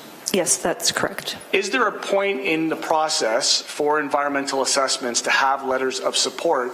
And if so, has Environment Hamilton and members of the scientific community applied in support of this project? We haven't provided a formal letter. If you're meaning to the province of Ontario as part of this process, no. But certainly in being here today, we are expressing our support, and we could certainly take that additional step. Okay. That wouldn't be an issue for us to do that. So just in summary, there needs to be a major departure from or a major environmental concern Environment Hamilton, one of the longest stewards of environmental issues here in Hamilton, does not see a concern, will not be opposing, and in fact will be supporting the environmental application as it relates to LRT. Thank you for that summary and that clarification on the public record. Thank you. Councillor White. Doing a lot of reading, and some would argue that 3 years to LRT. So it's more affordable actually to do a ride share in the future.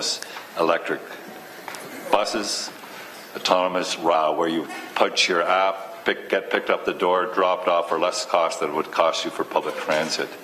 Is that too far out there? Through you, Madam Chair, I don't think that's too far out there, but I think those kinds of opportunities are fantastic ways to enhance a fixed line like an LRT. So I would argue that they would be interesting tools moving into the future to help support mobility within the municipality. But again, I would emphasize again the huge value in having a fixed line that becomes like some of those other enhance that kind of a core system. So the challenge I have in an LRT system is sustainable based on a ridership. And if you don't have a ridership, then it's on the backs of taxpayers of this community in regards to what subsidy level. You know, so right now our conventional system is at 53.47. If you don't have the ridership because you're threatened by these changes in technology, there's attracting, they call it the suits, but the people off the ridership of the LRT because there's a dropping ridership on that system. Establishing a solid development along that route, and we have a solid ridership, we know, along that east-west corridor through the city, and I would fully expect it will continue to grow. Again, hard to predict with some of the changes that you're talking about how that could affect a main line like that 30 years out, but I think based on what we've seen in other urban centers where there are main lines, I think it's safe for us to assume at this point in time that that's the way to go, that it makes sense for us to establish a route like this, to see that redevelopment facilitated along that route in hopefully a very inclusive way, and to move forward with a reliable system with that east-west corridor acting as a spine that a whole network of public transit feeds. No further speakers, so thank you very much. Thank you. The next speaker is David Premy. David Premy from DPAI Architecture, respecting support for the LRT environmental report. Welcome, David.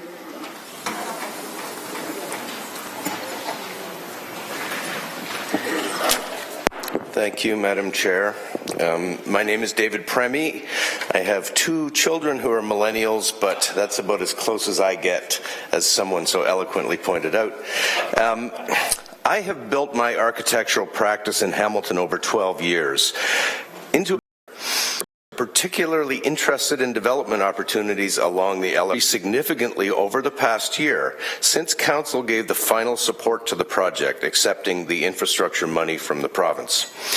Their interest is emboldened by the fact that 45 times first phase of its principal competitors, Kitchener-Waterloo, to understand the economic impact of an important infrastructure. On February 14th of this year, the Waterloo Record released some data that has been collected and analyzed since the approval of the KW LRT line in 2011. Construction of new residential units within 800 meters of the planned LRT line soared 66% after the Council approved LRT. The number of units being provided in KW rose from 10% to 25% within the space of 1 year.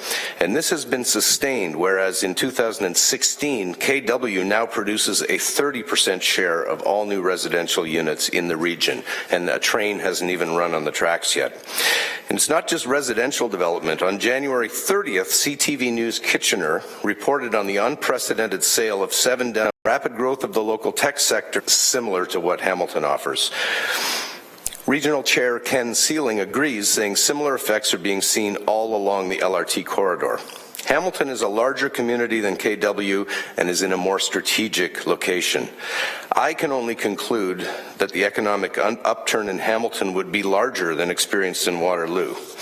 Billions of dollars of development activity will not only create many jobs and economic stimulus, but will also fill the tax coffers with new commercial and residential units along the LRT line. This is not only good for those who actually use the LRT. This new prosperity will help to protect all Hamiltonians from further residential tax rate increases, service cuts, and help us to. I'm concerned that any threat to the solid council support for this project could threaten several major projects that we currently have in the office. A setback at this time could threaten my ability to continue to create jobs, or even worse, force me into a situation where some staff may have to be made redundant. And I'm not alone. Support for the project has been publicly expressed by the leaders of Hamilton's anchor institutions and businesses. And I have a long list here, many of which have already been listed by Keenan and many other speakers, so I won't go on. The list represents hundreds of thousands of jobs. The people on the list represent a very large proportion of our, arguably half of our labor force in Hamilton. So it's indisputable that there is very strong and sustained support from the business community. So today I am here to thank you, Council, for continuing to show the bold leadership that has gotten us to this point. I ask you to stay the course in creating prosperity and jobs and tax revenue that is already manifesting itself, significantly influenced by our commitment to higher order transit. Thank you. Thank you, David. Councillor Farr.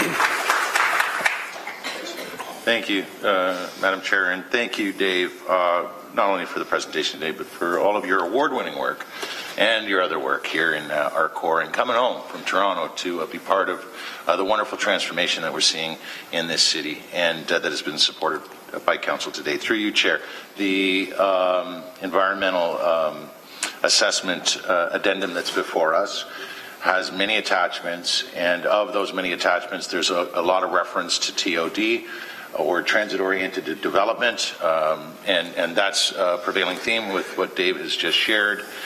We ourselves have received correspondence from developers behind what we know of, hundreds of millions of dollars in development, who are supportive of LRT. We'll obviously be able to remind the public about that later on in our discussion if we need to. But that said, you are an architect, David. And does that give you any special insights into transit-oriented development specific to your profession through you, Chair? I wouldn't say special insights, but it does allow me a privileged position to see, almost to be clairvoyant and to see things before they happen, because I get involved very, very early in the process. I get involved with real estate people, with development, with investors, to help to participate in the incubation of projects. Has been difficult to start in the past, but I can barely keep up with the interest that there is in Hamilton, and I have to say that many of these developers, and I have pursued developers directly from Kitchener-Waterloo because I know they're interested in developing cities. So as an agent of change, I'm trying to put players together and create opportunities for these people that want to invest here. But the biggest marketing tool that I have is the vision that Council has given on higher order transit. Without that, these people will not be interested in developing here. And I know that sounds like an absolute statement, but I'm on the ground, I'm talking to a lot of people. The commitment to higher order transit is a really big deal to these people. Okay. Yeah. I appreciate that, and I've yet to meet or talk to anybody at the front of any development ideas, large or small, at least in Ward 2, and we sit down with staff before they ever do any formal consultation, and usually architects are part of that at that table that is in support of this particular project. They see all the benefits. So I appreciate that, and of course, to reiterate, we have hundreds of millions of dollars in investment by LRT Pro developers that are on the record. So it's appreciated that particular statement. I'm glad I asked the question, because you really are, and most architects are at the table very early on, and in fact before they're at the table with the councillor and the staff, they tend to be doing the kinds of things that you're doing. So it's much appreciated, and I appreciate your work in our renewal efforts since you have come back. 12 staff through you, Chair, did you say you have now? We have 11 now. And you're hiring through you, Chair? trying to hire actively, yeah. Fantastic. Seedworks is great. Thank you. Thank you. I don't have any more speakers. Oh, I'm sorry. Councillor Whitehead. Thank you, David. You're an architect. In Kitchener, in the development, sort of the EA process, and that is, when we talk about climate change, we're also talking about ensuring that we have the capacity to deal with the stormwater and runoffs, ensuring that it gets treated before it flows into the harbor. Apparently on King Street right now, it's only got a 2-year capacity, meaning, and one of the shifts would be that any development coming in would have to build big storage tanks to take their share of water that's generated as a result of the development. Is that what's happening in Kitchener as well? Is that cost being borne by the developer in Kitchener, or is that a requirement in Kitchener? Through the chair, I'm not familiar with that particular issue in Kitchener, but actually all of our projects in Hamilton have to have storage for stormwater built in, whether they're associated with LRT or not, and that is borne by the developer. That's a development cost. And my understanding is the rationale, because obviously most of what we're designing now is, and certainly on the mountain and elsewhere, is a 100-year storm. So the standards are much more significant. In the lower city, along that corridor, my understanding is a 2-year storm. So that's a significant responsibility or cost that's being imposed onto the development. And I'm curious, because it is a different scenario, as I understand it, than Kitchener, what, if any, impacts those additional costs may have on that investment? Through the chair, the cost of stormwater management and on-site storage is a very common and typical and expected cost to be borne in a development of any kind. So that's a typical part of any project. I don't think it would be particular to Kitchener or Hamilton or anywhere else. So a lot of buildings in Hamilton right now in the lower city have storage?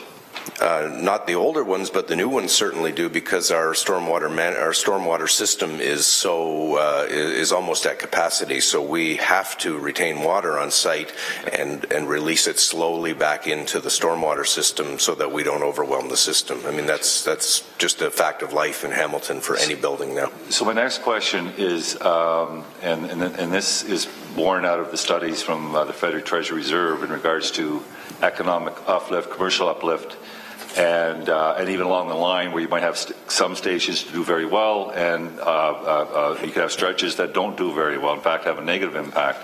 So when we get back into what you've put out there, I'm trying to understand, in Kitchener, for example, one of the arguments in these reports basically said there's not a net assessment benefit or economic benefit to the city. Doesn't mean there's not a shifting.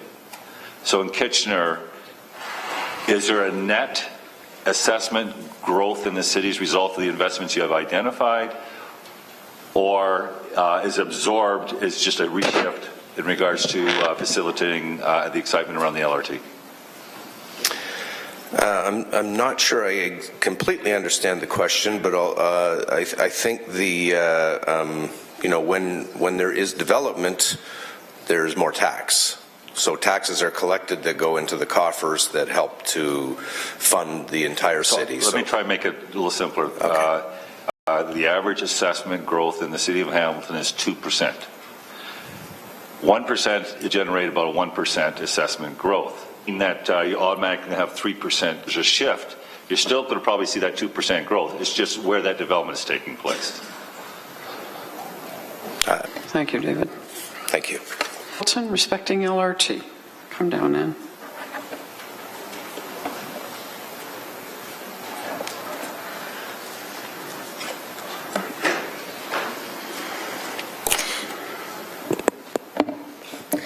Madam Chair, Your Worship, and today as a representative of the 1,000 Hamiltonians from all across the city who gathered earlier this year in support of Hamilton's Women's March event, and to discuss the community benefit of the LRT system for women in Hamilton, and specifically the benefit of a Bay Street stop.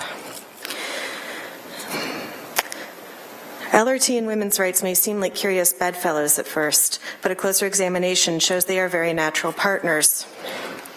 In fact, Anastasia Lucalia Sideris, professor of urban planning at UCLA, said, quote, "There are many studies that indicate that there are women who are riding transit out of necessity.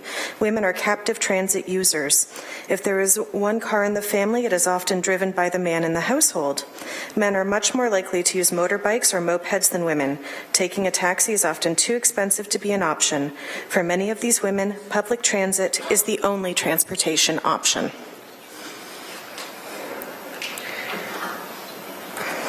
The foundation of a woman's well-being is health care. We have already committed as a Women's March movement to advocating for access to affordable and inclusive women's health care. LRT can contribute to that by improving mobility within the city, improving access to healthcare centers, and providing a transportation option that is welcoming to women of all identities and orientations.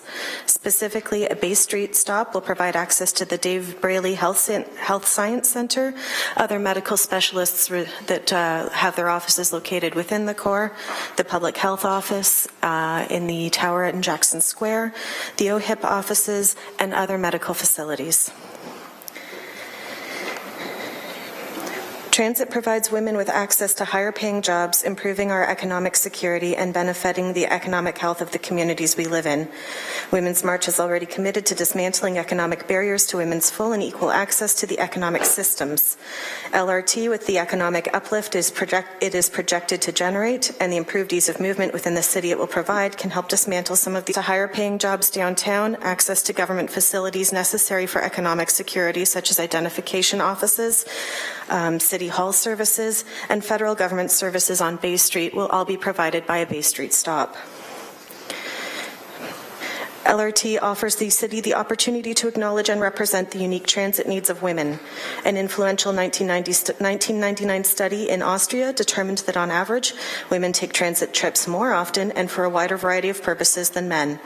LRT will enable the city to provide a reduction in trip time as well as accessible vehicles that can accommodate the infants, toddlers, and elderly relatives that so often accompany women on their transit trips. A Bay Street stop, by acknowledging the frequency and variety of these trips made by women, will reduce their transit time relative to men and represent them more equally in the transit system. LRT can also contribute to women's safety. Well-lit, clean, physically welcoming stations increase feelings of safety, which increase utilization of the transit system by women, especially with a Bay Street stop providing an opportunity for women to access rapid transit more frequently will enable them to overcome fear. Movement is also committed to environmental justice. It says right in the unity principle, clean air and access to and enjoyment of our public lands. LRT can help in the provision of all of these aims. And ask that City Council please honor their commitment to going forward with LRT and reconsider their decision to not move forward with a Bay Street stop. Thank you, Anna. Councillor Aidan Johnson, please. Thank you. An ecofeminist perspective on the question. It's a valuable lens, I would argue, through which to see LRT. And I have a question, and it's about an idea that occurred to me as a result of this delegation. Madam Deputy Mayor, we've heard a lot of arguments today about the economic case for LRT, literally mobilizing female workers and permitting Hamilton women to be a more integrated part of our urban and regional economy through transit.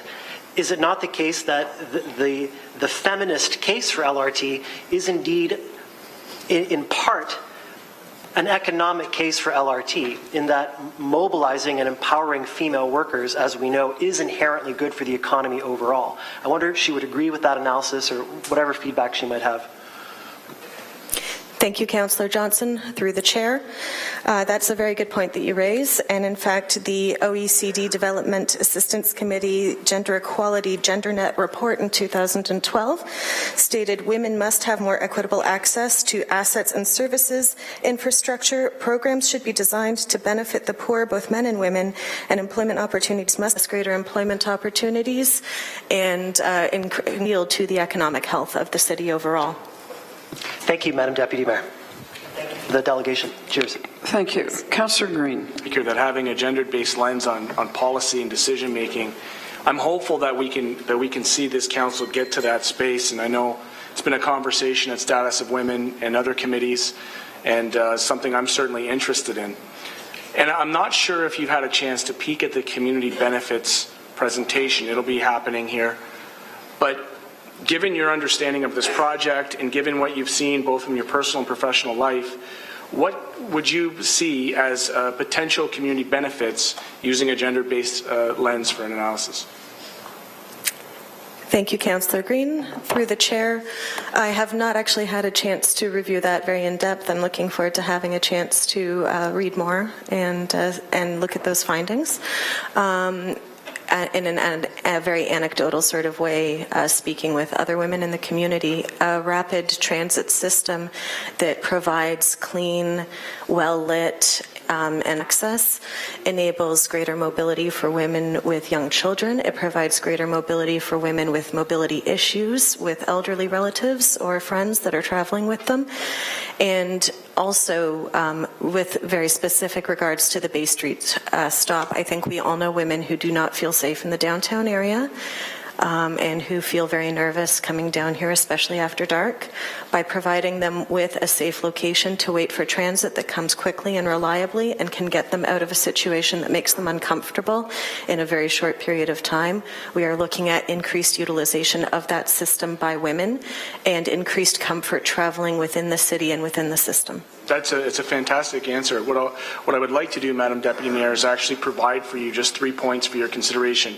And the reason why, Madam Deputy Mayor, is because I believe as we move forward in the LRT subcommittee and the community benefits framework comes out, we're actually going to be looking for community partners. And so the community benefits framework looks like local investment and procurement from businesses. So we know, Madam Deputy Mayor, many of our small businesses are in fact led and owned and operated by women. So there's a huge opportunity there along the project corridor. It identifies opportunities to partner with local workforce agencies to hire workers in historically disadvantaged and equity-seeking communities. Obviously, Madam Deputy Mayor, gender is a major disadvantaged and equity-seeking community even to this day. And thirdly, there's an interesting one here with specifics working with constructor and various subcontractors. Madam Deputy Mayor, we're seeing large opportunities for equalization and equitable practices within our contractors and trades. Would you care to comment on the opportunity as it relates to women in our trades and in our internship opportunities as it relates to this? Thank you, Councillor Green. Through the chair, certainly the Women in Skilled Trades program is very robust in the city, and it provides many skilled trades training opportunities for women. I know of at least one electrician's firm that is owned and staffed entirely by women in, I believe, strictly residential homes and not, larger scale or industrial projects, but. There are a lot of women in the trades in the city, a lot of women in trades adjacent capacities in the city, and the construction of LRT and the increased business and development along the corridor would certainly increase trade opportunities for women in the city as well. Certainly appreciate that opportunity to explore that, Madam Deputy Mayor. I know, just to recognize Mark Elliker up there from the Hamilton Brantford Building Trades, and I know they do lots of work, and they're certainly an eager partner, and so I hope that in the future we can sit down with down the road. We got a bus service. Let's build on that. Stop killing, because my last victim was my niece that I've never met. So I'm pissed. Excuse me. Please lower your tone. No, I'm sorry, but you know and please watch your language. This is the council chambers. Well, then We're start respectful. thinking about people like me. I'm a person. Sir, you are welcome to speak here, and that's why you're at the podium. But you must contain yourself, and you must speak respectfully. So please continue with what you want to say, but do it when properly. I'm doing this kind of work, and you people are not doing anything, I'm sorry. I am going to get mad. There's others out there that are going to get mad over this too, because I'm not finished with this. People, wake up. You got the young people that are artists that want to do something with hair because of the LRT. Wait a minute, they're not Hamiltonians. I don't mean they're not good people, but they're not Hamiltonians. You got the doctor over here. He wants to bring in more patients. What about the people on these streets? Come on, people, wake up. I'm not saying that this is a bad thing, but at this time it is. People all around us, this is your this community. I've watched many deaths. When are you going to stop this? We've got what we need. So stop being greedy. I'm serious, folks. Stop being greedy. Care about the person next to you for once. For no bloody reason whatsoever. Give them a smile. Give them a reason to come down to this corner. Other than being pushed away and ignored. I'm one of the faceless. But I'm not going to be faceless no more from this day on. I'm sorry, I'm tired of burying 25 people a year on these streets. I'm tired of having to find them out there. It's not a nice thing. You're going to sit here and play games with this? Like I said, 9 o'clock in the morning, just a call from the hospital. But only this time it's my niece. 22 years old. Dead. Last year in August, I buried my other friend's daughter. 22 years old. Important to you? Tend to save your children? Is it, folks? I'm sorry if it is. I really am. There's nothing more I really want to say because there's nothing can be said. Until you folks decide that you don't want your children dead on these streets. So, have a good day, folks. Councillor Green. Just unpertaining to this, Madam Deputy Mayor, but pertinent to his presentation, sir, I just wanted to give my condolences to you for your loss and your family. That's it. Just on a personal human level, just let you know that we do care around the table, and I'm certainly sorry about your loss. So that's all. I just wanted to acknowledge that. I thank you for your condolences, but it's not just about my daughter is what I'm trying to say. It just said my daughter, or my niece just made it more, I don't know how to say it. Just made me more mad about it.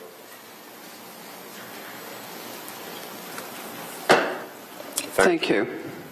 Thank you for coming in.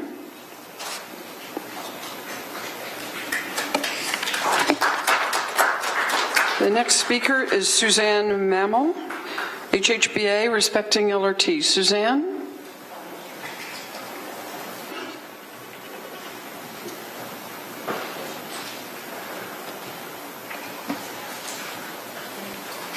I'll warn you at the 4-minute of the ding. I will try to keep it short. My name is Suzanne Mamal, and I am here today on behalf of the Hamilton Halton Home Builders Association. Not just when we have an issue with a potential policy, but when we are in support of one. As you likely know, I sit as a community stakeholder on the city's LRT subcommittee. I have written letters on behalf of HHBA in support of LRT as a whole, and to the addition of the Bay Street stop initially proposed by the Chamber at last fall's LRT subcommittee.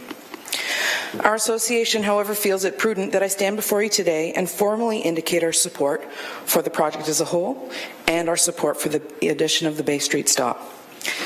In fact, once I realized I was delegation number 38, we agreed it was worth my time to sit in support of this issue. I was at the announcement by Kathleen Wynne in 2015 when the province formally advised of their $1 billion in funding for the LRT project. What a win for our city to have an investment like this, and as somebody else already used the same words, a once-in-a-generation type of investment into transit in our city. As a city, so much work has been done to date in support of LRT and on related issues. Mixed-use zoning has recently been approved along transit corridors.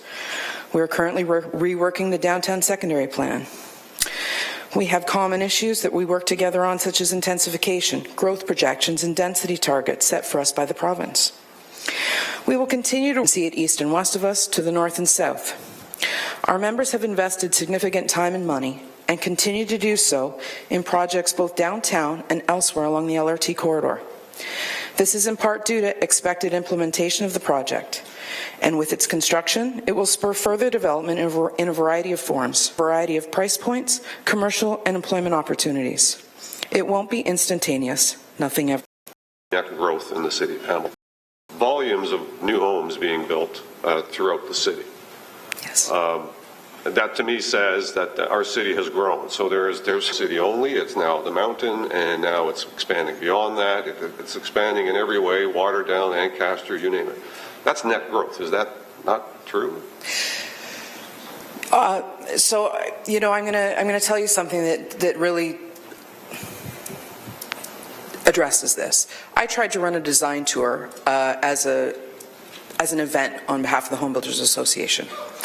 And not one builder had enough product available currently right now to run it.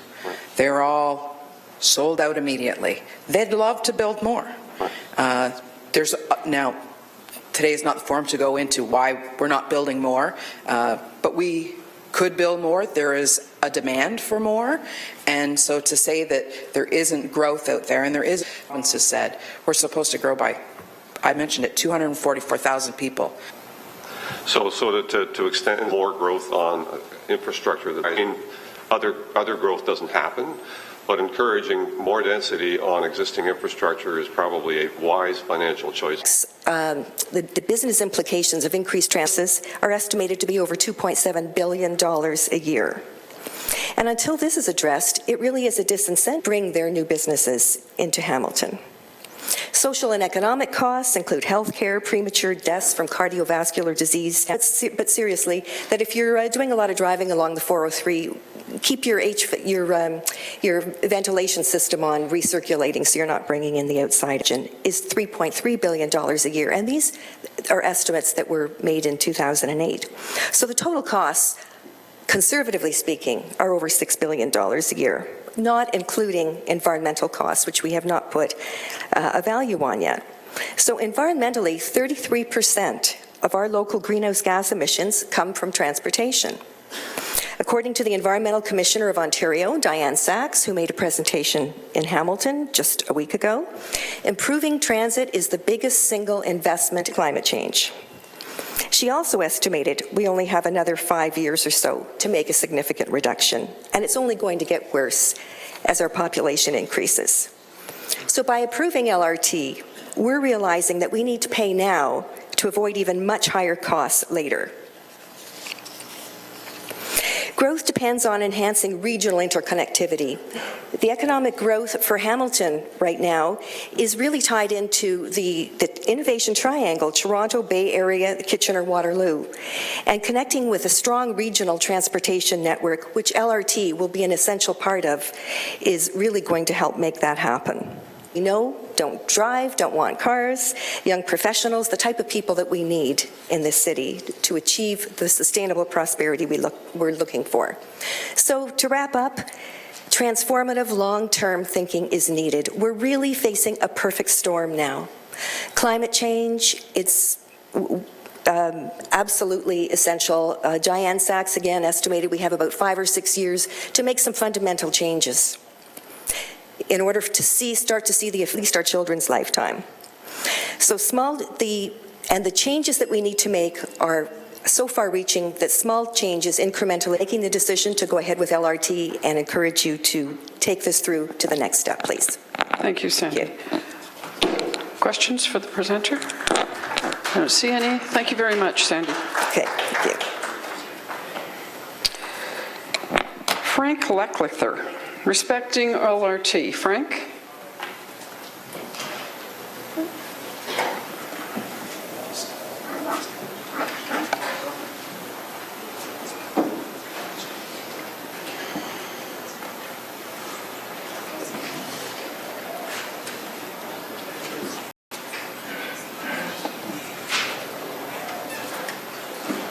Welcome.